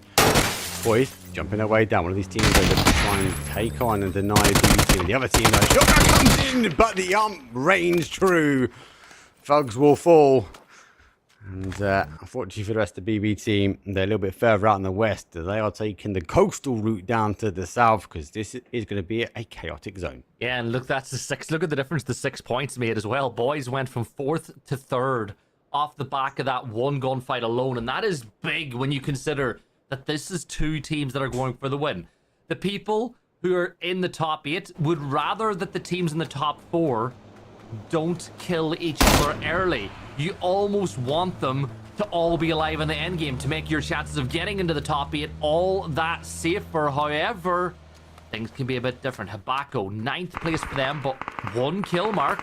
That kill right there pushes them into 8. Oh my god, he took a tumble. That's how big the 6 points are. Frost jumped up the car, too eager. Gave himself up. At least there's a recall center here, but there's a recall with Rev, though, running over the top, though. That's go round. Slash comes on the inside, catch both. A warning shot, though. But it looks like the demo is now full flight. Muck will get another player down. That's 2 down for high. Now they're going to try and dig before the third party engage. Yeah, finally some real hot drop action as Rickamore will get wiped. Tobacco finding that kill, but he is third-partied as soon as it begins by Revanche. They're going to attempt to make their move. The Turks are looking to get things going in the final, I suppose, what we call this, the final regulation game of the night. Game 6. Yeah. Eventually. This is, yeah. The double points, Gibson, is chaos. Obviously, I got to watch last night, right? And there was a big change. And I think you guys are right that the teams that are over the 100-point mark have missed opportunity because one big game can change it here. Spyro can change the opportunity. T-Bone with the MP5 though out in the open, but he has the opportunity to get the drop on him. Spyro calls for the reinforcements. Unfortunately, T-Bone, he is now going to fall. Yeah, Ranga just coming under pressure though, but he got that knock on to T-Bone, as that is a little bit more trouble for T. He's not had the day he would have wanted at all. His shotgun isn't working. His MP5 ain't working. Oh, really been rough for T-Bone so far. But for MKTO, they're in 10th place. 2 kills to get that kill confirmed, plus 1 more. You know, you're getting closer and closer to that top 8. Come on, Getter. Someone down. Double points. I said it's dangerous. It could really provide a bit of nitrous oxides to this PUBG race. So we'll be trying to race themselves into a top 8 here. Guys from Hogdo not having the best start, but Keta Conti keeping their eyes on the prize, keeping the heads down. That has allowed T-Bone to be rezzed. So, hope to get themselves back into cover. They need to get conversion because they've got a long way to travel. Yeah, Conti. Massive fans of Cat, by the way. That's 100% why they've gone for that name. I'm definitely not making that up at all in any way, shape, or form. Cat, of course, I believe did qualify, so we'll see her team in action tomorrow. Will we see the other Cat? Will we have the cool Cats going tomorrow? But you look at it, we've already lost Rim. We might lose Hibako and Deco, depending on whether or not he's able to recall station all the last players on his team. But I'm still looking at it. Like, apart from the fact that BB lost 1, all those 3 teams that are right up at the top of the chance of winning are in pretty good positions. They are. It's dangerous, right? I think FF would be disappointed in the last game. I think Zeus would be disappointed as well that they've not got over to 100 because they need two more games, right? If it's Team FF and Team Zeus, you need this one plus 1 more. Everyone else above them, if they get it done here, it's 1 and done. Don't go as before he's done in that southwest corner. Military Island is in there as well. This is a Zaki fight that still continues.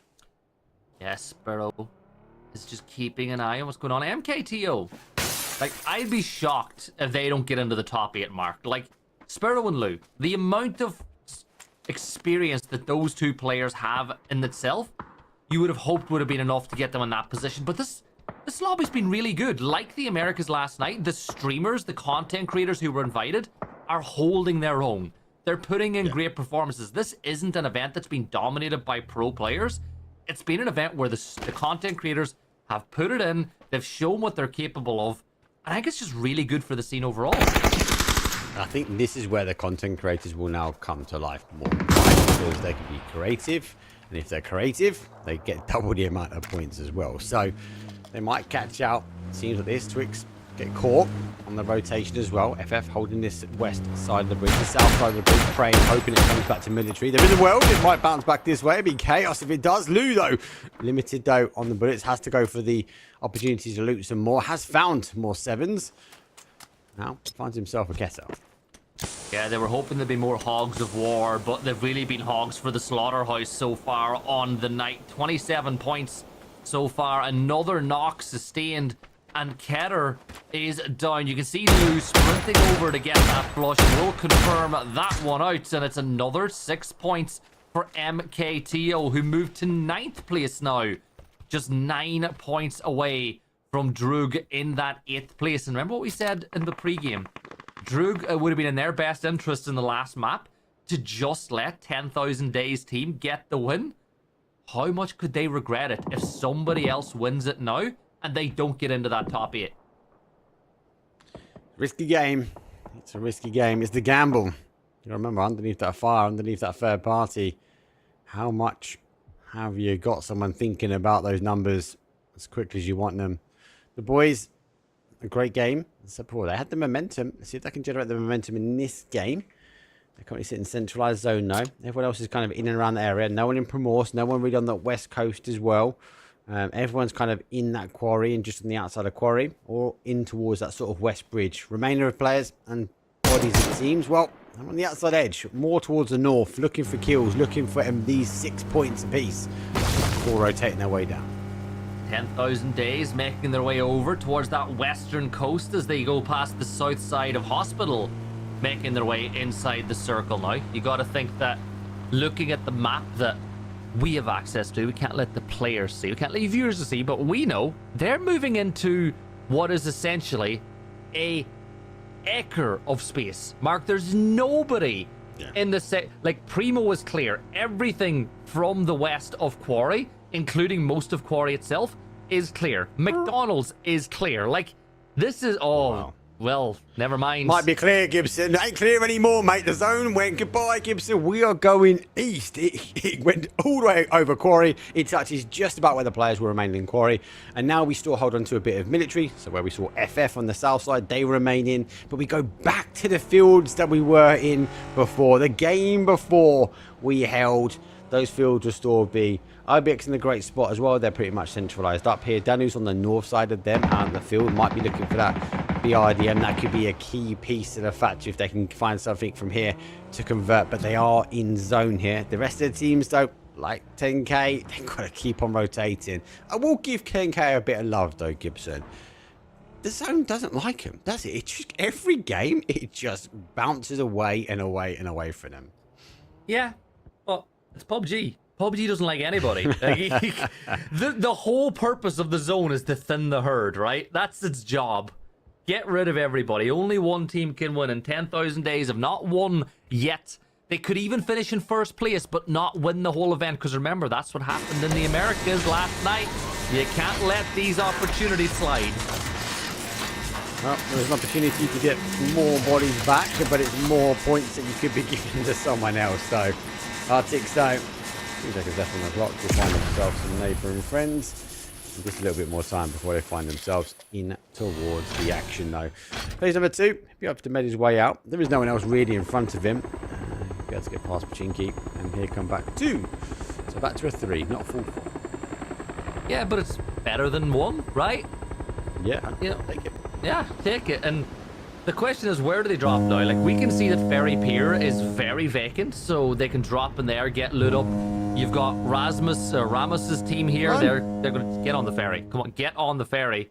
There you go. Everybody's on board now. Get on the boat. And they're going to slowly, very, very slowly, make their way towards Ferry Pier now as well. It's not bad rotation. It's not bad rotation. Yeah, it's going to be congested. I'm going to see things. Oh no, my God, 10K under the barrage of the red zone again. FF team, though, holding that sort of military side of the bridge, are stretching themselves out now towards the east. So they might be looking to cross over the other bridge or find a boat to get across, because they have to factor that the likelihood now it's going to hold a military slim to none. It says next to no zone. There was, it looked like a flare gun. So someone looked from BB team to go on the outside edge of zone. And that's for one thing and one thing only, Gibson. I feel like we might have a BRDM coming our way. Another dose of luxury, Mark. Those leather seats. That's a big move. That's a big move, though, mate. Yeah, the air conditioning, the heated seats, the fridge, the TV. Yeah, jeez. Like, I don't see any reason why. Yeah, the hot tub, like, and it can float on water, Mark. It's also a boat. Like, it is the height of luxury. Boatation. Right, BB team making a huge play to get that in. 10K next door is going to see that in. Both those teams are going to go, that there is an opportunity to maybe do what Danu's team did and get a victory. Just keep swimming. Just keep swimming. Batu. Oh my God, look at the zone. Okay, scrap it. The boat luxury mobile is now a thing because the zone is still holding on to military, Gibson. And guess what? Ferry Pier is in the center of the zone. Mark, what is this? What is this circle that we have just been given? 10,000 days. Him and his team have a chance of winning. They're crashing into Ferry Pier, where we've got Habako's team who just came back in via the sky. You can also see Danu's team with a chance of winning. They're pushing in to Ferry Pier. A little bit further away from that, the boys are pushing their way into Ferry Pier. 3 over 4 teams who can win it now are in and around Ferry Pier itself. Send it. You got to send it. Mika, I love that. About to jump out there, Himman. He was like, no, Himman, back in the car. We're getting to safety first. Now comes the other half of that 2-2 split, trying to navigate the same pathing that we saw before. Tiska takes a bit more of an area right though, and avoiding some of the initial shots though. And Danu's team though is spreading out. That's dangerous though. They've got to gather information they can start with now. They find some bodies in front of him though, so they look to try and get some high. Imagine the value that BZ nades are going to have the later this goes in if Ferry Pier continues to hang on in there. Danu will smoke out Himmin because you got to get this res, but shots are coming in from the other side. And if you're Himmin, would you take the drop? Unless Batu can get an angle from his little island, his little rock that he's found, they can play on the yes, they will get that res off. 4 players alive is more important than kills for these teams right now. Just keep everybody up. I also saw a BB team by the recall station. Did they call people back, or did they just get the BRDM? It's not flashing, so... Yeah, just the BRDM, right? I think so. Yes, they are just playing. So they are just playing as a duo.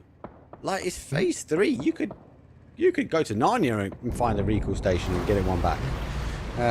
Looks like R53 though, understanding the zone's now going to be a bit of a hotbed. We normally would arrive here and sort of chasing the zone. They go for the early evacuation from the ship. Batalions though taking to land for a bit earlier than that. Himself so low on the island, but the pirate he might be. Suzu, a team which is outside, needs 2 more games to be able to get the victory. But needs some more kills before that. Yeah, and if they cannot get the victory, at least just make sure that you're in the top 8. Zulu will send that nade, and it bounces on the bonnet, but it doesn't bounce high enough. As the US magically landed on all 4 wheels like a cat there. Like, it had no reason to. Okay, another you nade cat throw. references today, Gibson. Yeah, you're right. Oh, that one skimmed across the rim. That's a basketball. Unfortunately, doesn't fall. I just think this is a perfect way to watch the game. Get it? Perfect. Love it. As we have perfectics on the screen. I've worked your puns for many years now, mate, so they are second nature to me. I wouldn't think anything less. Here come MKTO as they land on top of the warehouses inside Ferry Pier. Landing on the roof gives you a second. Oh, the spray is good. That one is even better. Ranga will get one with the VSS, but MKTO, they are... What? Whoa, that nade was perfect. What? They've somehow bought themselves Look at how high they went up the lobby. Oh my god, they're up into 6. FF are now in the 100-point mark, so please note, guys and girls, if FF do get the win here, it's not going to stop. There is still 1 more game left. Fuzzface, though, does get Tiska. They are trying to stop Danu's team, though, getting that victory. That was a huge nade, though, from MKTO, and it delivered the present to 6. Mark 10th place up to 6th. Mental, mate. In one fight. Yeah. 6 points per kill is such a boon of points for these teams now at this point on. And now look at Ferry Pier, still inside the circle. All 4 teams who can win it in this map are still alive and in the fight. FF are over 100, yes, but they cannot win it in Game 6. They would need a Game 7. There's still 14 teams alive, Mark, after 18 minutes. 14 teams on a round that could potentially end. I feel for the observers. The only advantage is everyone's in such a small space. They're going to have to try and catch it. It's going to be bang or bust, though, when it comes down to this one, because it's going to be explosive, and it's going to be explosive quickly. Will the difference be? Black teams for BB, they need additional numbers. Are they going to be able to survive themselves out now as a duo? All teams on the outside edge be able to work their way in and then conquer the victory at the very, very end. Zuzu, though, watching the nades in, score shy of the 100 points at the moment as they're desperate to draw they're over that line. Remember what we said earlier about Droog and the fact that if they had have let 10,000 Days get the win in the last map, they would have been in the final, and now they find themselves in 10th place. Now, you will feel like kills will be found, right? A circle like this, you are going to pick up a couple of kills, and at 6 points apiece, it'll definitely help your chances of getting somewhere, and they are center circle. Slap bang middle of this circle, or at least as close as you possibly can be, Mark. As Bars now is closing towards Zuzu. Perfectix, though, will get that knock. Zuzu getting close to that 100-point threshold now as well. Yeah, a couple more kills. I'll send them over the top here. Perfectix, you two go back. Oh, he steps backwards nearly into a landmine. Perfectix down to 26 HP, looking for another nade that comes round, but the second one will find it. Boom, will go Michael. Find another knock. Zuzu down to a 2. Surely not another game where they're falling short of the 100 points. They're on 94. We need to find a couple more. Spray will come around the outside edge, but there he goes past. Does the damage. Now Tribes his way forward though. Michael people on the outside gets seen, but does he get the shots? Now flashes damage in. They have back themselves up through the other side. Michael find 1. He's looking for a second now, but he doesn't get it. And Zuzu find themselves above the 100-point fresh mark. So if we get a game 7, they can get it as well. MKTO are not far off that mark either. Either are the likes of Hai or Droog, who are all in a position with multiple players up and a chance to win. But 10,000 days, and the boys are going to go head and head. Nuki gets the knock on the Neil Cop. 10,000 days now. 3 players left alive, but look at that. Forsic from Habako's team's going to help out 10,000 days. He gets that knock onto the boys, and that might just enable this res. But let's not forget BB team and their BRDM are over in the mix here as well. So 3 of the teams who can win it now are all together in this tiny slither of the circle. And the victor claims a BRDM at the end of it, right? You need want to peek over towards the top. You've got to be careful. That smoke on the right does stop line of sight here. Wexnap, we can try and find some more information. There are teams still on the outside edge. Teams, bad boy, very, very dangerous duo. Over through vest as well. That now sees 10k makes a step forward. None will be known more. He's going to fall. Nate comes over the top, but the ridgeline is not going to help out, and James continues to hold. Yeah, the molly's there, and that might be the signal now for maybe the boys on the other side to get involved as well. The nade is good, but not great. It doesn't get any more damage than it was able to find. The res has been pulled off, and 10 out of 1,000 days have just gotten away with one. 3 players still alive, but Phase 5 Blue is on its way, and Wexner, who's been impressive now as things stand, is moving on in, pushing towards BB. It's key fight. They've got to win this. They've got to keep pressing forward. Team's got to try and hold up here, though. So he's going down. Be cautious, though. 1,000 days runs his way around. He's just confirmed out. Bad boy not in spot. Be cautious. Yeah, they had to give this one up, though. Do they just get in the PRDM and just leave? Get out of here? I think time will tell, but I think time's up. Lev picking up a couple of knocks as well. Still 13 teams left alive. Wexner's trying to hold out 10,000 days now, or hold out, sorry, BB. And I think they've just got themselves the BRDM as well, with the help with Zulu. They're getting wiped by Ebax, who are on, what, if I'm not wrong, 75 points. These couple of kills for them could get them right up on the cusp of that 100-point mark as well. If they're able to add the tally, they spray across. A little bit of damage dealt. Rever going to fall. 5 kills for Saint. And Ebax move up to 87 into the top 8. And they're going to kick Habako's side in the 9th. Sneaky, do nothing to see here. Just trying to hold out. 10k, well, a bit more of a grab and go. They find themselves a BRDM, they find themselves with 3 bodies. Still in zone. It's not in bad nick either. You don't think about it, yes, it's going to take a handful of shots to get rid of this, but that might, again, as I said before, punch a ticket to late game. Back towards the chaos though, Ferrypier is leaving the zone. It's not going to be so much about points for these teams. It's going to be about ensuring they get the prize at the end of it. Yeah, that's a couple more points for Nuki. Remember, they're not playing for points, they're playing for the win.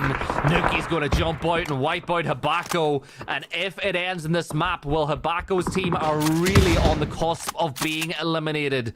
Danu's team, they have kept everybody alive. Yes, they've taken some damage. Yes, they've had a bit of a beating. But the med kit count is under pressure. But as I say it, Marsalek will drop the nade on top of Tiska. And this could be really big for FF. Because if you wipe out Danu, that's one of the teams removed that can win the game now. So FF realize winning games like this, taking out teams like this, massively enhance your chance to win overall. They need another game as well, right? FF have now over the 100-point threshold, but they need one more. Even if they win, it doesn't stop. Taking out a team that can stop it is crucial for them. And then go trying to hold Fuzzface, trying to rotate his way around. From her, understanding that actually they're going to try and continue to apply the pressure. I don't know if she knows he's already behind, but a sneaky hog in the grass might not be the worst of the problem. The tool is though, is one of those other sneaky snakes in the grass. Now activating. It's like, unfortunately for MKTO, they'll say no more. Yeah, Backs are gone, so Backmet's team will not get over the 100-point crash threshold. They miss it by 1 point. So if we have a game 7, they're going to be begging for a game 8. 10,000 days.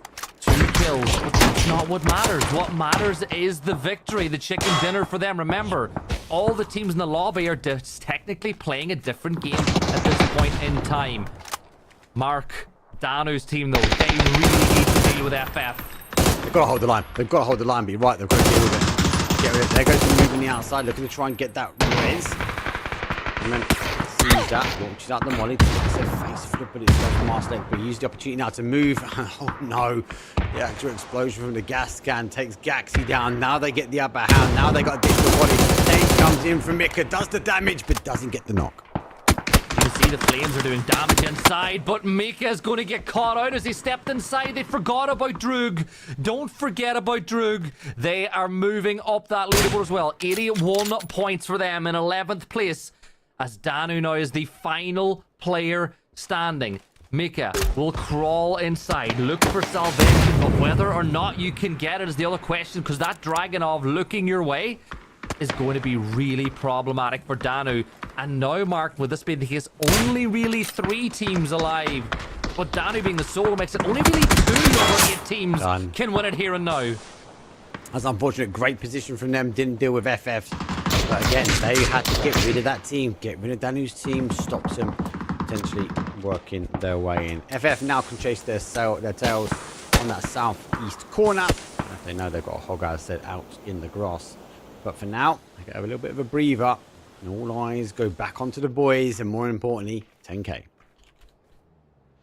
They've got the BRDM on the edge of the circle. They're keeping it safe. They know that when things get push comes to shove with the zone that we have, that BRDM could be the difference between a win and a loss, because there's very little cover to play with. So only them and the boys can win this game now. Marslek is going to fall. BB can also win, but they've only got 1 player left alive, Mark, and it's really hard for a solo in this one. But with 7 teams, only 15 players, a solo could get a win. But just as I say it, we've lost one of them. Marslek will drop. Marslek will fall down. Cautious. CFF's now about that 100-point range, so they're going to be happy. Arguably, again, they could drop out now, but then they've got a risk and reward scenario. If they can find themselves at a late game, if they can find themselves get rid of the boys and 10k, they're going to get the next game, and more importantly, they're on a plateau that maybe they can find themselves taking the win. Let's not forget, Twixt Mind on 90 points.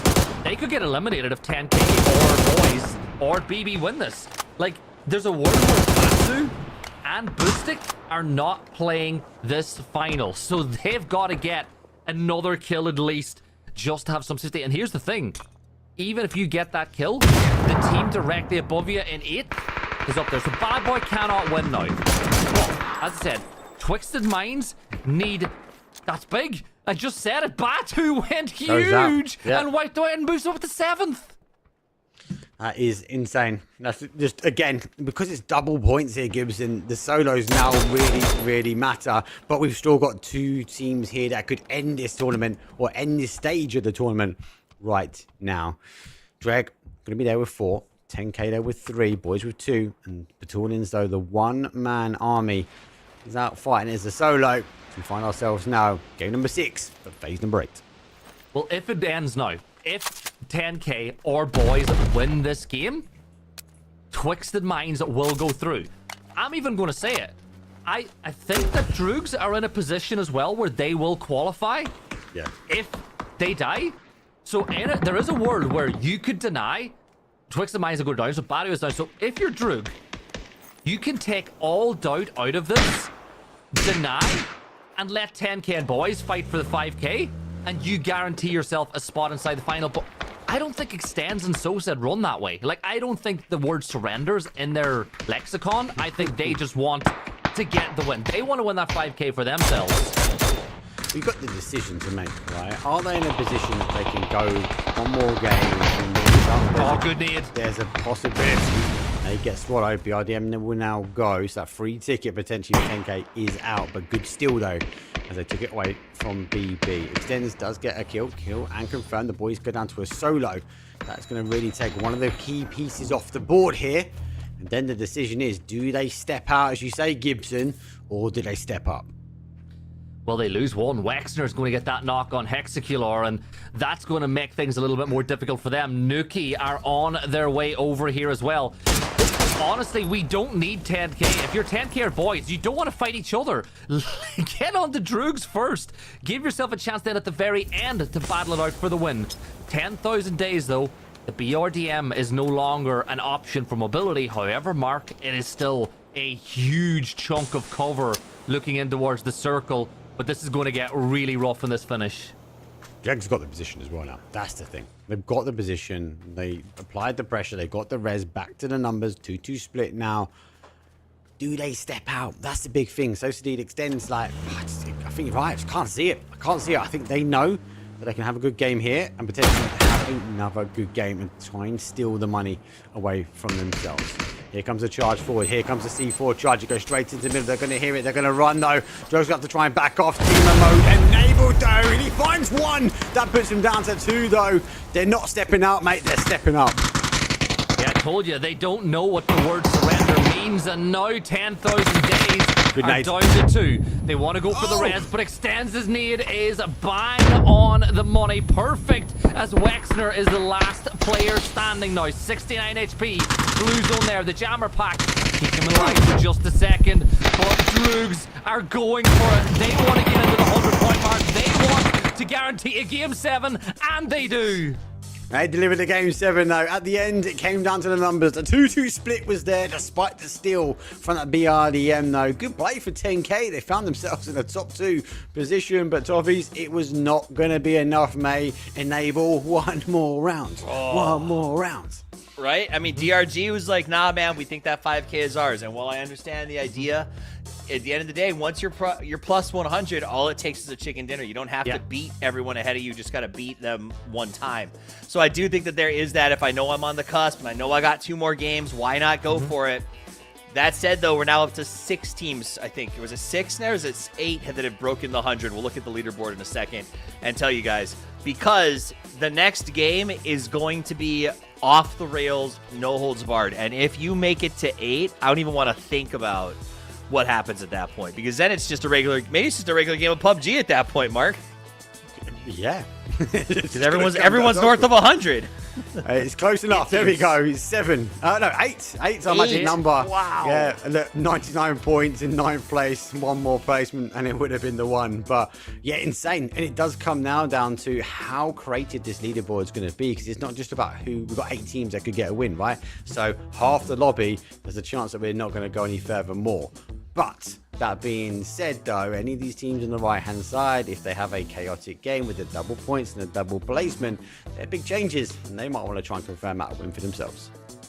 Big move by Droog, who went from not in the cutoff to now leading the overall leaderboard, which, again, if Game 8 ends and we don't have a repeat chicken dinner, which at this point seems very unlikely, whoever's at the top gets the $5,000. So there is still that up there as well. Lots to think about, lots to go through. I think we said we have a replay ready, so let's take a look at some hot moments from the last match. I can kind of see them a little bit, actually. Oh, yeah, I can. He can kind of see them a little bit. He says as he gets the knock. Just in case he missed the shots, that guys, right? That was the kind of thing, though, you say to your teammates when you know that you should call that you see them, but you're like, I can get a free kill here, and they can't steal it from me. You know, like, points matter. Points matter. I pushed the hill, and Poro's like, what do you see? I'm like, I'm looking, as I line up the perfect headshot. Oh, this guy's here. And you pull the trigger. Anybody got an 8x, and you got 2 1 of them in their bag. You don't want to give it away. I got one hidden in the bushes. That. Nice. Excited. I mean, that's the way that I was. When this game first came out, I was the kind of man who closed doors when I looted places and would pick up every scope I saw and toss them in bushes as I ran. Because if you're coming up behind me, you get no cars, you get no scopes, and you don't know where I've been. Because I am a terrible rat. So Oh, ratty. It is obscene. All right. So the game is really up in the air right now with 8 teams that can win off the back of a chicken dinner and 8 more who just need one good game to be in that hunt. There's still 2 matches left to play. We're moving back to the Dusty Dunes after a very quick break, and I guarantee you that the last 2 games, if we even go that far, are going to be insane because everyone seems like they want that $5,000.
Welcome back, my friends. It is time for Game 7 of the race in the West. It is Smash rules, which means that the rules are very simple. You got to break 100 points, and after that, the first chicken dinner wins it, but we stop at 8 games. So if no one wins by 8, we're done and dusted. That said, I don't think that's going to happen. I think this is our last game. We've got 8 teams that are already... Let's pull up that point race. It's me, it's Gibson, it's Mark. You know that, but let's get to the good stuff here.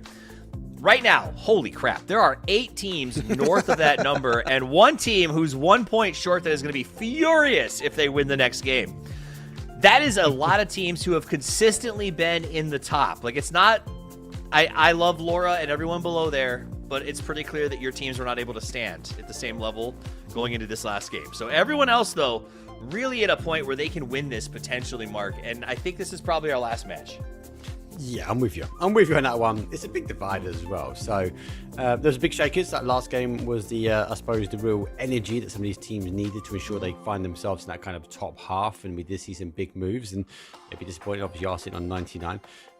But with half the lobby, with the opportunity now to close the evening, yep, you've got to roll the dice, and it's looking like a 50-50 chance now. Absolutely. Also, worth noting while we look at this board for you guys, the top 8 teams advance. When the chicken is won, the tournament ends, but the top 8 teams go through. So that is to say that if Abakmit, Hibako, Makata, really anybody, is able to push themselves up past, say, Alyssa in 102, they would advance. So it's not about who broke the threshold first. It's about who is in the top 8 spots when the chicken dinner is won. Now, there is also a world, and this is probably a long shot as well, but we should say it, that if, say, Alyssa's team at 102 gets no points this game, but wins the chicken dinner through passive catch 9 play, and they get passed by 3 other teams, so they're in, say, 9th place when they win, they will still go to the grand final. They will be the champion. They will get the 5,000, and the next 7 teams will be joining them. So it is possible to finish outside the top 8 and win if you get the chicken dinner in a game where you're north of 100. That was a little confusing, perhaps, but I think we had to get it out there because there's a scenario where it could actually come into play this time, Gibbs.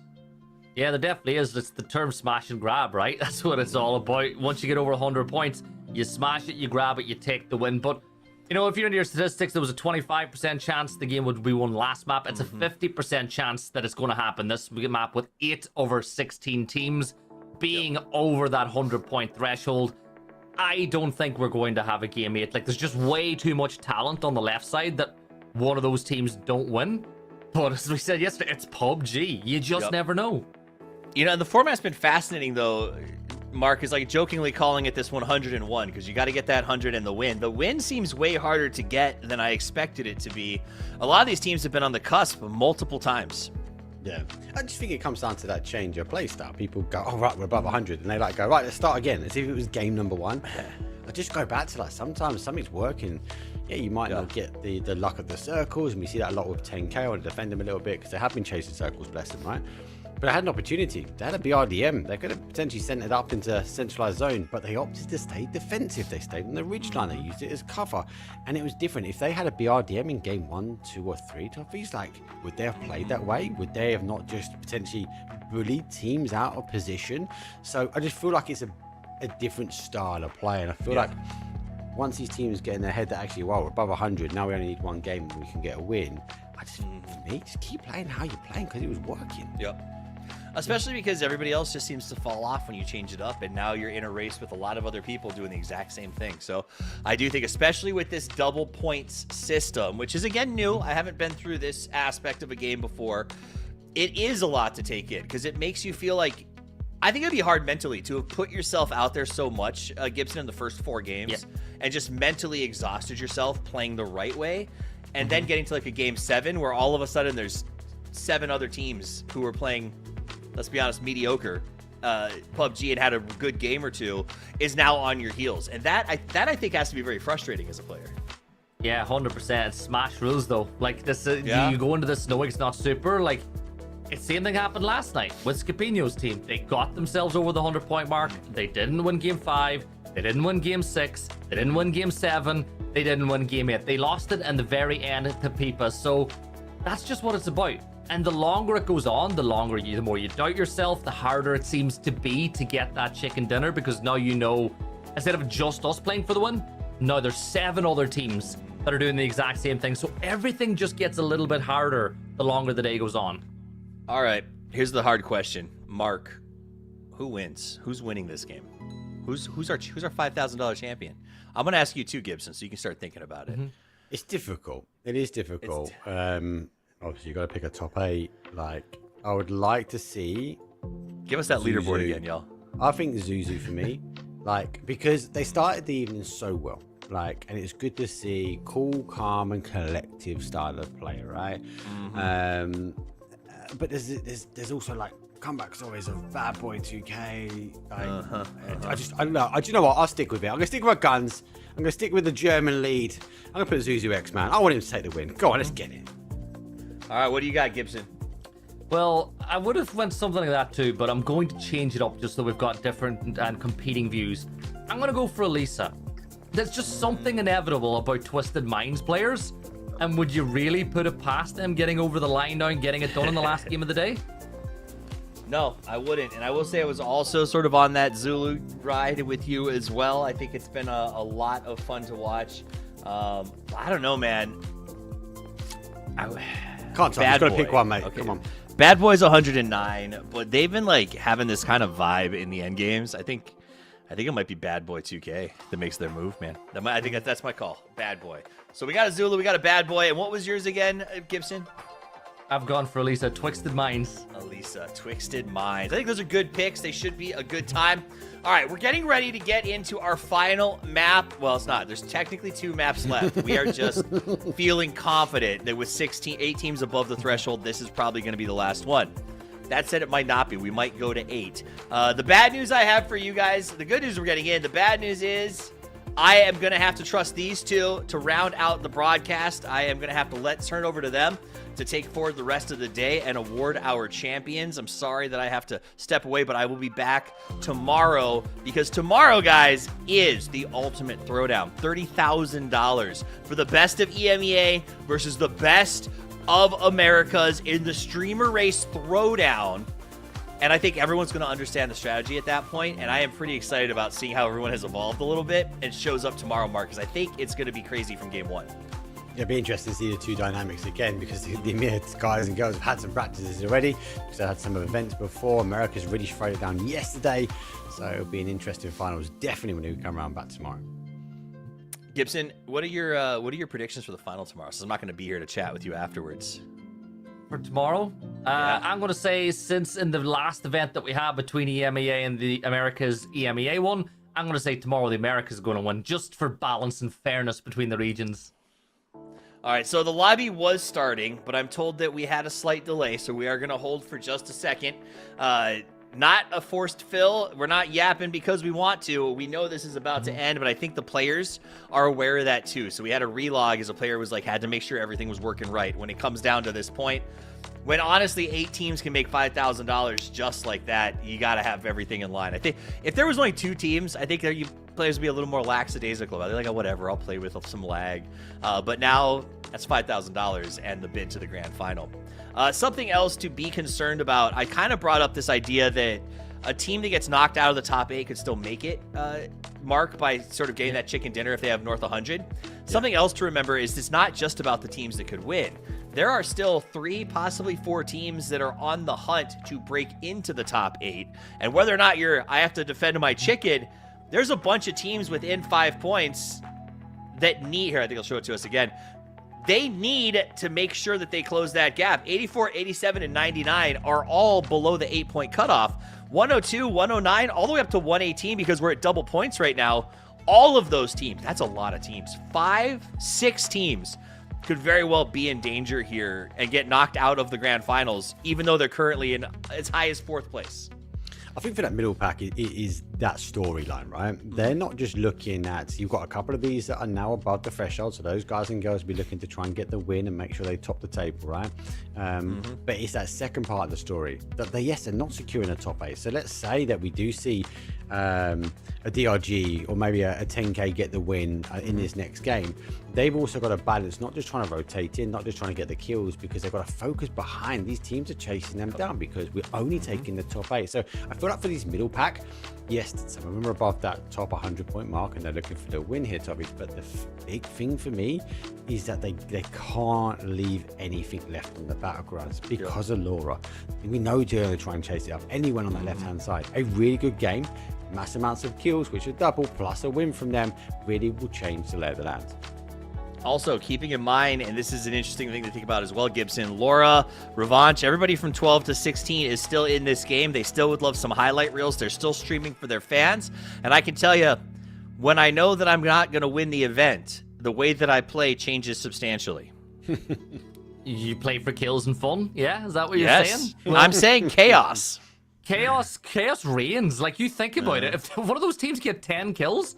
Like, if Laura's team gets 10 kills, they're on 93 points. Like, exactly. They're not a million miles away. So, let's just not write the obituary for any team outside the top 8, except for Ramos just yet. I think they've managed 6 points, 2 kills all night long. They've not done anything since the points doubled. You know what happened?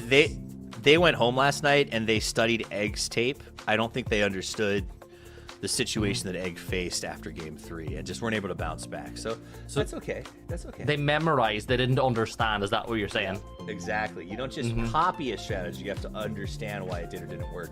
But again, I will say this for Ramos and the stream team that's with them.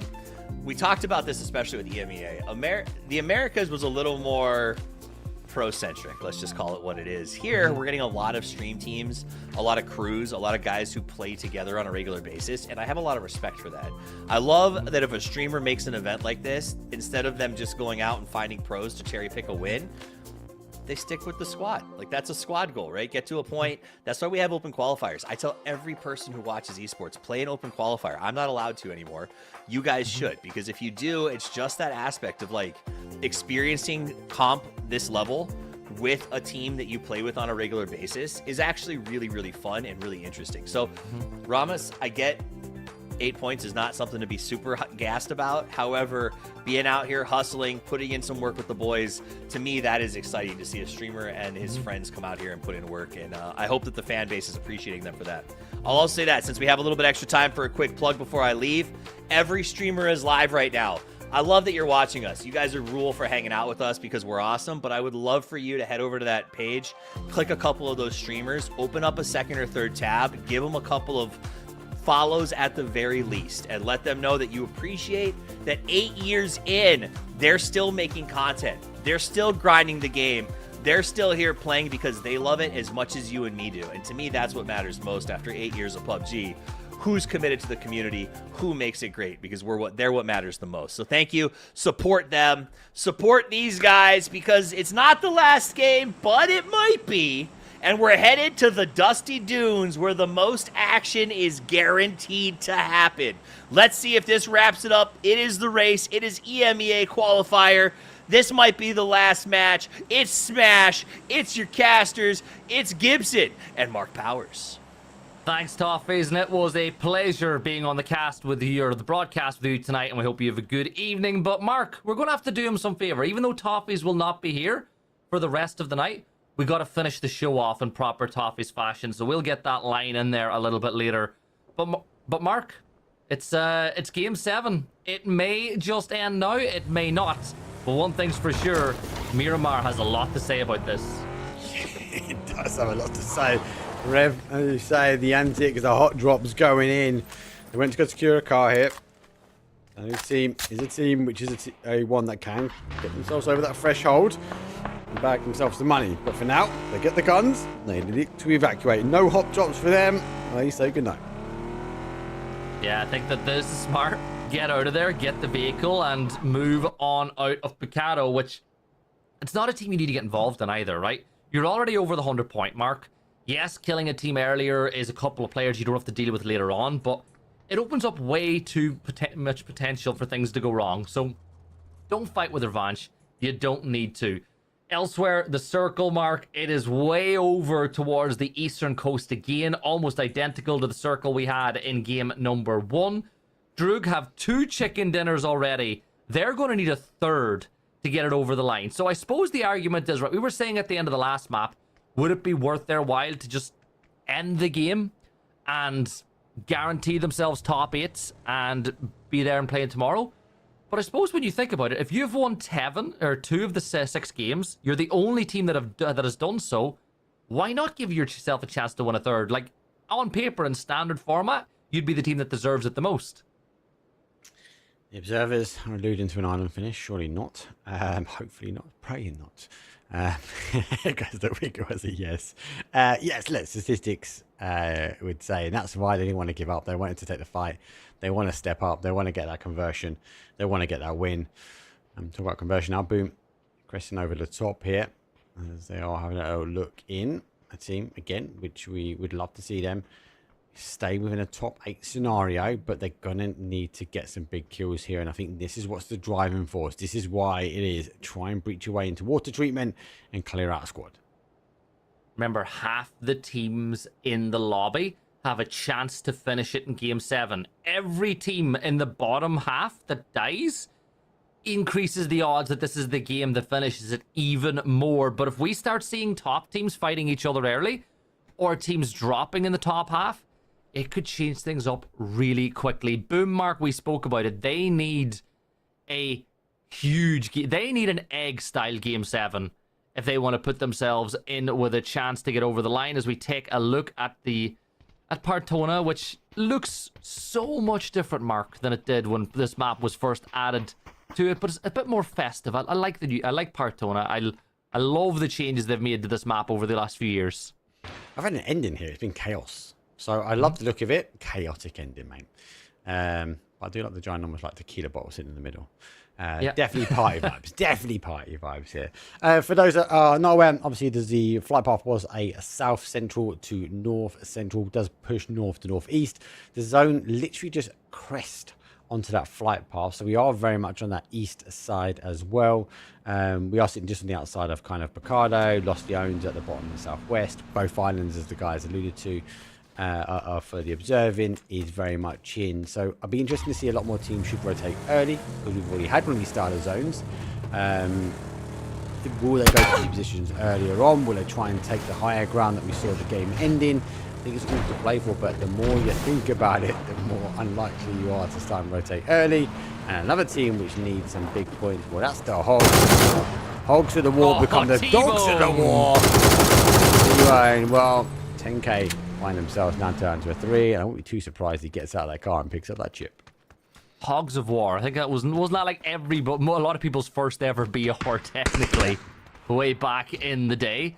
As we see that first kill now inside water treatment, boom, are going up against Rim. 2 teams outside the top 8, but 4 kills. You know, if you get the clearance here and you get those 24 points, it really rockets up and doesn't get you in the top 8, but give yourself a glimmer of hope to potentially make there, as that nade's going to get tossed into the 4th one. You picked the right box, just the wrong side. To be fair, half a second before, maybe 5 seconds before, then I would have gone down. Michael, I'm looking to try and find the player. Jumps over, saw off in hand. Zuzu driving her way through. Demo Muck does get Michael. Example, do a backflip. Doesn't quite there. As now they will on look into this one. Again, the more teams they can clear, the more opportunity they have to find themselves to win at the end. Well, that's it. You're not getting these kills for points anymore. You're getting it just to thin out the herd. Give yourself more of a chance to get the win. Example's going to click on empty a few times, but they've got a great ridge line over water treatment to just gatekeep these teams. And with the circle we have, Mark, there's no harm gatekeeping, right? Gatekeep it, move yourself in, because a lot of these teams are going to wait anyway to see where that next shift goes. Yeah. Hard up. On 3. Takes on high.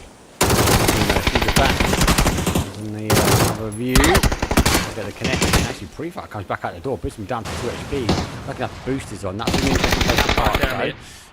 That's going to be interesting to see how they get that one out. They'll have to try and destroy the fence. One he will go in. Arctic Stone looking to go on the other side of the building. The back is going to parkour his way up onto the roof, and he spots out Ramos himself inside. But bad boy is going to see Habako, and he's just done Ramos a huge favor. And those shots are coming from a country mile away inside the open fields just northeast of Los Leones. So that forces Habako back into cover. It's going to toss a smoke.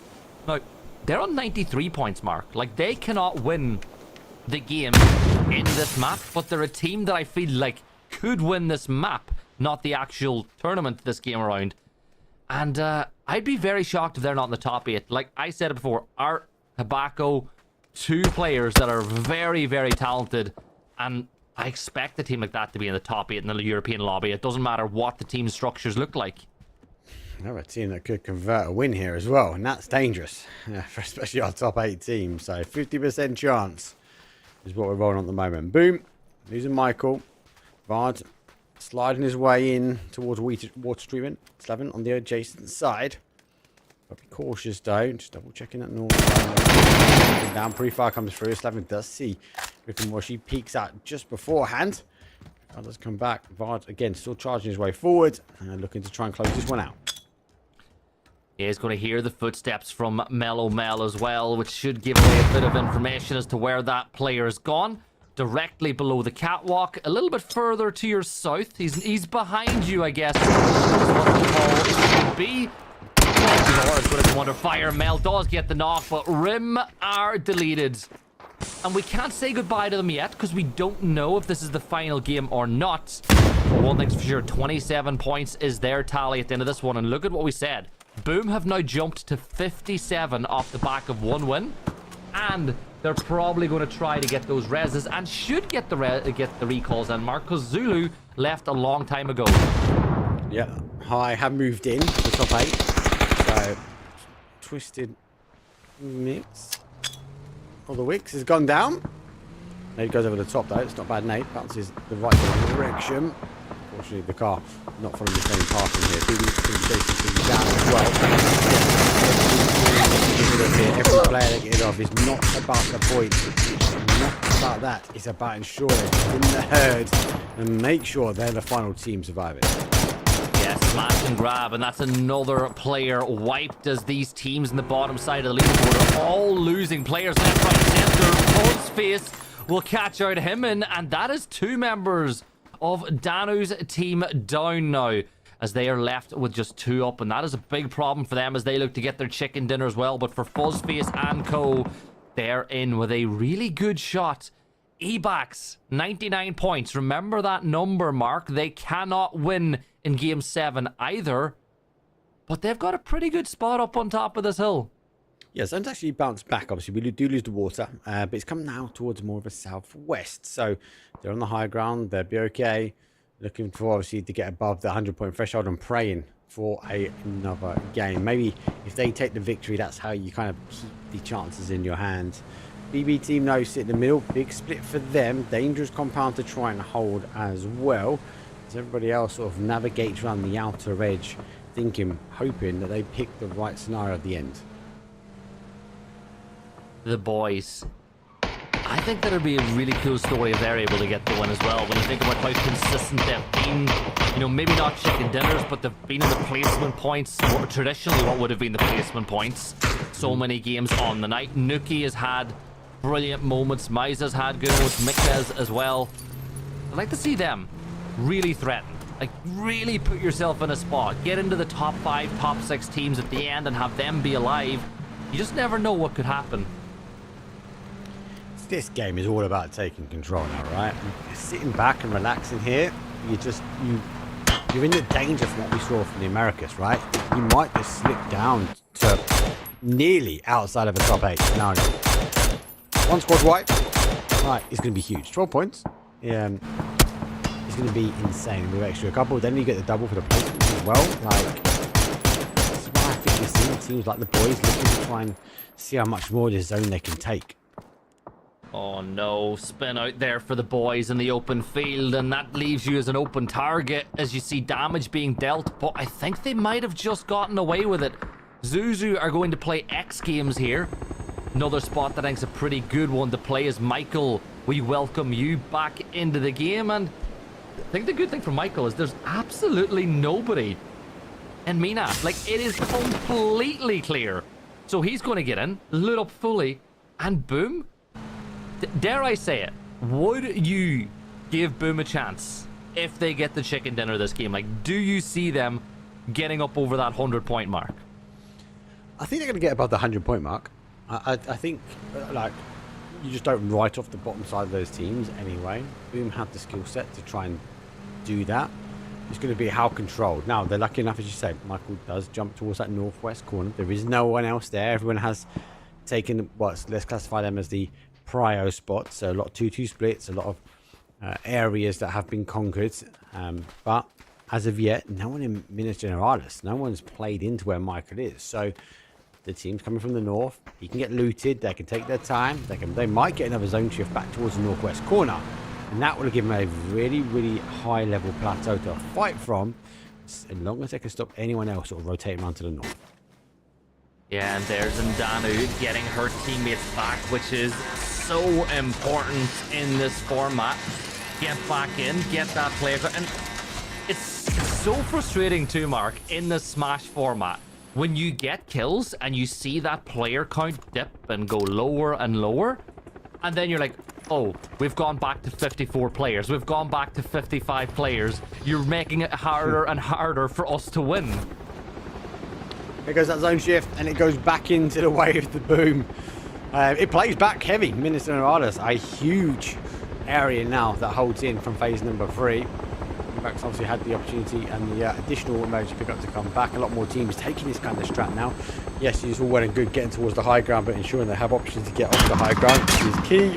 Now everyone else in the south, well, the mass migration begins as they go full send north.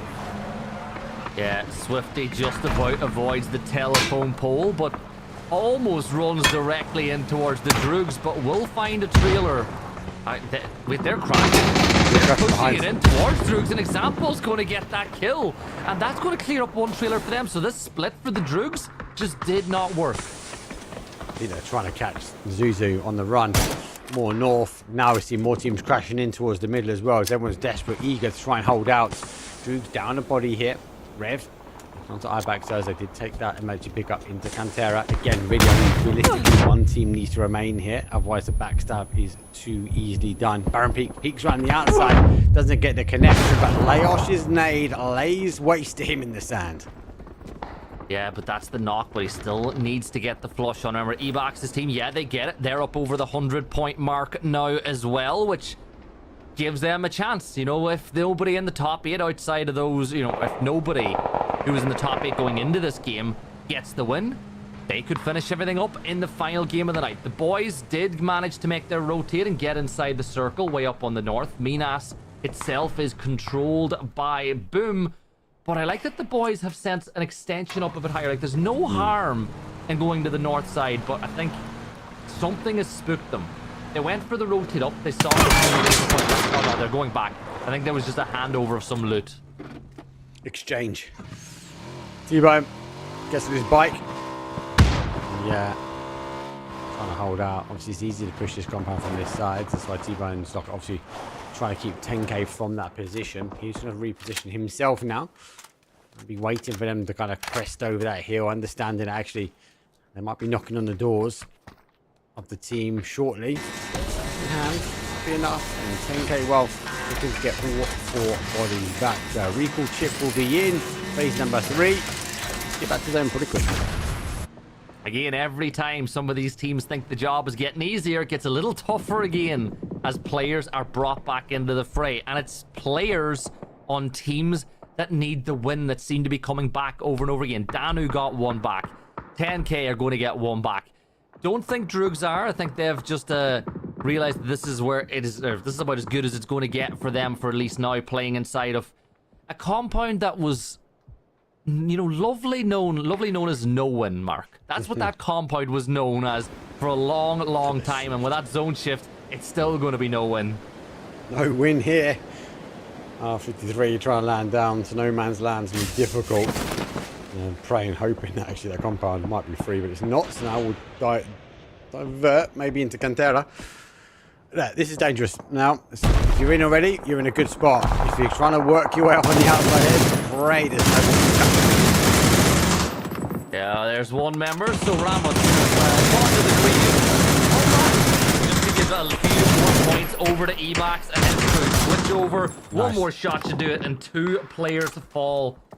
All the hard work for Ramos just to have it back to 1 player once more, and that is huge. But Revanche are eliminated as well, so we lose another team outside the top 8. So the odds of this being the final game, Mark, have just gotten even higher, but we've lost our leaders. We have lost our leaders. No, nade to the inside, right? Swifty, did it go out or did it go in? Out. Okay, pray it's out. Well, at the moment, he needs to be cautious. He's going to make his way over towards the other side. Boy on the defense now, but they're on the outside edge of zone here. Now they've got neighbors. Hi.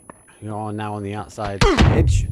Now looking to try and work their way in just towards the zone, but also back into that top 8 because they've dropped down to 9. Yeah, the blue zone is coming in here as well on the other side of this fight as Playa will get a knock on to Psycho. Remember, Bad Boys team have had multiple opportunities to win this event, and well, they might not get many more. Ramos will fall, so another team drops. So 3 of the teams that were in the bottom 8 have fallen. So the odds have increased even more significantly. 7 out of the 12 teams that are still alive have a chance of finishing it here and now, having lost Droogs a little while ago. But 10k, Batu will pick up and flush Wexner. Let's get the flush. 10k. Find themselves a little plateau. Be cautious though. Boom coming from the top though. Here's that back that we talk about. Twix though does find one. Keep over the top though. Hogs have arrived. He hasn't got the heavy util to launch, but they're fighting on 2 fronts now. High on one side though, Hogs on the other, and Gene dancing the dance, the fin rope in between the 2. And another team cannot win. The boys wipe out 10,000 days. As we see the herd thin to 11 teams and 40 players. As we almost have an average of 3 players a team. Laura Stein, remember, they're playing for a game 8 as things stand. They're trying to get ball. Slevin gets a big knock on the Sparrow, but the nade bounces off the trunk, the boot, whatever you want to call it, and boom, we'll see Slevin fall. But MKTO, they're rushing for the res here themselves. This is a big fight for Boom if they want any chance of being involved towards the end. Needs to stay. Body's up here. Michael sees one. Swings across towards the second. And the fadeaway, though. Lou will fall. Favors will come in, though, from a distance as well. And Zuzu Perfectix will put one down. 6 kills. They're climbing and climbing and climbing here. It might be an explosive ending, but they need to dig deep. 11 teams over the 100-point mark now as well. But could Boom force a final map? They're going to get all 4 players back on their feet. Hog are the same. Center circle, though, is commanded by the boys. The Hogs will find a knock on the Bad Boys thugs. Another one on Conti finds Psycho. Bad Boy drops as well. Where's this version of the Hogs been all night long? 3 kills, make it 4 kills, make it 5 as T-Bone is adding it. And, well, Bad Boy 2K's team, one of the teams that could have won it here and now, are left with just 1 player left standing in the blue zone, is going to force that player into the waiting arms of Cuckoo. It's all about timing now for this area of zone. For them. Resume their way in. Perfectix because of the one. Ketchup does get down. Perfectix as well, so he's going to be helping them out. 6. Nearly make it 7. Looking for more of the Hulk. So scramble his way down. 360 jump. Doesn't quite get his way down, but T-Bone's there to help. Yeah, no helmet for Zulu Man as well. You can see that the impact that has as James gets the knock, and Hogs have been given a lifeline in this battle. Ketter will throw that nade off into the distance. There's a res being attempted. The bounce looks really good. This one's better. Lands right on top of it. No! The Murado, the back of the Murado stops the shrapnel, and Zulu Man's team will stay alive in the fight. And then Habako is going to get involved in the stance as well. 5 kills for Zuzu. Movie team still fighting out. Stonewall kills on the board, but it's only thinning the herd, as you say. Hi. Going to be there as well. They need to get themselves back into a top 8. That's what they're fighting for here. James will finish off another one, though, and be looking not strong much more. So be cautious. That zone is going to have an impact. A lot of solos. Just look at this map now. It's like, for me, control, FF. Like, oh my God, they have got so much free space on that west side at the moment, Gibson. No one is challenging them. And Mark, only 2 of the 8 teams that are left alive winning this will give us an 8th game. So only Boom, or I think Habako's team winning. Sorry, Ebax. 3 of the teams. So Ebax's team, Habako's team, and Boom's team are the only teams who can extend this game. Any of the other 5 win, and we are done and dusted here in the Smash format for the EMEA region. Miza drops a great nade on the Boom as Bad Boy side will be eliminated. Boom have just been in the war so far, and they're going to get backfilled by Twisted Minds as well. We are going to get backfilled now. Twisted Minds. Okay, at the top here, Batunnins. Take the opportunity to get a bit of a med on. Free. Use their nades. They're going to be... free smokes, right? They're going to be impactful later on. Batunnins, though, cautious. Before playing Peekaboo. I think he's now working out they're on a 2-2 split in that high ground, as mentioned before. Still going to have a big impact, though. He needs to wait for that zone just to push him off that ledge. Circle goes to the boys as Habako's team are eliminated. So now only 2 of the 6 teams left alive winning will extend the night. So boys, Danu, FF, and Twisted Minds. Any one of those teams win, and we are done and dusted. But what a nade that is from Slavin. He gets Nuki and Mika, and that's a massive opportunity. But just as one door opens, another one is being slammed. Slavin is there. But Miza, the enemy of the enemy, is my friend, as the boys are going to provide Slavin with a huge assist. That is a huge assist, though. Big mortifier. Now they get to start charging their way forward, though. But FF, like, they've just been left alone. There's a world that they just get left alone to take the victory. boys. They'll try and charge forward. The boys will now fall. They will say no more. Loads more kills on the board. But unfortunately, though, for the boom, they're still charging forward. 2 kills here for Fuzzface's team, but the kills do not matter. The victory is going to be the key. Slaven, though, watching that volley come over his head and actually getting shot in the back, though, by Galaxy. Is this the time that Fuzzface's team sweeps a victory? Hey, they're getting close. They're getting close. 5 teams left alive, and, well, one of the teams that have a chance of extending it are down to 1 player left alive, as are Ebax's team. They drop, so it is all down to boom for all the teams outside the top 8 if they want another go around. An FF win, a Danu win, a Twisted Minds win. Any of those will finish it up right now, and a win for either of those teams will get them $5,000 going into this weekend as well. Tiska, Mika, and Danu on the south side of the circle. But Mark, look at the power that FF Fuzzface's team has all of the control of this circle. Just keep Marsalek on the leash. Do not let him run open terrain. You need him in the late game. Danu, though, has a little position, a little ledge that she can play out from 3 players as well. That's the open turf that I'm talking about. You cannot go and conquer that on your own. It's going to have to be a team effort, and the team effort has to come in time. And scrap that team effort. Do you know what?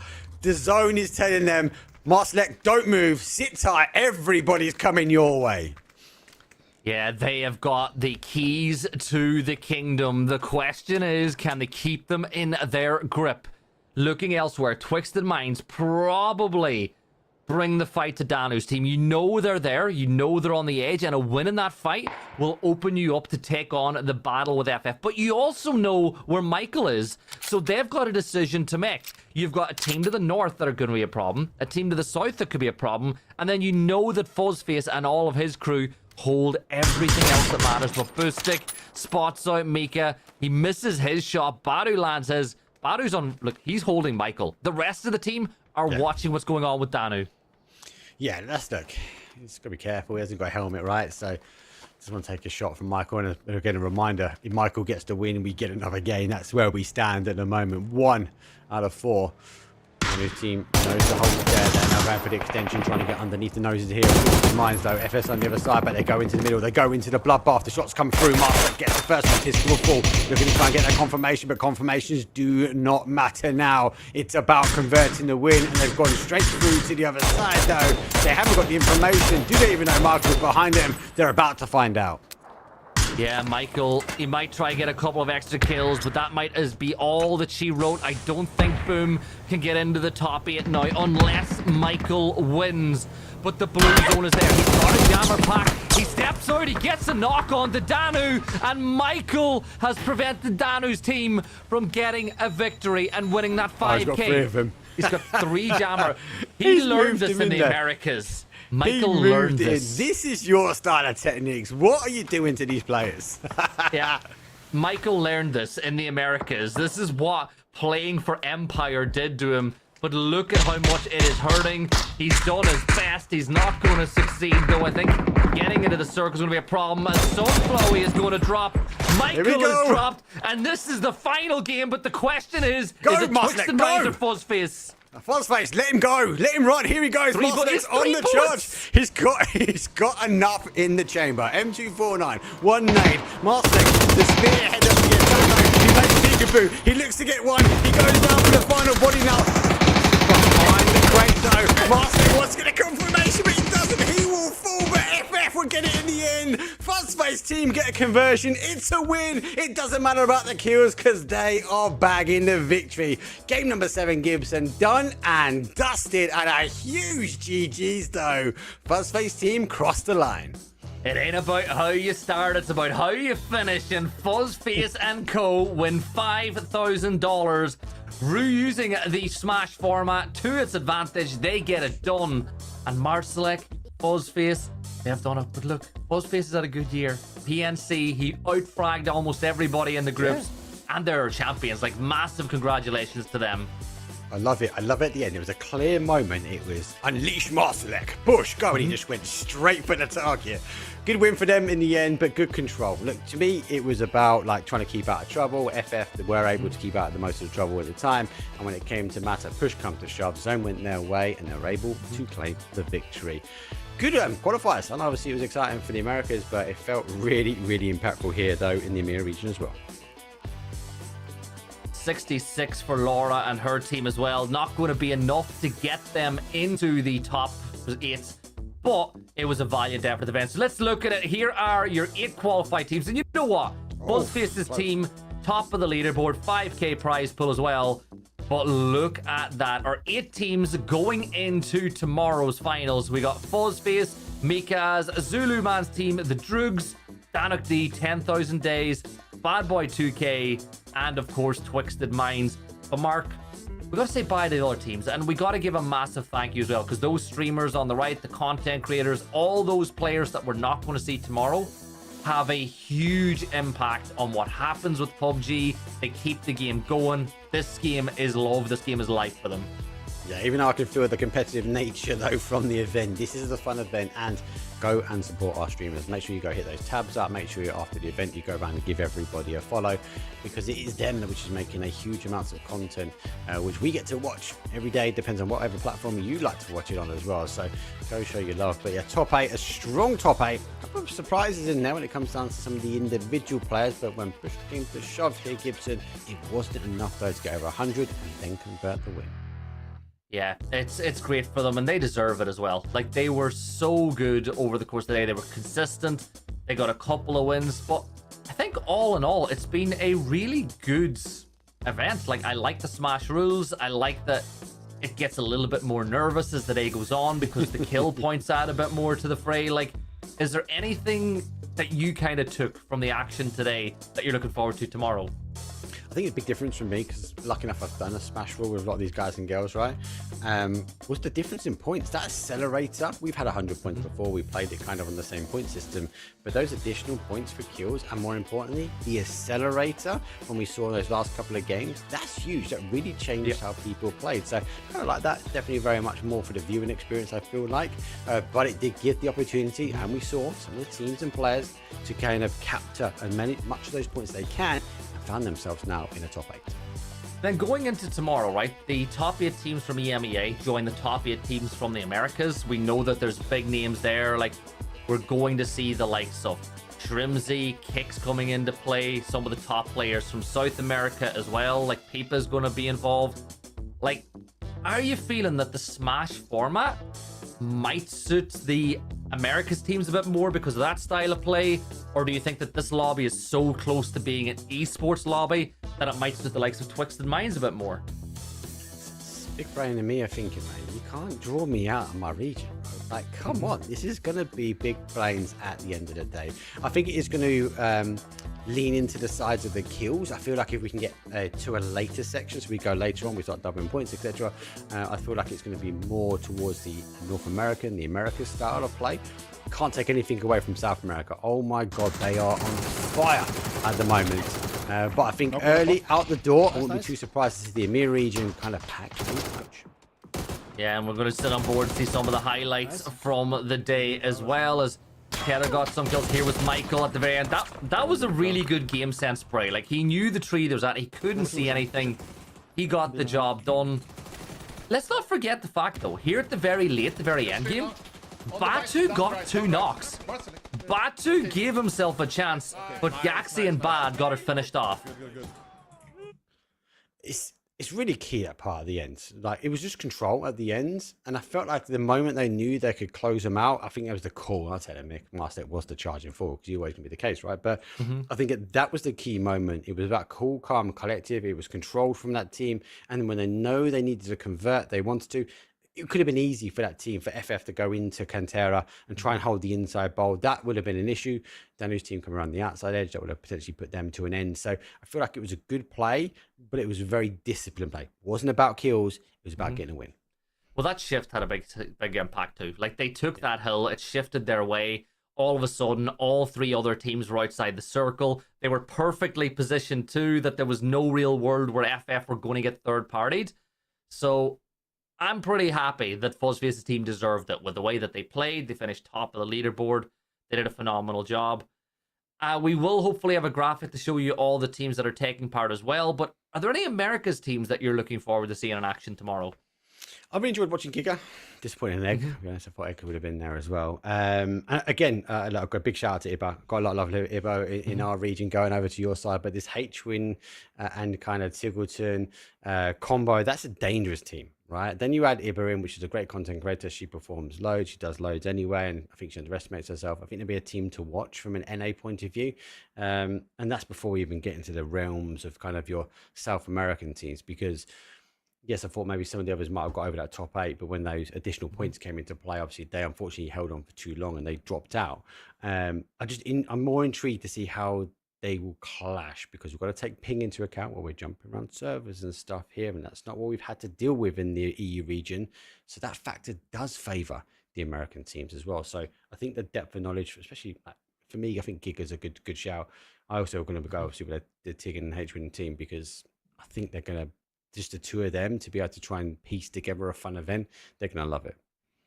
I think that they're a team to watch, like Kiwi, they'll be fun. I think Iba's the carry on that team, you know, regardless of the fact they've got a kick. I think, as you said, Giga is going to be a really good watch. The South American teams are looking pretty good as well. I think that it's going to be good. Like, I think it's going to be a really good game of action. Reminder, if you've joined late or you don't know what's going on, this was a qualifier for EMEA. We had the Americas qualifier on Friday, and it is a smash roll. So going into tomorrow, it is you're guaranteed probably at least 3 maps, up to 8. It is 3 points a kill, 10 points for a win, no points for placements, and then when we get to game 6, those points double, which is why it is so important to get a win to finish things out. But Mark, I think we'll have more teams battling for the win earlier on tomorrow, just because of how stacked that lobby is going to be. Yeah, look, you've got to get ahead of things. Look at some of the teams that got going early on here, right? That gives them a better position. Now, if I look at Zuzu, disappointed they couldn't quite get across that 100-point line. I think they would have liked to especially get across that 100-point line a little bit earlier. That relieves a little bit of pressure. Yes, it does change how we sort of play. And I think game 2 was a bit of a downfall from them, because that first game was great. And their momentum into the game 2 was great. They just got third party. I think that's part of the smash rule, right?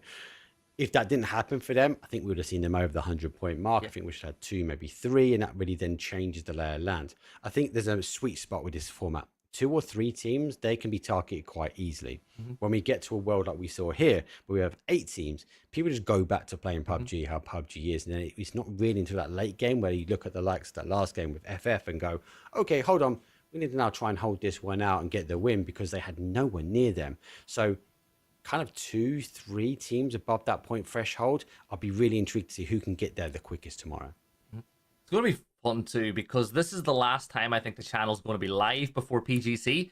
It's the last chance that a lot of these players are going to have a proper competitive style game before PGC. Like, yes, you've got scrims, but there's something different when money is on the line. Like, $30,000 is up for grabs tomorrow. And we are going to see a big chunk of the best players in the Americas and in Europe competing for the last time before PGC. So it could give you a little bit of an idea too, Mark, as to who to be looking forward to. Like, we know that we unfortunately didn't have any VP players playing, but we had all of Twisted Minds, essentially. We had players like Laosh, who I'm excited to see playing on LAN for the very first time coming up, you know, because we're getting to see Win or Die compete. I'm going to say it as well. I am really excited to see if the Falcons are going to come out and play well, because all 4 players are playing, but for different teams. Yeah, and this is what I liked about the Twisted Minds, and they're split across, because there is a bit of, these guys and girls are competitive, right? Even our streamers are competitive, right?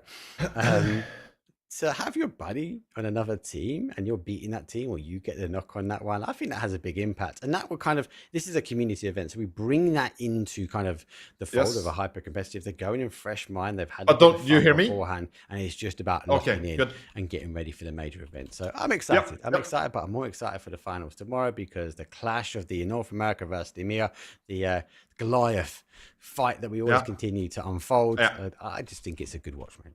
Thank you. Yeah, it's definitely going to be a lot of fun. Now, we are, you know, you might be wondering what's going on. Yes, we are getting ready for an interview. Fuzz will be joining us pretty soon to talk. We're just getting all the technical things in the background getting ready to go. So, make sure that he can hear us, that you can hear him. You might have just heard him a second ago, but we didn't. So we're sorting all those little things out. But I'm looking forward to talking to Fuzz, because I got to talk to him in Korea. He is a lot of fun, and he loves winning. Like, let's be real, Fuzz loves winning, and his team is the only one that got any prize money today.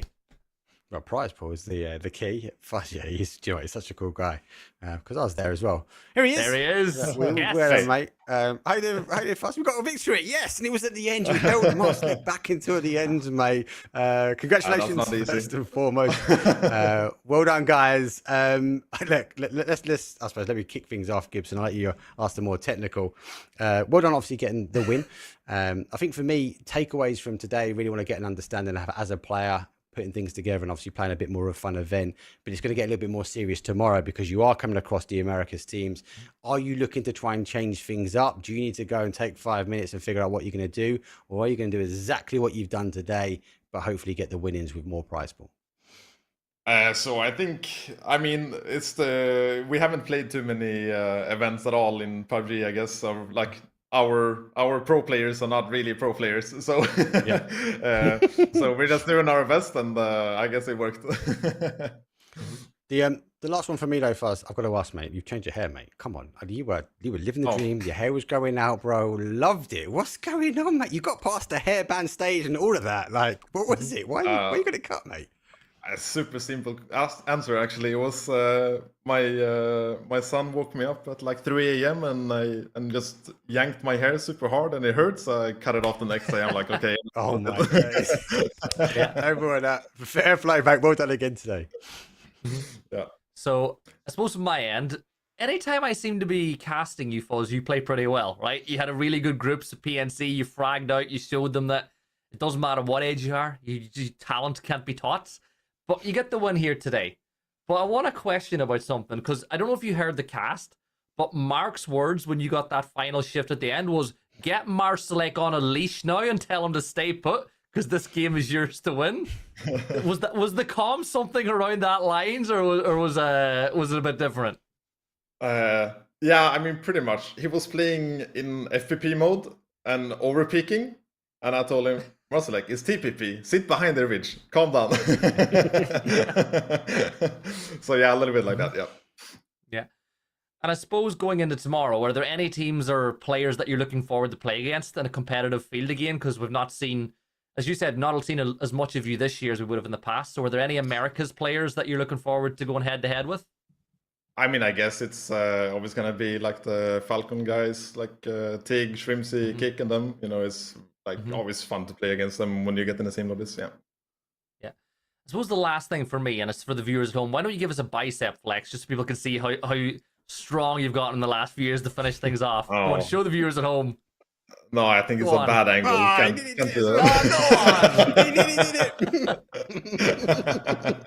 that. But look, massive congratulations, Fuzz. We'll let you go and celebrate. Congrats on the 5K for between you and the team. I think, am I right? You get 3.5 and the other guys share the rest, or is there any different agreement there? I thought I got it all, but maybe. Yeah, Captain chooses, right? Captain tags. That's good. Yeah. Well, look, thanks for joining us, Fuzz. It was a pleasure, and good luck tomorrow. Yeah, thanks so much, and thanks for the cast. It was good to watch. Yeah. Thanks. So, Mark, that brings us to the end of the action. So, I guess we're getting pretty close to end the broadcast. So, I suppose first question is, for the viewers at home, they wanted to watch the action tomorrow. Where should they start? Same time, same place on this channel. Make sure you're here nice and early though, because obviously it is going to be the EMEA versus the Americas, and we know the EMEA is the stronger recommendations to be able to get the win. But we'll see if we get across the line. Again, most importantly, the other thing is make sure you go and follow all of the other streamers that were here. Go show your love and support as we have a look through our final leaderboard, because it is them. They are the content creators that are out there. They are streaming to their own communities across multiple platforms out there, Gibson. So make sure, obviously, you get there, give them a follow, go show them some love and show some support. And obviously, our top 8 on that left-hand side, they will be the team that we're representing for the EMEA region, though, going head-to-head against the Americas. Yeah, let's bring up the overall the lobby, I suppose, for tomorrow, if it is now available, so we can take a look at all 16 teams that will be taking part. So here are your. We'll actually look at the schedule. So it is starting a little bit later. So 7 o'clock Central European time. That's 6 p.m. if you're based in the UK or Ireland to kick things off, and then if you're in the US, that is, if I'm not wrong, 1 p.m. Sorry, 2 p.m. 2 p.m. right? I think for Eastern time. So it should be a nice day for everyone involved to watch and see all the action.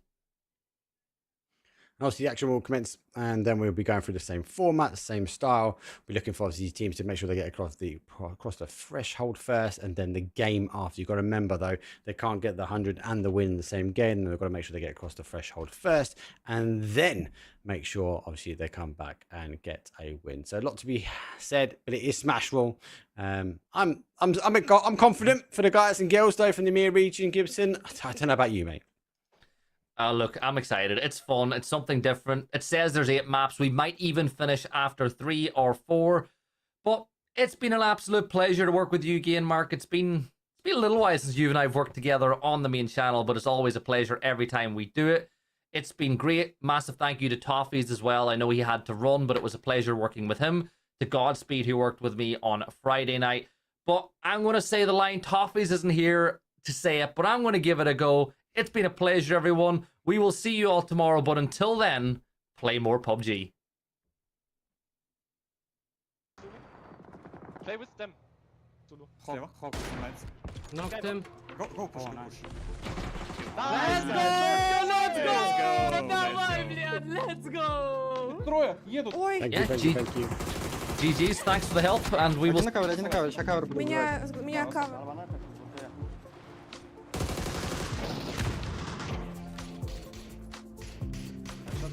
Knocked him out of the car. Nice. У тебя нож... Barbecue, baby. Everyone crashing in, by the way. Nice, go push that, boy. Takasti. Sininen, mulla loppuu head. Veska! Ja näin vaan! Okay, I'm okay. Nice. Solo left. No. Let's go, I told you. How many kills do you have, guys? I can kind of see them a little bit, actually. Oh, yeah, I can definitely see them. Да ебать тебя бог этой игры ебаный. Хорош! Нарешті.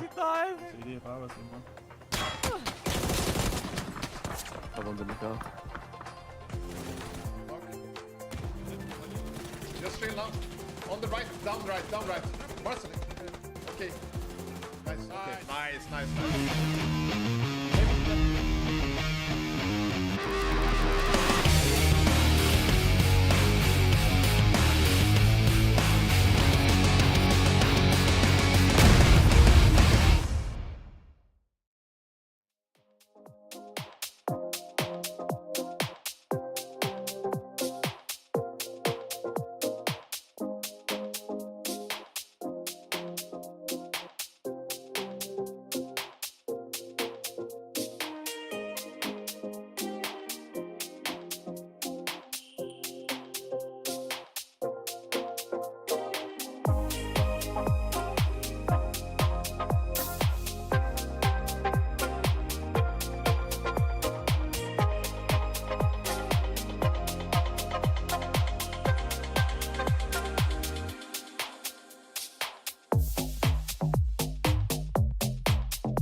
You got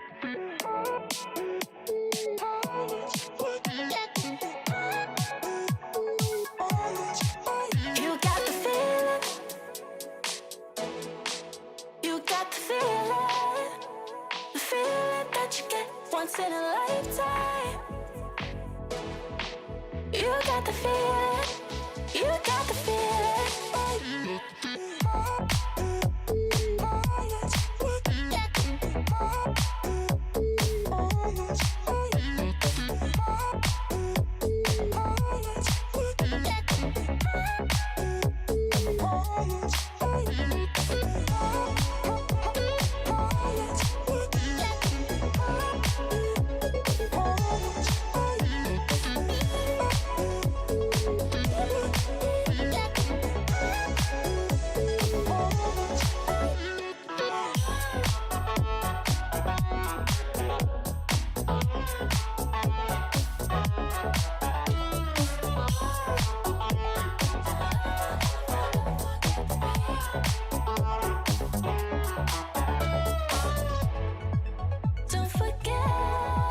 Don't forget, you got the feeling.